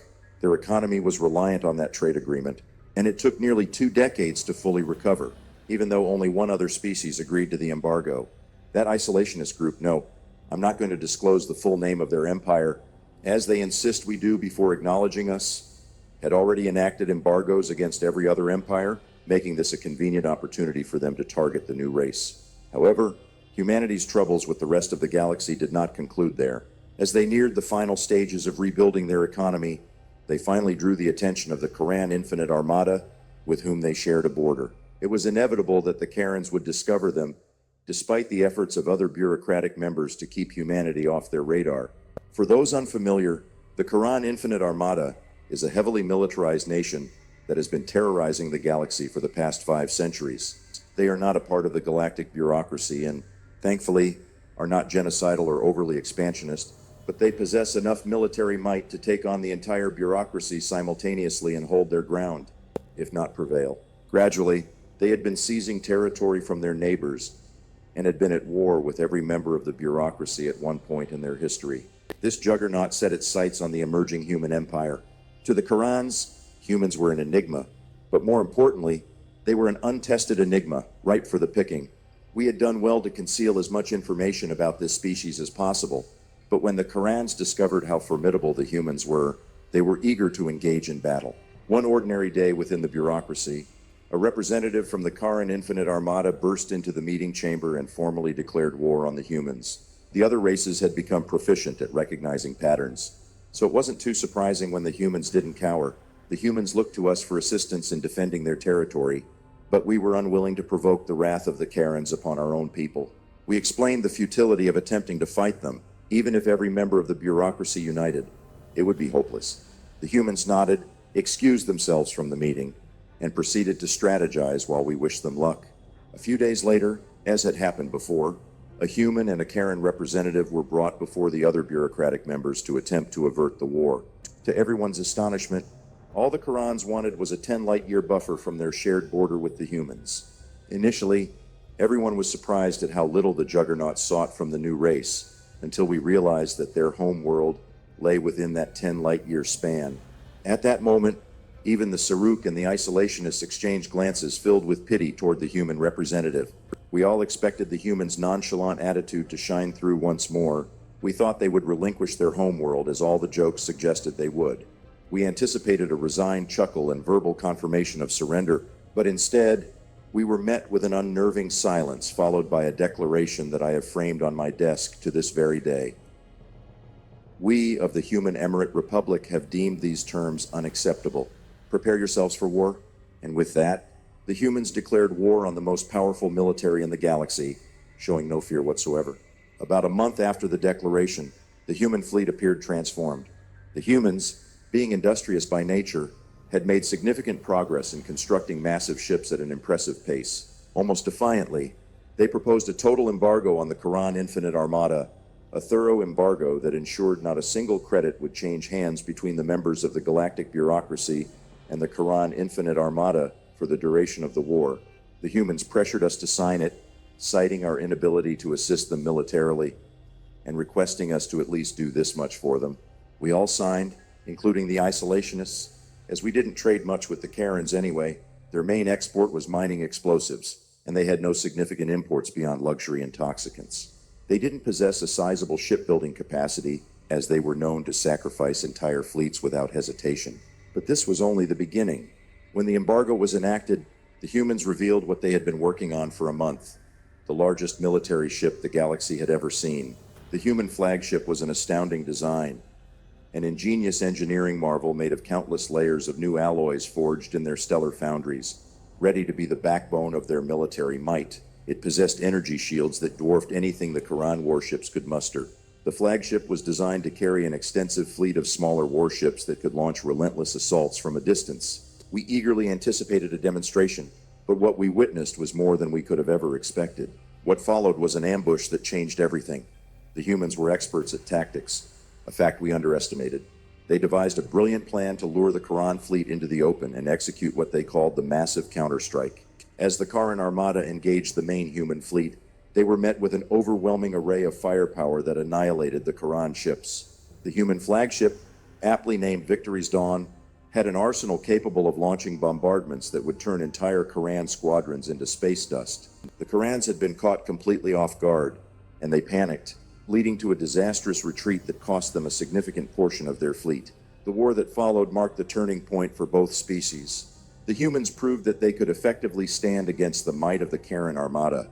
Their bold tactics, resourcefulness, and tenacity turned the tide of the war. Within just a few months, they had expanded their territory and gained the respect of the galactic community. The Qurans were forced into a defensive position, struggling to maintain their dominance. As the war raged on, the humans continued to adapt, learning from every engagement and leveraging their economy to outproduce the Qurans. They began to form alliances with other races who had previously viewed them as an oddity. The galactic bureaucracy rallied to their aid, and it became clear that the humans were not the weaklings we had once thought. Ultimately, the war concluded with a treaty that acknowledged the humans as an equal power in the galaxy. The Quran Infinite Armada retreated, but not without a newfound respect for the resolute and unpredictable human species. The galactic landscape had shifted, and the humans were now a formidable player in interstellar affairs. And so, it was through their strength, ingenuity, and an unwavering spirit that the humans had carved their place in the stars, proving that they were indeed deserving of their status as galactic citizens. The human delegation waited in the vast docking bay of the massive Galvoran starship, ready to depart for the Galactic Alliance Summit on Helion Prime. As the crew finalized preparations, they braced for the usual stares and whispers from various alien races that had rarely seen a human before. What the aliens were unprepared for, however, were the terrifying creatures accompanying the humans. "Are those Xylox?" gasped Tarsus, a member of the Straxi Consortium. The Xylox were notorious apex predators from the perilous world of Vornax, known for being virtually indestructible. Yet here, two of these formidable beasts followed the human envoy as if they were pets. One Xylox, affectionately named Krax, bumped its massive head against Ambassador Alara, nearly knocking her over. She laughed and scratched behind its auditory nerve stalk. "Who's my good boy?" "Yes, Krax!" The creature growled happily, showcasing its serrated teeth. Tarsus watched in horror, convinced that Xylox could never be tamed, especially by tiny humans. As the reception began, it became clear that Krax and Zix, Alara's other Xylox, were friendly. They kept a respectable distance, but would occasionally nuzzle the ambassador or sniff the attaché case held by her aide. When praised, Krax and Zix would roll over to expose their armored bellies. But if an alien delegate approached too closely, their demeanor shifted, their lips curled back, and muscles tensed, making it clear that the humans were under the Xylox protection. Tension erupted when a Galvoran server accidentally approached too closely. In a flash, Krax snapped the server's pole in its jaws, sending the server tumbling backward. As delegates panicked, Alara's authoritative voice broke through the chaos. Cracks, drop it. The Xylox obeyed, and the server regained his composure. Alara apologized, saying, "You know how protective Xylox can be of their humans." The incident only deepened the mystery among attendees. Humans had made first contact less than 50 solar cycles ago, an insignificant blink in galactic history. How could they bond with such deadly creatures? The ambassador referred to them as beloved pets, saying she had gotten them as pups, an absurdity in the eyes of many. As the summit progressed, Krax and Zix trotted happily alongside their human companions. The other delegates maintained a wide berth, displaying a mix of anxiety and curiosity. However, on the last day of the summit, chaos erupted when a Paxal delegate seized Alara's notes with its tentacles. Before the humans could react, the Xylox charged forward, causing pandemonium.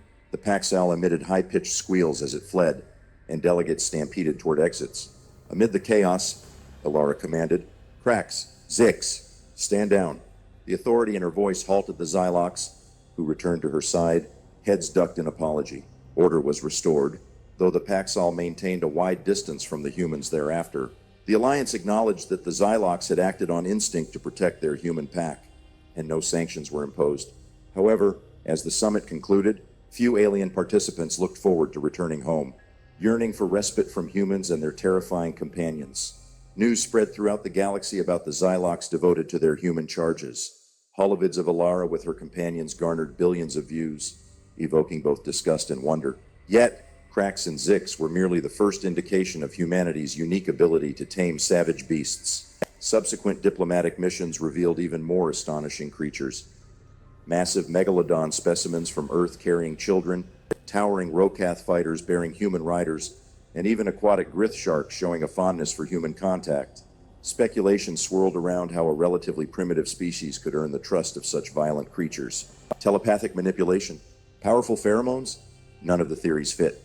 The humans remained silent, occasionally referencing puppy dog eyes. As time passed, new human-alien partnerships emerged at gatherings, yet the proliferation of human pets slowed as aliens grew wary of unsupervised interactions with humans.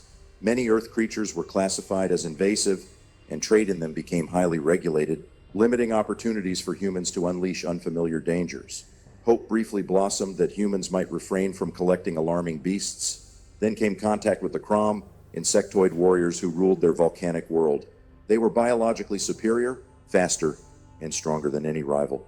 When the humans made first contact, they dropped to all fours, seemingly terrified, which delighted Commander Xylan of the Crom. However, when the humans began stroking his razor-edged limbs, confusion set in. The deadly edges should have shredded them, yet they persisted, admiring the Crom's beauty. Zelan, intrigued yet unnerved, spared the humans and took them captive. Instead of pleading for release, the humans thrived in their new role, delighting in removing parasites from their captors. The Crom, initially appalled, became fascinated as their bodies were pampered. Soon, hive queens demanded human servants, leading to fierce battles among Crom hives for their possession. Drones who attracted human attention gained status, while even high-ranking commanders fell from favor. The Alliance learned something was amiss when a Crom war fleet appeared at Helion Prime. Fearing invasion, defense forces mobilized until a diplomatic shuttle emerged, pleading for the return of any humans for rest and relaxation. Humans had not been abducted. They had cajoled an entire planet into catering to their every whim. This was yet another testament to humanity's strange ability to dominate fierce alien races. Now, when pondering Earth, non-humans recall an ancient Terran adage: "Fear not the warrior who has trained 10,000 kicks once, but instead fear the warrior who has mastered one kick 10,000 times." When it comes to disarming apex predators, humanity had long perfected that single, devastating kick. As whispers of humanity's remarkable bond with the fiercest beings in the galaxy spread like wildfire, a new age dawned. The Galactic Alliance transformed, with humans at the forefront, forging unexpected alliances that transcended species and cultures. They became renowned not just as warriors, but as diplomats and caretakers of the wildest creatures, reshaping perceptions across the stars. One fateful day, during a grand summit on Helion Prime, a threat loomed. A coalition of hostile races united against what they deemed the human menace. As tensions escalated, Ambassador Alara stood before the assembly, flanked by Krax and Zix. Her voice rang with unwavering resolve. "We are not your enemies, but your potential allies. Together, We can forge a future where all species thrive. At that moment, the Xylox roared in solidarity, their powerful presence silencing the assembly. The combined might of humanity and their savage companions stood as a testament to the strength found in unity. The aliens, once fearful, now regarded the humans with awe and respect. In that instant, the tide of history shifted. The summit concluded not with hostility, but with the dawn of an unprecedented era of cooperation, where diverse beings would rise together against adversity, proving that even the most unlikely friendships could change the fate of galaxies. Instructor Sorak was the proud leader of a diverse group of multi-world children, all gathered in the largest classroom of the Intergalactic Academy. This unique school attracted students from all across the galaxy, each eager to learn not only academic subjects but also about each other's cultures and histories. For many, this was their first real exposure to beings from different worlds. Sorak cherished the diversity of his students and believed that it could foster understanding and friendship among them. However, things changed dramatically with the arrival of Anna, the first human child ever to enroll in the academy. She came from a planet called Earth, a world often shrouded in mystery and fear. The other students were quick to label her home as a death world, a term used in intergalactic circles to describe planets deemed uninhabitable or too dangerous for life. Anna, with her bright blue eyes and short brown hair, tried her best to fit in. Yet, every day she found herself alone in the corner of the common area during lunch, her tray of food untouched. Sorak watched as she attempted to reach out to her classmates, but they were wary of her. This, he realized, was not just a social issue. It was a matter of perception that needed to be addressed. Determined to change the atmosphere in his classroom, Sorak devised a plan. He would demonstrate to his students that every world has its dangers and that no planet is entirely safe. The stigma surrounding Anna and her home had to be dispelled. If he could show them that danger existed everywhere, he hoped they would begin to see Anna as just another classmate instead of an outsider. He assigned his students a project. In 3 weeks, each of them would create a video presentation about their home planet, highlighting its unique dangers, both geological and biological. He emphasized the importance of this assignment, stating that it would account for 40% of their final grade. Put forth an effort worthy of that weight, he urged, glancing at Anna, who sat quietly in her seat, a hint of hope in her eyes. As the days passed, Anna poured her heart into her project. She stressed the various dangers of Earth, including wild animals and extreme weather conditions. She hoped that by revealing the threats her planet faced, she could dispel the myths surrounding it. Presentation day arrived, and she was nervous yet excited. When her turn came, she sat quietly, observing her classmates. The first presentation was given by a trio from the planet Barry, who passionately described their home. They presented a video of a small, furry creature known as a forer. With excitement, they showcased how the creature had sharp claws that appeared unexpectedly when it attacked. The students gasped at the footage, some applauding in awe. Anna, however, felt a deep confusion. As she watched the creature hissing and clawing at a piece of cloth, she couldn't help but see a house cat. But isn't that just a house cat? She asked aloud, prompting a ripple of laughter through the class. Instructor Sorak quickly raised his hand for silence, but he couldn't hide a smile. No, Anna, he said, that animal is a vicious beast, not suitable for domestication. Anna simply nodded, still puzzled. The second presentation came from students who spoke dramatically of a threat they called death from the skies. They showed footage of a brightly colored flying creature with a curved beak, explaining how it could descend upon their world and inflict terror. The creature cracked open a hard seed, showcasing its formidable strength. The classroom erupted in applause once again, but Anna remained perplexed. Finally, it was Anna's turn to present. With trepidation, she stood up and walked to the front of the class, knowing that the students were watching her every move. The pressure felt immense. My presentation is about the dangers we face on my home planet, Earth, she began, her voice steady despite the fear in her heart. As she clicked through her slides, a beautiful image of Earth appeared on the screen, a blue marble floating in the vastness of space. On Earth, we have animals that fear no creature, she continued, and the first image revealed a wolverine, a squat beast with fierce eyes. Here's a wolverine, she explained, a nasty animal willing to attack predators much larger than itself. She showed a video of the creature lunging at a grizzly bear, and the class erupted in gasps and murmurs of fear. What in the seven hells is that? A student exclaimed, pointing at the bear on the screen. Anna smiled at their astonishment, but pressed on. Bears are indeed dangerous, but there are worse threats on Earth. She fast-forwarded through various landscapes, highlighting the natural beauty of her planet, lush forests, serene lakes, and sprawling deserts, before revealing the hidden dangers. 71% of my planet is covered in water, she said, showing pictures of various sea creatures. We have sharks that hunt for seals. Suddenly, a great white shark appeared on screen, chasing down a seal in a rush of crimson water. The classroom fell silent. One student cried out in horror, "Stop it! Stop it!" Another added, "How do you even survive there?" The tension was palpable as Anna revealed the most dangerous aspect of Earth: humans themselves. As Anna walked back to her seat, she felt the weight of their gazes. They regarded her with a mix of fear and respect. Lunch was agonizing. She nibbled at her sandwich, her appetite long gone, convinced that she had sealed her fate of isolation. Just then, a shadow fell over her. It was Duat, a fellow student who resembled an anthropomorphic seal. "You are amazing, Anna," he said earnestly. "Did you ever see a shark in real life?" Shocked yet pleased, she nodded, recalling a fishing trip with her uncle. It wasn't as big as the one in the video, though. Duat leaned closer, intrigued. "Imagine catching a beast like that." Another student chimed in, asking about the vampire bats Anna had mentioned. Soon, several classmates gathered around her, asking questions and eager to learn more. The tables had turned, and Anna found herself at the center of attention. As weeks turned into months, Anna's initial isolation faded.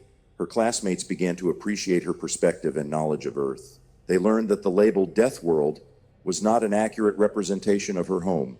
Instead, Anna shared stories of her planet's beauty, resilience, and unique creatures, fostering friendships that transcended their cultural differences. The classroom buzzed with excitement, filled with discussions about various worlds and how each of them had their own version of danger.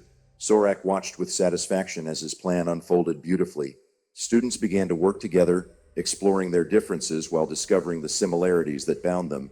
To celebrate their newfound friendships, Sorak organized a galactic culture fair. Each student was tasked with representing their homeworld through food, art, and performances. Anna took charge of a booth showcasing Earth's diverse ecosystems and its unique animals. Her classmates joined her in creating colorful displays, with Duat eagerly assisting in presenting Earth's wonders.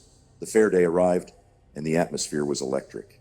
Each booth was filled with laughter, music, and delicious scents wafting through the air. Anna's booth drew crowds as she showcased videos of her planet's landscapes, alongside the vibrant sounds of Earth's wildlife. Her classmates helped explain various aspects of her culture, including human history and the interconnectedness of life on Earth. Chapter 8, Facing Challenges Together. However, not everything was perfect. One day, during lunch, a group of students from a different world began mocking Anna and her home. "How can you call Earth a paradise when it's full of deadly creatures?" they sneered. The moment brought tension back into the atmosphere, and Anna felt her heart sink. But this time, she had friends to support her. Duat and other classmates quickly rallied to her side, defending her against the insults. "You don't understand Earth," Duat said firmly. "It's more than just the dangers. It's about the beauty, the diversity, and the resilience of its people and creatures." The situation escalated until Sorak intervened.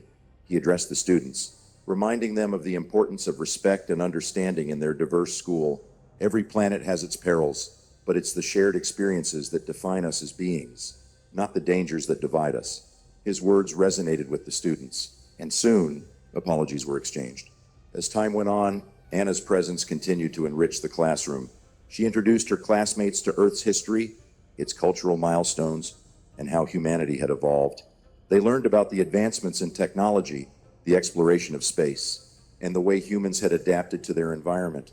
Each lesson was an opportunity for discussion, curiosity, and mutual respect. Duat became one of Anna's closest friends, and they explored each other's cultures together.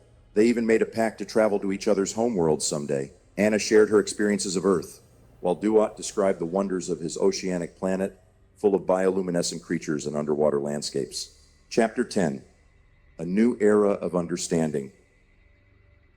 As the school year progressed, Anna and her classmates transformed their perception of what it meant to be from a death world. No longer were they merely defined by their planet's dangers. They were now seen through the lens of friendship, curiosity, and shared experiences. The Intergalactic Academy became a hub of understanding, where differences were celebrated and learning was embraced. Instructor Sorak beamed with pride as he observed his students forming bonds. Anna had paved the way for an entirely new understanding among her classmates, bridging the gap between worlds and showing them the strength found in unity.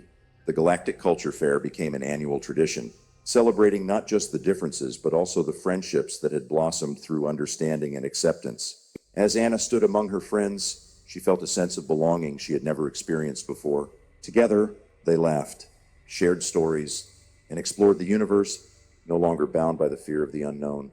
The once frightening label of Earth as a death world faded into the background, replaced by the laughter of children discovering the wonders of each other's lives. Anna had not only found friends, but had also forged a legacy of understanding that would resonate through generations to come. In the end, they all learned an important lesson. It's not the dangers of a world that define it, but the beauty of its people and the connections they create that truly matter. Before arrival, the negotiating team in the system Kashar, the Council United Earth convened a series of secret meetings for analysis risks and benefits potentials of an interstellar contact of this caliber. Every great power on Earth have owned things and fears. After centuries of fighting for resources, Earth had become an alliance, fragile regions autonomous that collaborate only for avoid a new one crisis global. In time, one private meetings between Alia Malkov, Tobar and Yara Banal, the subject's discussions have become tense. It's a mistake, Saddle, have trust in them, Tobar said, frowning. Time, what watching holo projections date sent by Kashar. You know as well as I do that civilizations advance not looking only collaborations, ever there is a price hidden. And what do you propose? Tobar? He asked him, Alia, calm, but with a look sharp. Let's go close borders, dirt, and of the colonies. Saddle, are we ignoring a potential technological leap? You bring memory how much it cost us stagnation from the beginning 22nd century? Tobar stood up suddenly. It's not about stagnation. It's about independence. Colony are, if accept their offer, whatever resource we give up will destabilize and may much balance already fragile from Earth and Mars. And the colonies, Alia, will not stand aside. We are afraid of them, for that it is not we know. Yara interjected, in a louder voice, warm, trying Saddle mitigate the tension. But we can't any to reject them offer without Saddle. We understand complete what can they bring us. After leaving Artemis team to the system Kashar, the tensions have not gone away. On board the ship, the atmosphere was silent, but laden with uncertainties. Nix, in time, what coordinate the crew with a disciplined military perfect. He felt that each from the members' team hiding their own agendas. Karanisar, for example, is going the majority time in training room, ignoring almost complete discussion in meetings tactics. It was clear that for she, this one mission represent much than a simple exchange of resources. It was an opportunity to undermine influence Dirty and of bring resources valuable by Mars. In a conversation private with Thomas Levick, he tried to convince him to join Case Martian. You know, Tomas, he said it in one night quiet, in time what watching the stars by window panoramic view of the ship, Mars was always treated as a second-rate colony. EAEC, what I don't understand the leaders Dirty it is that we will not never be under their control again. It's only a matter of time until we will become a power-complete independent. Tomas, calm and rationally, he smiled easily. And what do you suggest, Saddle, we use this mission to destabilize relations in Maymuch? If we do this, will a war was coming open? Kara, I saw what is happening when the resources are the central reason for the conflict. Not a war? Kara replied with a smile, confident. Just a change of power. We need something Maymuch to a strengthened position in negotiations. Between time, in the laboratory ship, Zen was studying the advanced technologies they had brought with them in view negotiations. Something but them attracted the attention. In mid-studied he had discovered a discrepancy subtlety in dates received from Kashar. Their engineering projects technological appeared to be unfinished, as if a piece was missing crucial of what Kashar were offering one night. Zen came in the office, General Nix facing covered by the mask. Saddle distinctive. Ezra, I have to Saddle see this, he said removing from the terminal his holo projector that displayed the model's energy of Kashar. The technology they give us is not complete. Without components essential that they did not mention, what we receive from them, it is useless. Start Saddle me, I ask, if he does not deceive us. Nix watched pensive the projection. Why would do that if will the resources ours? They need us as much as we do have need them. Zen nods. That's exactly the problem. Something doesn't line up in all this script. After weeks of travel, Artemis arrived at his destination, at the edge Sistema Kashar. Alien ship them wait, imposing and mysterious. Inside the ship, the atmosphere was oppressive. The walls organic appeared, Saddle pulsate easy, Again, the air was cold and wet. When Team Humanity A came in the negotiation room, they were greeted again by Valkarn, the leader Kashar. The eyes its purple they shone, as if hide knowledge millennia old. "You I was waiting," said he with a reverberating voice by the air hard from the gym. "You have made a decision?" Ezra Nix, calm down and composed, sat down and girl his Valkarn. "I came saddle discuss many details. We prepare saddle, we collaborate. But before concluding any okay, we have need clarification. The data you give us provided seem incomplete. Why don't you provided all technology?" Valkarn smiled, but the smile his was not comforting. "People are suspicious by nature, I see. I have given you everything what it is necessary for an exchange fair. The technology it is much may advance than EAEC. What you have maybe that simplicity, your inability to understand it completely led to this conclusion wrong." Nick, sir, he held the look on his Valkarn. "It's not about incapacity. It's about trust. If this exchange is not based on openness total, it cannot be fair. Want saddle, we collaborate, but no secrets." Valkarn did not answer immediately. Instead, he picked up the hands thin and articulated and opened a projection holographic in the center halls. "You people are at the beginning road in EAEC, what looks at exploration and the understanding the universe. The world, how rich it is now will become in soon slight in girl discoveries that you wait. Projection holographic present stars, planets, systems solar hole, all explored by Kashar." Ezra Nix and team, they looked amazed. EAEC, what they saw was a map unimaginable stellar, in which dozens of civilizations appeared and they had disappeared again. Kashar appeared to have studied them all. Between time on board ship Artemis, Kara Nisar was working secretly with a few agent Martians infiltrate, had trained Saddle identify any weakness in alliance from Earth and Kashar, with the purpose of hijacking the resources technology for advantage colony Martian. Yet he strongly believed that Mars had to be the first beneficiary of these discoveries, regardless of cost diplomatic. But one night, when Kara was working in laboratory ship, Zen entered without Saddle knock on the door. EAEC, what Kara didn't know was that Zen suspected her of treachery. "What are you doing here?" asked he, glancing at her sharp. Kara Nisar his elevate the look suddenly at the entrance unexpected of Zen. Girl her, usual Saddle display a mask of calm. It was now tense. In laboratory luminous diffuse, with projects holography and equipment complexity scattered, and I swear, the tension became palpable. "I'm working," Kara replied, her tone then being calculated, but defensive. "Nothing to your self-interest, Zen." Zen steps forward, ignoring the words them. The look his slide on the front console them, where dates Martian, coded subtle, they seem to interfere with the information received from Kashar. Without let him hide suspicion, Zen leans over the work table, approaching the monitor. "That's interesting. Kara," said, the voice as being a mixture of calm and doubt. "Who do you really work for?" Kara hesitated for a moment, but in that moment there was no way back.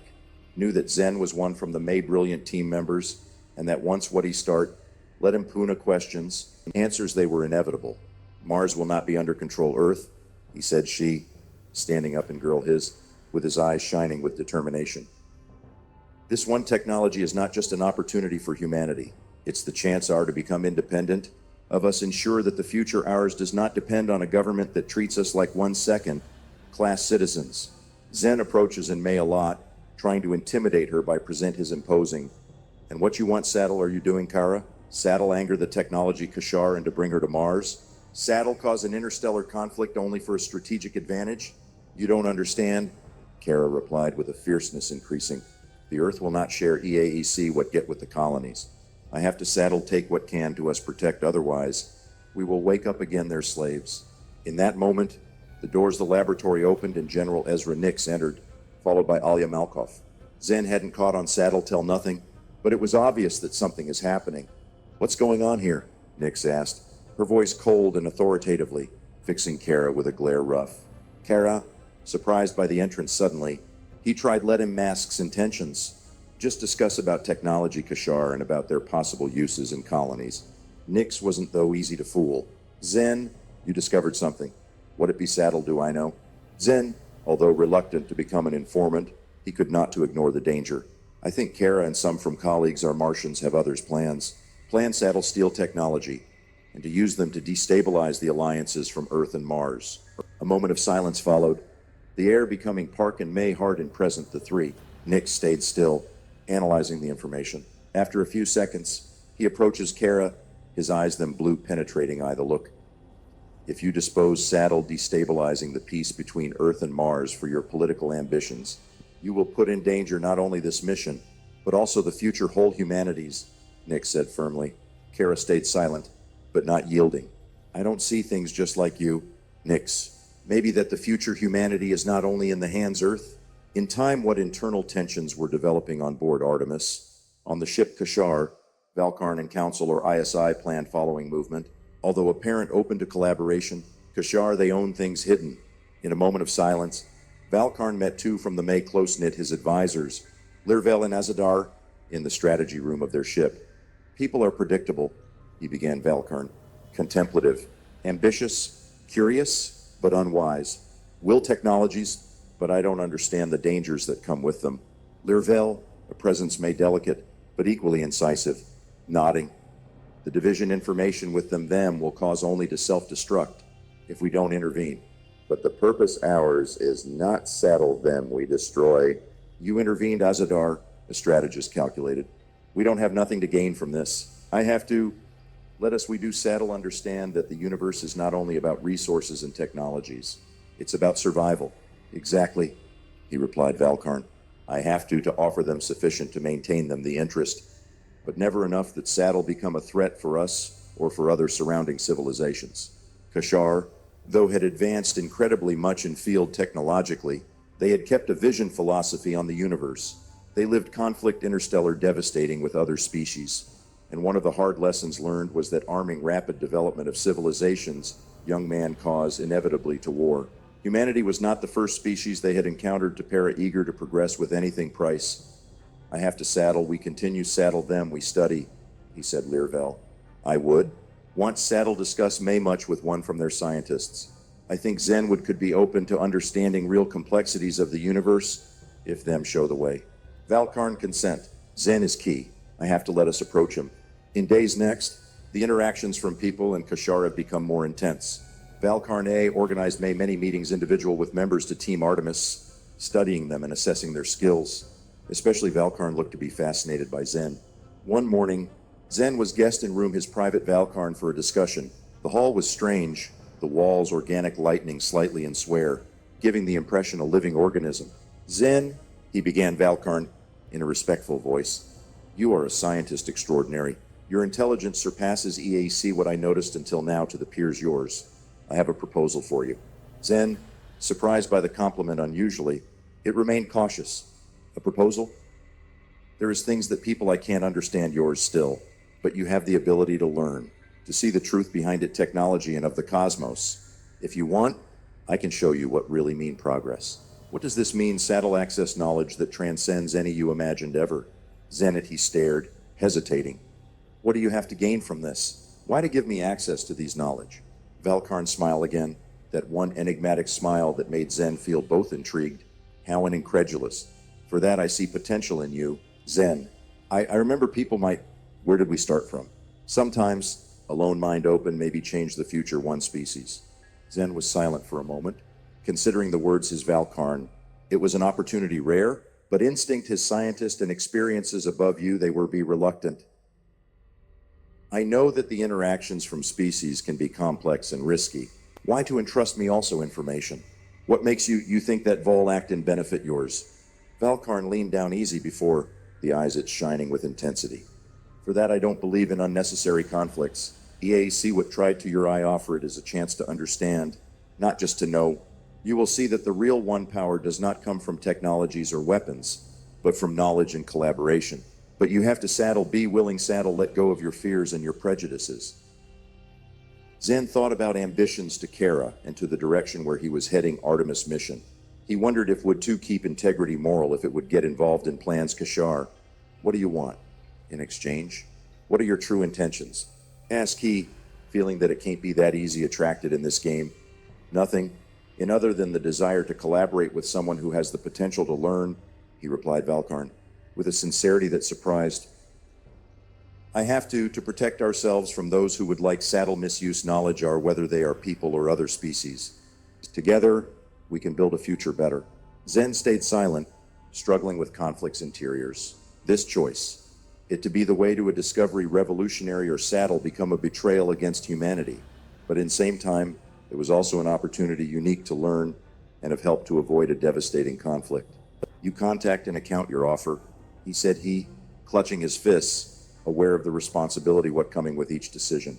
In days next, Zen was caught between two worlds. In time, what interact with Kashar, study and collaborate with the Artemis team, trying Saddle find truth about their advanced technologies. Talks with Valkarn, what they had become and what may frequent, again his knowledge of astrophysics. Biotechnology and engineering advanced have started to overwhelm him. Between time, Kara his had intensified efforts to discover secrets Kashar. Convinced that she was about to discover a sinister plan, she began Saddle ISI gather the allies. On a date secret with Alia, she exposed his ideas. Let's get ready, Kara said, her voice determined. Kashar see us only as a resource, will to use us for own purposes. We can't leave this to happen. Alia, with the forehead frowning, she bent down May almost. But what plan do you have? How do you intend to protect us? Maybe that Zen is only our bundle reel with them. If we lose, we can isolate completely. I won't lose, Kara replied with intensity ferocious. Yav prove that we able to defend ourselves. Then we will take Kashar by surprise. I have to Saddle, we find a way to access their technologies. Let's sabotage them the plans. Alia looked towards Kara, the view them full of doubt. But how? We miss him the power and the resources. What will we help let us do we face? I have to let's use intelligence and let's unite the forces, Kara said, looking at her girlfriend and I. What are we missing in force? We can win in ingenuity. I need all of them, the willing Saddle battles for cause ours. In days next, Kara started Saddle organize a support network by contacting various crew members who had useful skills. Look that each had a piece of the puzzle. Too, the excitement grew accordingly what plans were taking shape. In time, what Kara and Team the ISI cut the road through the shadow of technology Kashar, Zen his increased interactions with Valkarn.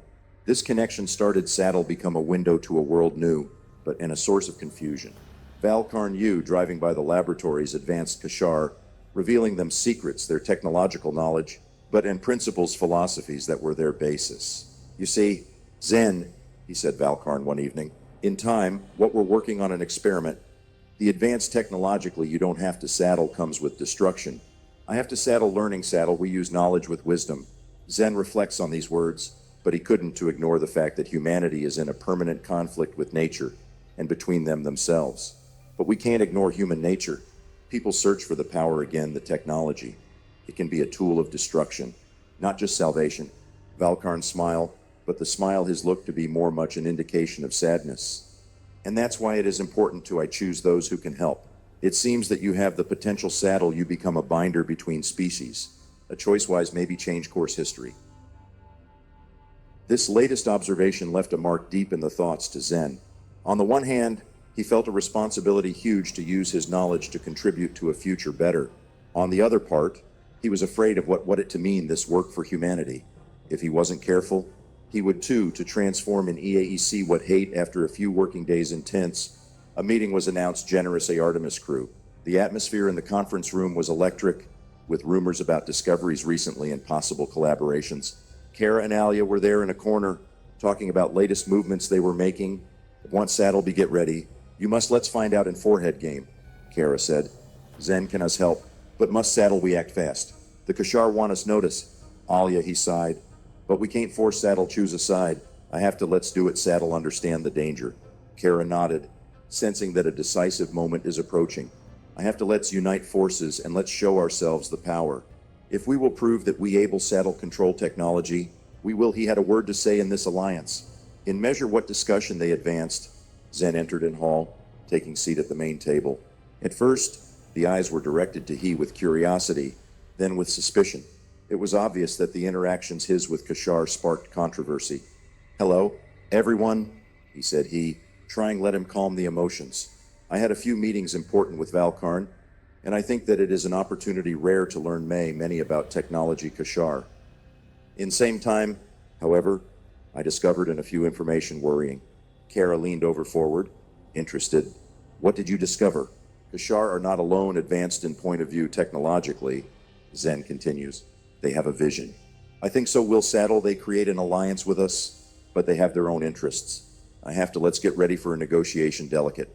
If them we underestimate, start a saddle lose may much than we imagine. General Nix, who had been listening carefully, intervened. It's clear that have need a strategy. If Kashar Isai I wish to use us, they must to protect ourselves the resources. This will not be a simple one negotiation, but a power play. Zen, with the eyes sparkling with ambition, he felt himself in what may attracted by the challenge. If we unite forces and we present ourselves as one entity strong, maybe that we can impose point of view. Kara, aware of the importance this moment, struggle let him hide fears.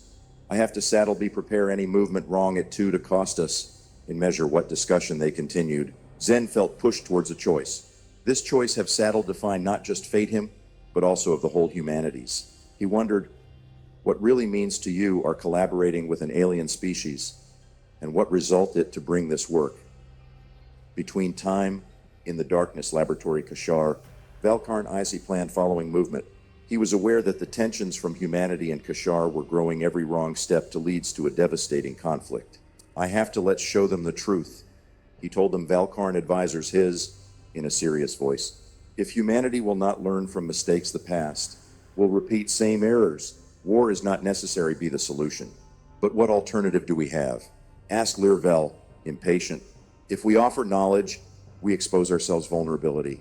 Valkarn leaned down to map interstellar in front as if succeed let's unite forces with people who are open. We can saddle. We are building a future different. Not anymore we can continue the cycle conflicts. I have to let's make sure that humanity will not be destroyed because of it fears. Azadar looked at him with an expression serious. But the risk it is huge EAEC. What we do now will influence not only the future ours, but also of the entire cosmos. I have to saddle, we proceed with caution. Valkarn nods, feeling burden responsibility on your shoulders. I have to let's show them EAEC what it is in game alliances are built on trust. Again, us must let's win them. In Weekly Next, the atmosphere on Artemis had become more and more tense. Kara and Team Them ISI continued the preparations, but a pressure was felt increasing. Zen felt close between loyalty and the debt towards humanity. Again, Valkarn ISI had intensified meetings with him. One evening, in conference room, a meeting was announced official with the representatives Kashar. Kara and Zen had sat down one near the other, both of them feeling thrill anticipation. General Nix was present, and everyone was getting ready for delicate negotiations. Thank you that you accepted Saddleby here, Nix began, her voice clear. We hope so that can find a way to collaborate. Valkarn, sleek and imposing, take the word. We, the Kashar, believe that a partnership it is essential for avoid future conflicts. Knowledge it is the key again together can let's improve the future. Kara has assumed the risk of intervene. But what are the intentions you're real? What do you want from us? In exchange the knowledge you offer? Valkarn stared at her again, the look his look Saddle strikes sincerity. We want Saddle share the knowledge our butt. More above all, we want let's make sure that you will not fall in trap own ambitions. It is an opportunity to build a new one Kara does not give in. But what guarantees have that you will not take advantage of us? Humanity was betrayed in past of species that used the resources our Valkarn bowed easy, as a sign of respect. I understand fear yours, but really, what we want, it's a partnership based on respect and collaboration. Your self-proposed Saddle, we work together to create a society interstellar in which all Saddle benefit. Zen looked at Kara, then at Valkarn, feeling the tension in the room had grown up. If we unite forces, let's make sure that important hours are respected by both parts. This is not a negotiation simple, but a long alliance duration, Nix agreed, sitting down arms crossed. I agree. I have to saddle, we establish a framework that protect both species. Once we will take this step, we can avoid a devastating conflict. In measure what negotiations advanced, Zen felt like fate humanity lies in his hands. Each word speak have the power to change course history. Do you? It to saddle conviction people to open by opportunities won alliances, or will yield the temptation to and protect own nation. In that night, in room, thoughts of Zen were gathering, and when he got a text from Kara, he find this one waiting for him in the ship's access hall. Zen, I have to saddle we talk, he said she, looking at him with an intensity that made him saddle sense the weight responsibility. What is it? Kara? Asked he, curiosity and anxiety mixing. I have a plan, though it is risky, she said. If we will leave this alliance to end without let's protect ourselves, it will be too much late. I have to saddle infiltrate Kashar and saddle Arwat hide. Zen felt a rush of adrenaline incomes. What do you want? Saddle are you doing and how? It's too much dangerous if you caught that it to destroy us the odds. Kara came closer, May close. Looking at him and I, if we do nothing, we will become victims of a plan that doesn't include us. Valkarn is not EAEC what claims if we will protect the future, must Saddle know the truth. Zen wondered if to support her in this mission, but on the other hand he was aware that it to Saddle risks everything.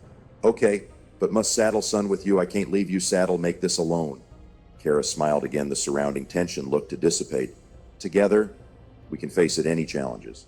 In measure what the plan Kara took shape, Zen began to wonder how they would to infiltrate in Kashar without Saddle draw the attention. Evening next, after the meeting with Valkarn, they decided to meet again in laboratory, where to Saddle find answers. If once Saddle are their secrets, you must let's focus on their technology, Kara said. I have to let's make a plan for access the data. Zen his take a look to laboratory equipment, but we can't to rely on incomplete information. I have to let's make sure that information obtained are correct, and then we will be let's rely on your skills, Kara said. You know how it works, their technology. I have to infiltrate us in their system. Yes, find documents critical. Zen sighed, thinking about the implications of this actions. If we will be caught, we will compromise everything. But if we do nothing, we will be covered in an ignorance that would to leads to war, Kara replied with determination. In measure that they were approaching the moment infiltration, Zen and Kara were aware that they need a cover solid.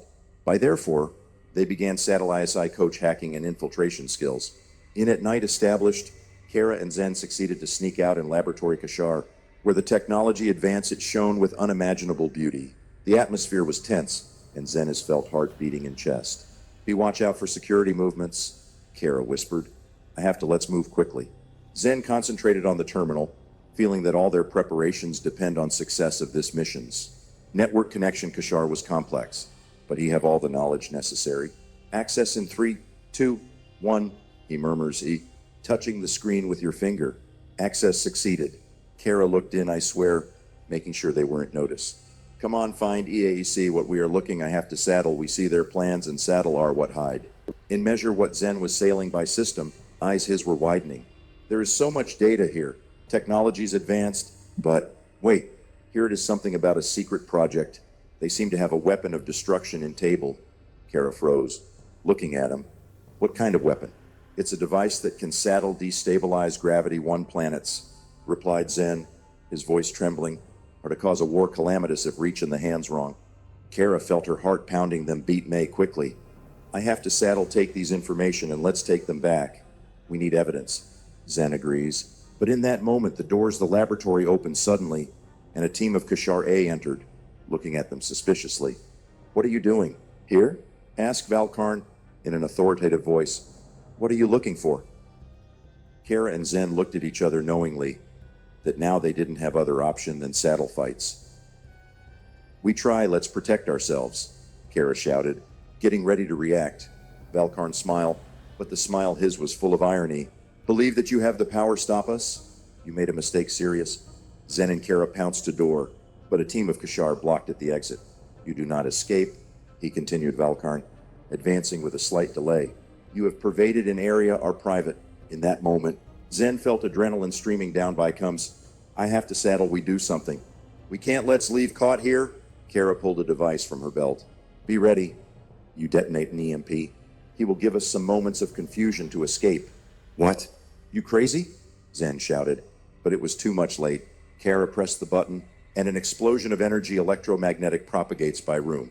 The light went out and a lot of equipment stopped. Zen and Kara no more they were thinking, and they straightened up to door. They were moving quickly towards exit, but the Kashar team was already there and tracking. Let's go, we're running, cried Zen, but Valkarn called out to them and then, you won't escape so easy. This is not the end. After what they have achieved to escape the lab, Zen and Kara reached Artemis with the heart beating them frantically. They were exhausted, but they were aware that they information vital. Kara ran to conference room. I have to let us we inform others. This it is a threat huge. Zen, still bringing their remember the face his Valkarn, them he answered, I have to let's think of a plan. We can't leave caught. Kara his crossed the arms. But what can we do? I have to, let's introduce ourselves the evidence. And to defend ourselves. This is a matter of life and of death. Zen turned to crew. I have to saddle be united. If we don't unite the forces, we will become victims one conspiracies that don't include us.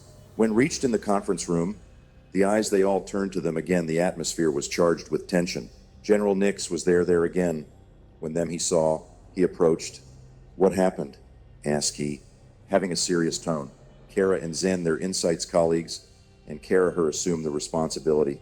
I discovered something worrisome. Kashar plan saddle reveal a weapon of destruction in table. If we don't act quickly, we could be destroyed. General Nix looked on, and I swear again the look he was determined. It's information extremely serious. Let's get organized and saddle. We are formulating a defense plan. Zen, feeling a cooperative vibe in air, he addressed the crew. Let's unite. Each from we have skills that can be used to us protect. We will have need each resource and by each brain to fight against threat. And measure what the crew Artemis start to organize. Kara and Zen got involved active in defense strategy.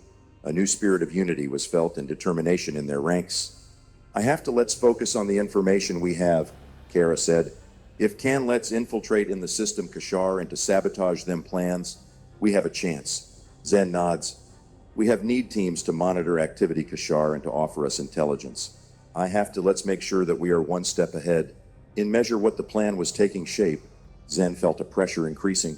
Now, it was out of the question only by his own choice, but fate hold humanities. We act quickly, he, aware of the urgency of the situation. If want saddle have any chance, let's unite forces. In the days that followed, the crew Artemis worked hard, preparing exit and creating intervention teams. Kara and Zen were at the helm this effort, everyone with roles essential. If we will succeed, let's infiltrate in their system. We can to disable them the weapon, Zen said, addressing the team. Be fast and precise. General Nix, with a glance determined, intervene. To protect ourselves the resources, and let's make sure that we prepare for any eventuality. If it will be necessary, we will fight for survival ours. Kara felt the adrenaline rush flowing by come, but knew that each step was crucial. We are here to save species. Any choice we make will have consequences. In latest moments before the attack, Zen wondered if we'll succeed Saddle turn off this threat. With everything a feeling of hope start to form.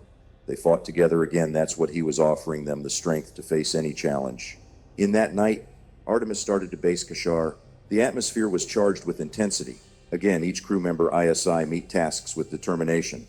We are ready, Saddle. Shall we begin? Zen asked, focusing on paper tactics. Kara, sitting beside him, he nodded. It is now or never. Let's quickly infiltrate and Saddle neutralize the weapon. In measure what the ship was approaching the base Kashar, Zen could feel pulse ships around. They were all focused on their plan. At some point, communications with Kashar began to be from what may frequent Valkarn, and counseling its appeared Saddle advance movements humanity. Follow up their activity, Zen ordered, walking towards control console. If we will see a movement suspicious, must Saddle act immediately. In short time after that, an alarm suddenly rang. Intruder! Intruder in base ours! Shouted an officer Kashar. Kara and Zen watched to each other, aware that time was running out. Now, Zen called, getting ready team to jump in action. Their adventure has culminated in a confrontation epic. In measure what advancing by base Kashar, they gave over a well-trained army. The cosmic war has begun again. Both species were found in MID, a conflict that could change fate the galaxy. Advance, Zen ordered, struggling alongside Kara, each acting with determination. Valkarn, on the other hand, his gathered the forces. You do not win. It is only an illusion of unity, cry he, advancing in forehead soldiers. The battle was intense again. Both leaders, they fought hard, each one trying Saddle ISI protect species. Zen and Kara were on their way to Heart the base, where it is located the weapon. Closer, Kara shouted, and together they managed Saddle arrive and Girl devastating device. Let's disable it, Zen exclaimed, searching the solution. But Valkarn appeared, blocking their path. Believe that you will succeed, Saddle, forbidden the future ours, said he, with a cold voice. Not you may leave carried away by power, Kara replied angrily in voice. That's not it the way. Battle between Zen and Valkarn was epic. Each the attack was full of intensity. Again, the two leaders, they were determined, let him protect the peoples. At one point, Zen succeeded to strike Valkarn, but he stood up again, smiling. You can't stop EAC what it is predestined. cried Valkarn, heading toward Zen. Maybe that it is not words about predestination, Zen answered firmly, but about the choices we make. At that crucial moment, Kara approached the device. I have to saddle me help. If fail saddle connector this system at the terminal R's. I can turn it off. Zen looked at her, but Valkarn saw their intentions. You do not succeed, saddle, destroy everything what we built. But with determination, Zen attacked again, drawing caution his Valkarn. Kara was working frantically. In time, what Zen and Valkarn faced each other. Closer, don't give up, Zen shouted. After a fight intense, Zen and Kara succeeded. Saddle disabled the weapon again. The ensuing explosion shook all base. Valkarn fell to the ground, wounded. It's the end for you, cried he. But Zen and Kara knew that they won. In around them, the forces. The Kashar were retreating again. Humanity had the chance to survive. After battle, Zen and Kara returned to Artemis. The atmosphere was one of triumph. But in reflection, they achieved that was not the case only about winning one battles, but about building a future. I did, Kara said, smiling easily, but the price was high, replied Zen. Thinking of the losses suffered, they decided Saddle shared information about Kashar and Saddle contributor to prevent conflict in future. Let them be open and Saddle collaborate with those who want the peace. With everything this, Zen and Kara knew that the road was long. Will be Saddle working to win trust Kashar who wanted collaboration. Zen has promised that we'll fight to create a new one. It was understanding between the two species. It's the beginning one new era's, he said he. Watching to the stars, Kara smiled. Yes, but must Saddle be watchful. The future art depends on the choices we make. Together, Zen and Kara knew that they a lot to achieve, but they were resolved Saddle ISI build a future better for all species. Along the way, his promise not to forget the lessons learned in this battle cosmic. In measure what Artemis navigation among stars, Zen and Kara, there settled us objectives. It was about time Saddle developed relations with Kashar who believed in cooperation. I have to let's focus on dialogue, Zen said. If want let's build the future, must let's open up the heart. Kara nodded. It is important to learn from each other. Every species has something to offer. And so, their ship continued to explore the galaxy, searching collaboration opportunities and understanding. This was a mission full of challenges, but in hope. In their face, the stars appeared. Saddle Shine, May Strong, Zen and Kara knew that although they defeated a threat, their mission was just beginning. You don't have to saddle look never what I learned, Zen said, looking on to horizon, that it is just a stage, Kara replied. There is ever us challenges, but we may strong together. And thus, with each step they were doing promise that they will not stop until when all species in the galaxy will to live in harmony again. Artemis, he continued his journey to a new one, future full of promises and hopes. After a few weeks of travel, Artemis reached a planet exotic named Solara, a place famous for biodiversity, Saddle, and for the resources valuable. This planet had recently become a meeting point for the ambassadors. May several species that wanted Saddle discuss about peace and collaboration. Here it is the perfect place to start dialogue with Kashar, Kara said admiringly the surrounding vibrant landscape. Yes, but must Saddle be careful. Valkarn has many supporters who won't accept easy the change, Zen answered, frowning. Documents diplomatic. The ambassadors, the Kashar, have arrived with a fleet impressive. These they were led by a woman named Alicia, who had a reputation as a skilled diplomat and wise. In the conference room, the atmosphere was tense. Alicia and Thimsa, made up of high-ranking officers, came up with proposals for cooperation, but in same time, many from them they were distrustful in intentions humanity.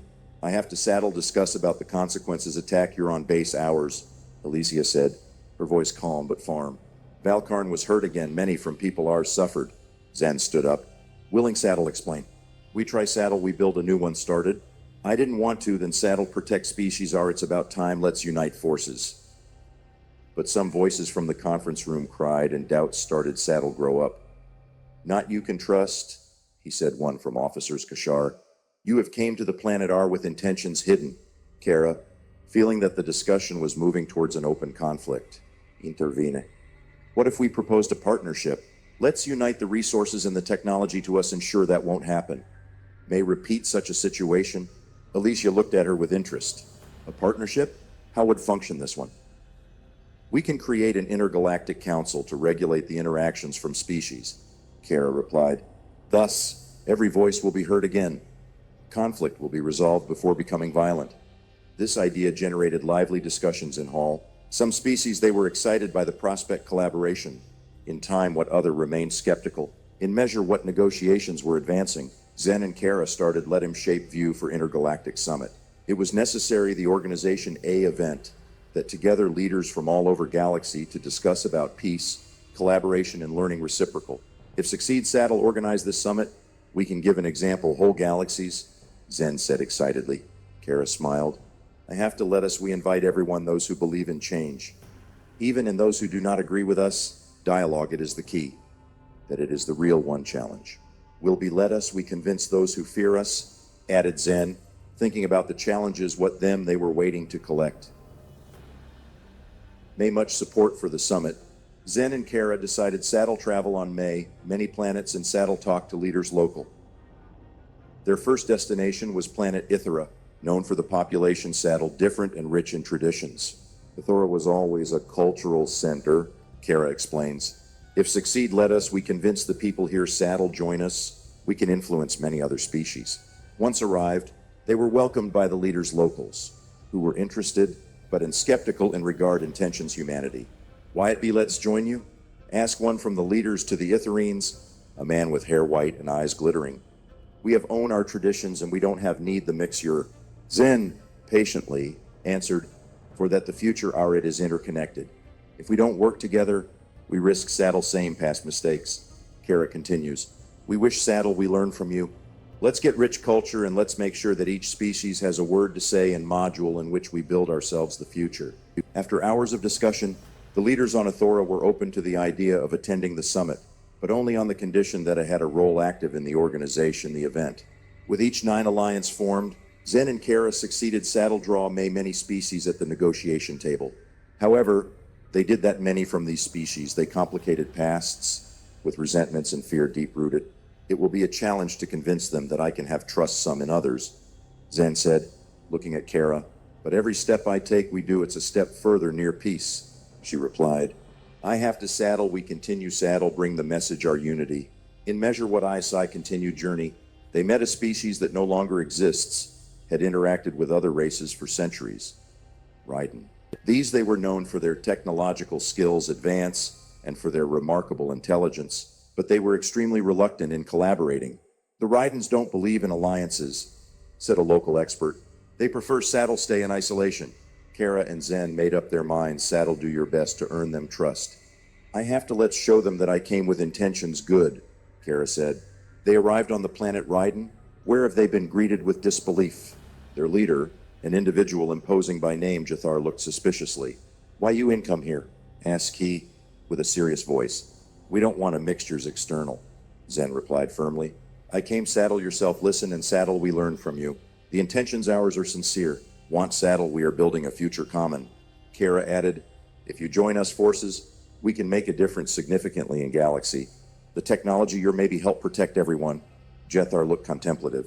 We suffered much because other species. What do you guarantee us? That we will not be betrayed again. In order to demonstrate their engagement, Zen and Kara proposed a collaboration direct. We want saddle, we work together on a project common saddle, we build a technology that protect all the species. This thing sparked an interest unexpected. Jethar was intrigued, but still skeptical. We will discuss, but not you make illusions. We won't accept anything. After weeks of negotiations, the Raidens accepted saddle participate in the summit, but under their strict leadership. Zen and Kara were excited, but knew that challenges they were far from over. Together can make it, Zen said optimistically. I have to saddle, be prepared for whatever, added Kara, determined. Back on Artemis, Zen and Kara reviewed at plans for the summit. This follow saddle have place in a few weeks again. Each detail was crucial. They were getting ready to meet with leaders from around the world galaxy, and saddle reveals their common vision. It's about time saddle show the world that can build a future better, said Zen, full of enthusiasm.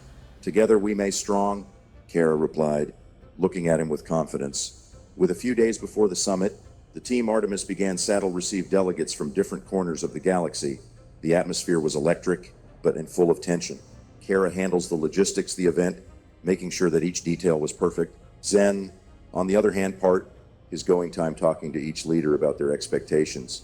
And on the day of the summit, the room was full of leaders, each one representing a different species.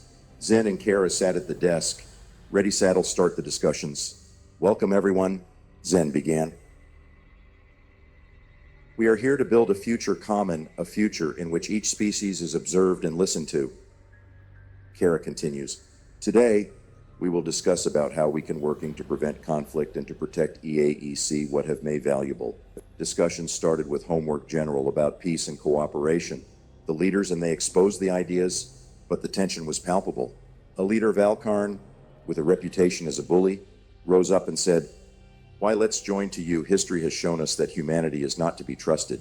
Zen calmly replied, "Understood, temerity yours, but we can't change the past. Everything we can do is let's engage Saddle. We are building a future better." After hours of negotiations, Kara decided Saddle make a proposal bold. "I propose, Saddle, we create an intergalactic code of conduct to be followed by all the species. This will be the base trust our..." This idea was well received by many species, but still there were voices that contested. Discussions continued hours in string, with ideas and motions coming from each species. Each leader an exposed view about how they would to working better. And finally, a conclusion was reached. "I have to begin Saddle Act now. Otherwise, we won't make it," Elysia said. "It's about time, Saddle, we in application EAC what we discussed," added Zen, full of determination. After days of negotiations, an agreement was reached. The leaders signed a cooperation pact intergalactic, which will become base a new start for all the species. "This one, it is the moment I've been waiting for," Kara said excitedly. "But you have to let's remember that this it is only the beginning. Work ours isn't over," Zen replied. "With everything the challenges are not over. In measure what each species returned to the planet, yes, they started Saddle defend misunderstandings and discord. It's about time let's make sure that each species is felt hearing and respected," Kara said. Zen agreed. "I have to Saddle stay united and Saddle we work together to overcome the obstacles." In measure what their journey continued, Zen and Kara knew that they were only at the beginning. Every step you take what they were doing was a step towards a future better. "I'm proud of what we accomplished," said Zen, looking at himself the eyes Kara's. "But you have to Saddle be prepared for any challenge," he replied, she, determined. In measure what time was passing, Artemis became a symbol of unity intergalactic. Zen and Kara started Saddle work on an expansion plan, wanting to invite and other species to join their initiative. "If can expand this pact, we can make a difference and bigger," Zen said. "I have to let's focus on education and collaboration," Kara added. "These are fundamental for success hour." In each night, when watching stars, Zen and Kara there gave consider the importance their mission. They were aware of the challenges what them they were waiting, but they were resolved to continue the fight for peace and unit. What we do here will affect generations whole," Zen said. "We can't back down," Kara smiled, full of hope. "Together, we can change the galaxy." And thus, with each step Zen and Kara were doing their promise that they will not stop until when all species in the galaxy will to live in harmony. Artemis he continued his journey to a new one future, full of promises and hopes. Thus, their dream to unite the galaxy start Saddle catch life again. Their message of peace and understanding resound in all galaxy. Along their journey, they learned that regardless of difficulties, power, collaboration, and empathy may be transformed the may dark corners of the universe. And every day what was passing, they were made close to creating a galaxy where each species could live freely, understanding each other and helping each other. This was their vision. Too now, may more than ever, they were determined to realize it. In measure what Artemis fly to following destination, Kara and Zen were full of enthusiasm and courage. Their journey barely it had started again. Challenges and the opportunities they were everywhere in around them. "What a planet we will explore now?" Kara asked with a smile playful. "I heard about a new one planet that was recently discovered, full of resources and inhabited by species interesting. It's called Nylara," Zen replied, looking at the map galactic. On the way, every one leader and diplomat they met was a cornerstone in building a future better. In each discussion, in each smile, in each promise, yes gave mind that their dream could become reality. "I always believed that unit it is the key," Kara said, "but now we see how strong we can be when we collaborate." Zen looked at her admiringly, determination and passion them. "If we can continue to breathe others, we won't make a stop nobody." In measure as they approached Nylara, they noticed a landscape spectacular. Mountains tall and dense forests stretched on the horizon, and the air was full of perfumes exotic. It was a promising place many. Here it could be an opportunity fantastic to establish relationships, Zen said. Let's get ready for meetings with leaders locals. Kara smiled, ready for the next chapter in their adventure. Let's go. We make of this meeting an opportunity to bring and may many species together. Arriving on Nylara, they were greeted by a group of leaders local. They were excited, and cautious, fearing the other part of the galaxy. Why it be saddle have trust in will you? Ask one from leaders. People brought ever conflicts.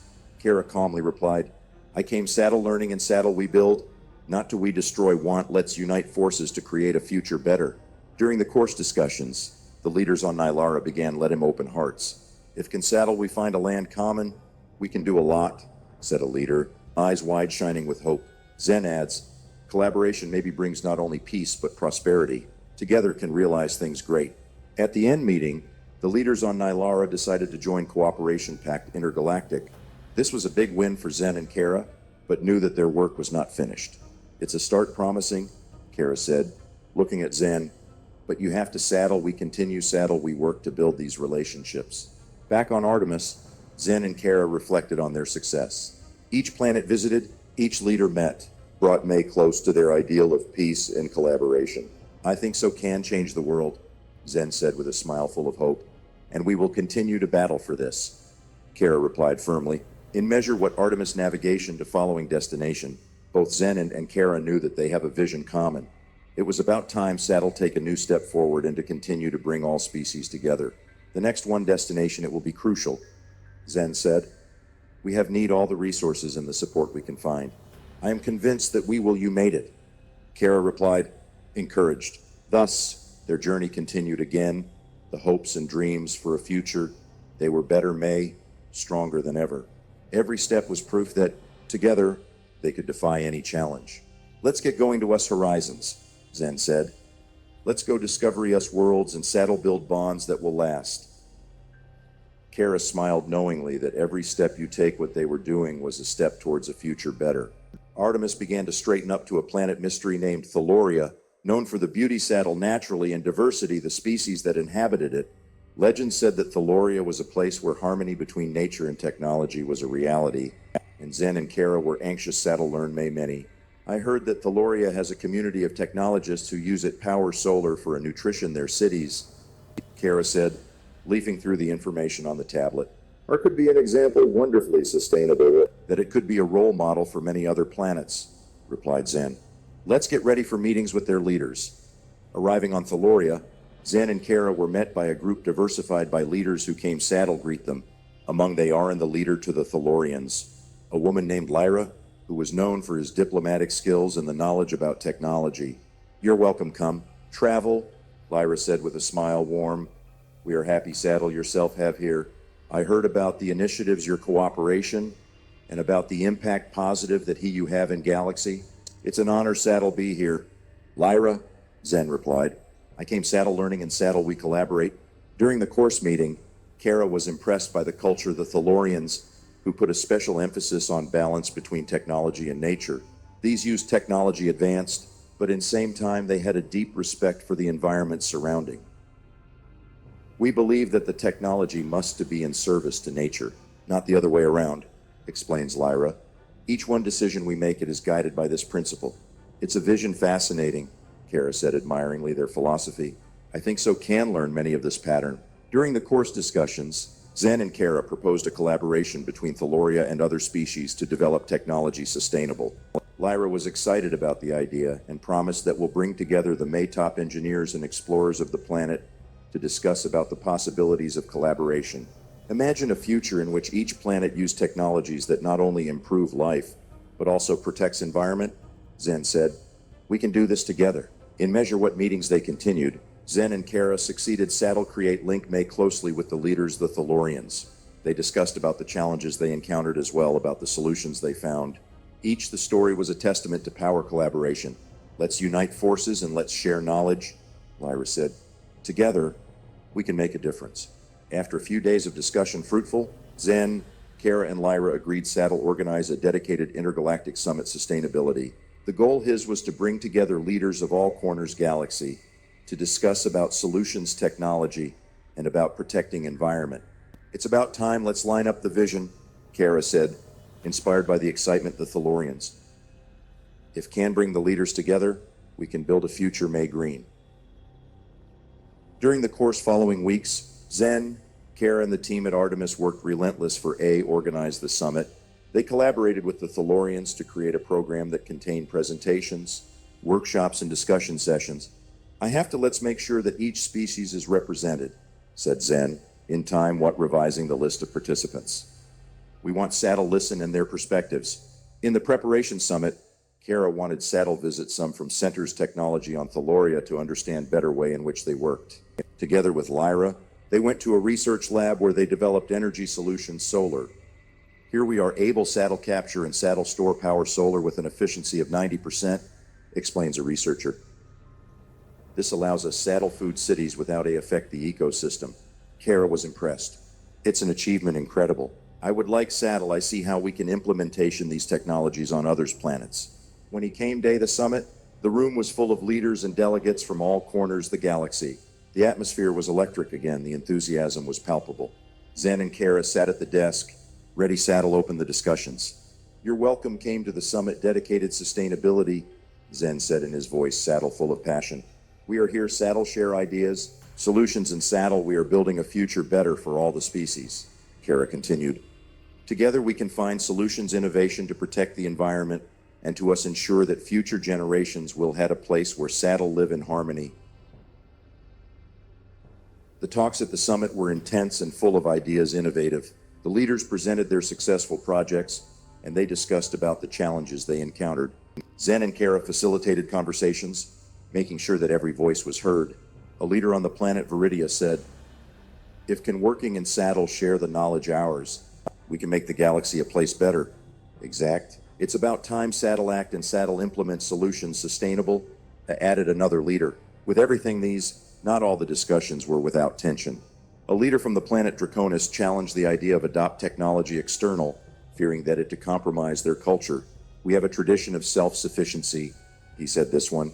We can't give up what we only for adopt ideas external, Kara chimed in. We understand your fears. However, we believe that can find a balance between traditions and innovation. It is not words about abandonment identity, but about improving quality of life. During the Course Summit, a conclusion was reached. An intergalactic sustainability pact was needed. This will define commitments, each species in EAEC. What looks at protection, environment, and the use technology sustainable. This one it will be a commitment common, Zen said. Each species will promise Saddle contributor for a future May Green. After days of intense discussions, the leaders were prepared Saddle sign the pact. The atmosphere was solemn, but full of hope. Zen and Kara stood by Lyra, ready Saddle witness this historic moment. This pact will be the basis one cooperation durable, Lyra said. Each one's signature represents commitment hour towards the future. In measure what each leader signed the document, the emotion was palpable. It was a moment of unity and determination. After signing of the pact, a had placed a celebration to mark this historical moment. The Thalorians threw a party full of music, dances, and goody traditional. It's wonderful Saddle we see so many species collected here, Kara said admiringly, diversity crop present. Zen smiled. This it is only the beginning. This pact will open doors for us cooperation and innovations. After the summit, Zen and Kara started Saddle plan steps following. It was about time Saddle start implementation of initiatives established in the Sustainability Pact. We will have need work teams, Kara said. Taking notes, the ideas, each one planet will contribute its unique resources, Zen agreed. And we will organize regular meetings to us ensure that progress and that we respect each other commitments. In weekly next, Zen and Kara traveled to various planets to discuss about implementation of the pact. Each visit was an opportunity to build relations and to learn from experiences to the others. I like to see module in which each planet eyesight tackle the challenges, Kara said, in time what they were going for to following destination. And each species brings unique perspectives, adds Zen. This one it is truth about collaboration. Diversity it is force ours. In notwithstanding enthusiasm, the challenges were not late Saddle appears. Some species they were reluctant Saddle adopt technology us because traditions deep rooted. I have to Saddle be culturally sensitive each species, Kara said. We can't force change, Let's promote it by education and awareness. Zen agreed. I have to let's show them the benefits. Not only let's ask them to change. It is important to build trust. In time one meetings on the planet Aquara, Zen and Kara had AT Saddle talk to a young man leader by name Alien. He was passionate about technology, and Door Saddle bring innovations on the planet. Yes, I am eager, Saddle. Learn about solutions sustainable, he said, Alien. I think so we can make a change positive. Kara and Zen were impressed with enthusiasm. We encourage such leaders. Young Saddle take over the initiative, Zen said. Every voice counts. Kara and Zen proposed Saddle collaborate with Alien to develop a case study on Aquara. The goal was to implementation solutions sustainable on the planet and to share the results with other species. This one case study maybe serve as a model for other planets, Kara said. If can demonstrate success, we will have opportunities. May increase Saddle convince and other species Saddle adopt these solutions. To and promote initiative, Alien organized meetings with the community. Local Zen and Kara were guests. Saddle part and Saddle share at their knowledge. It's important that everyone to be involved in this process, he said, Alien. We want everyone community member Saddle understand benefits the solution sustainable.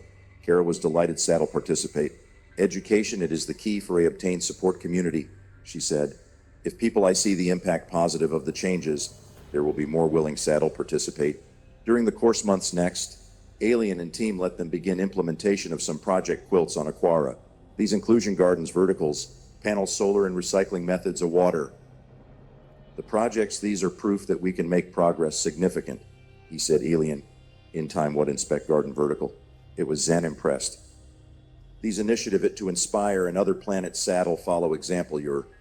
After success projects on Aquara, Zen and Kara have started Saddle seek partnerships interplanetary.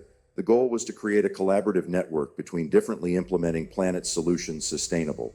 If can create a support network, he had a force hire in Girl Challenge Global, Kara said. This one it would be a huge step in department collaboration.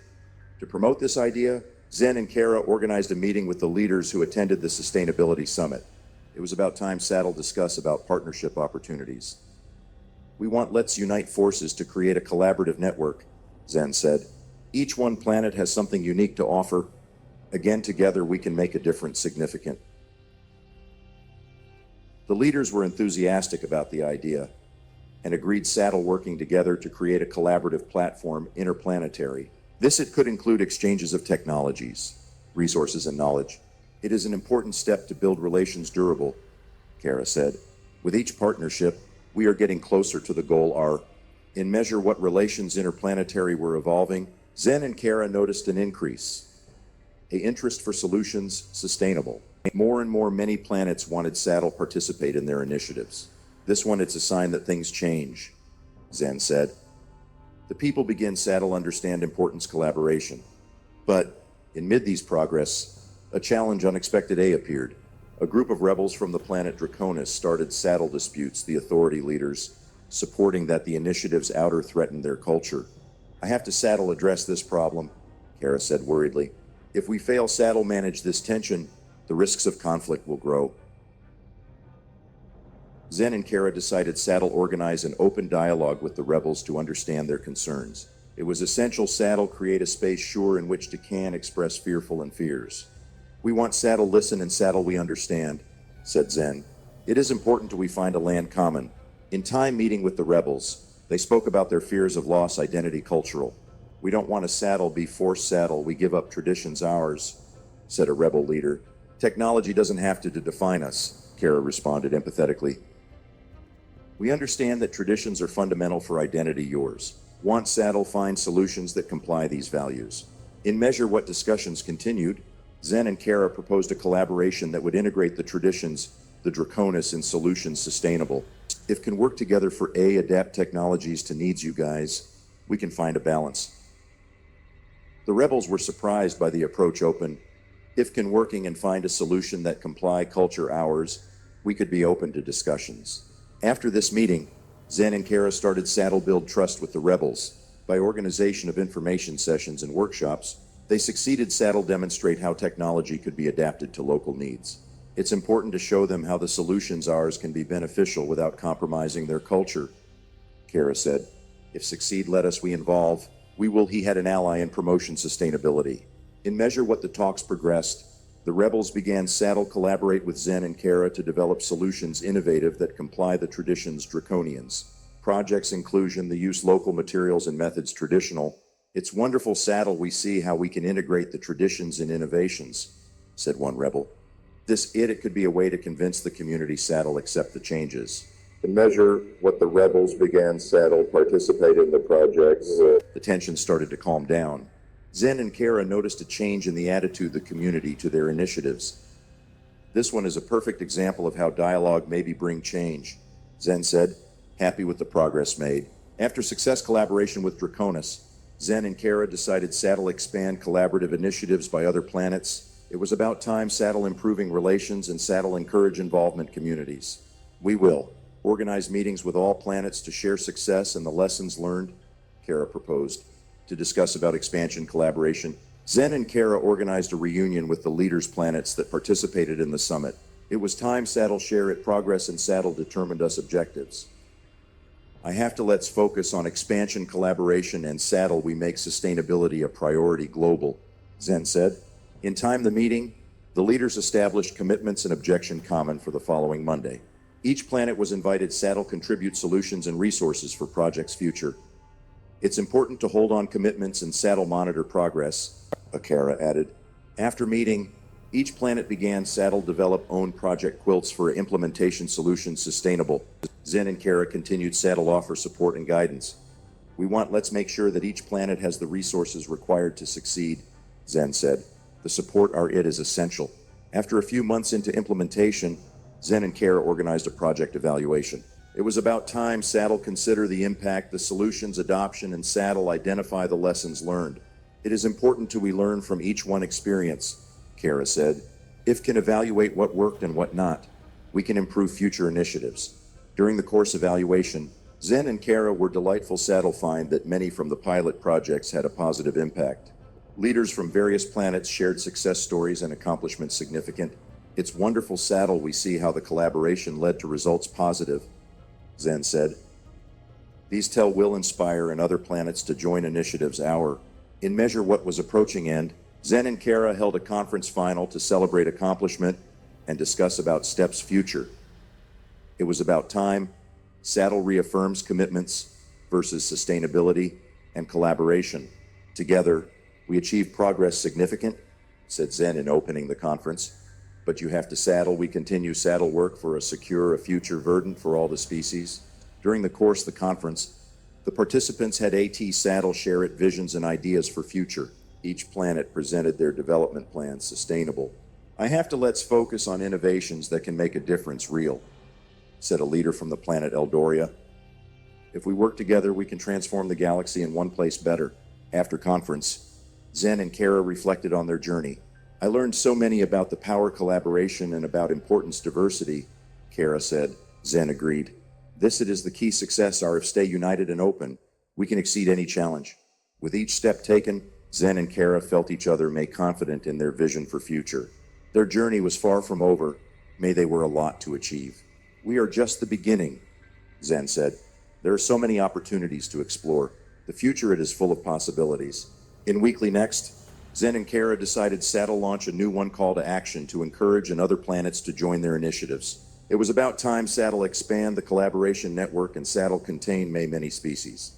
If can bring many planets in this effort, we can make a difference and bigger, Kara said. To attract attention, Zen and Kara have created a series of inspirational messages for everyone to share the planets. These inclusion success stories and ideas innovative. The messages they can touch the hearts people, Zen said. If can inspire communities, we will have many chances of success. The reactions to the inspirational messages were overwhelmingly positive. People from various planets started to get involved active in sustainability initiatives. It's wonderful Saddle we see how communities answer, Kara said. It is the spirit collaboration. With each reaction positive, the links from planets strengthened. Zen and Kara continued Saddle organizer meetings and event to maintain the excitement and promote collaboration. It is essential to maintain united communities, Zen said. If stay connect, we can exceed any obstacle.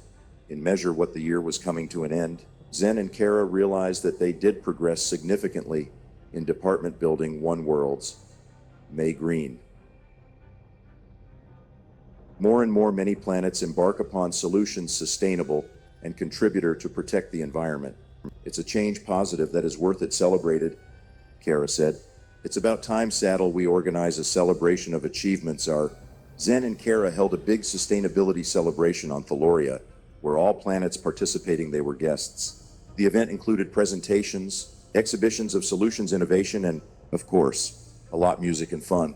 It's time let's enjoy the progress made and let's get inspired each other for future, said Zen in opening the event. In time the holidays, Zen and Kara encouraged participants Saddle share it visions and hope for future. It's important to remember why we started this trip, Kara said. Every step we took brought us May close to a future sustainable. In measure what the celebration continued, Zen and Kara realized that they opened a new one era of collaboration between species. People from various planets rejoiced in their shared achievements, and they engaged to continue to working together. This one, it is only the beginning, Zen said. In next years, we will build on this success and we will create a future better for everyone.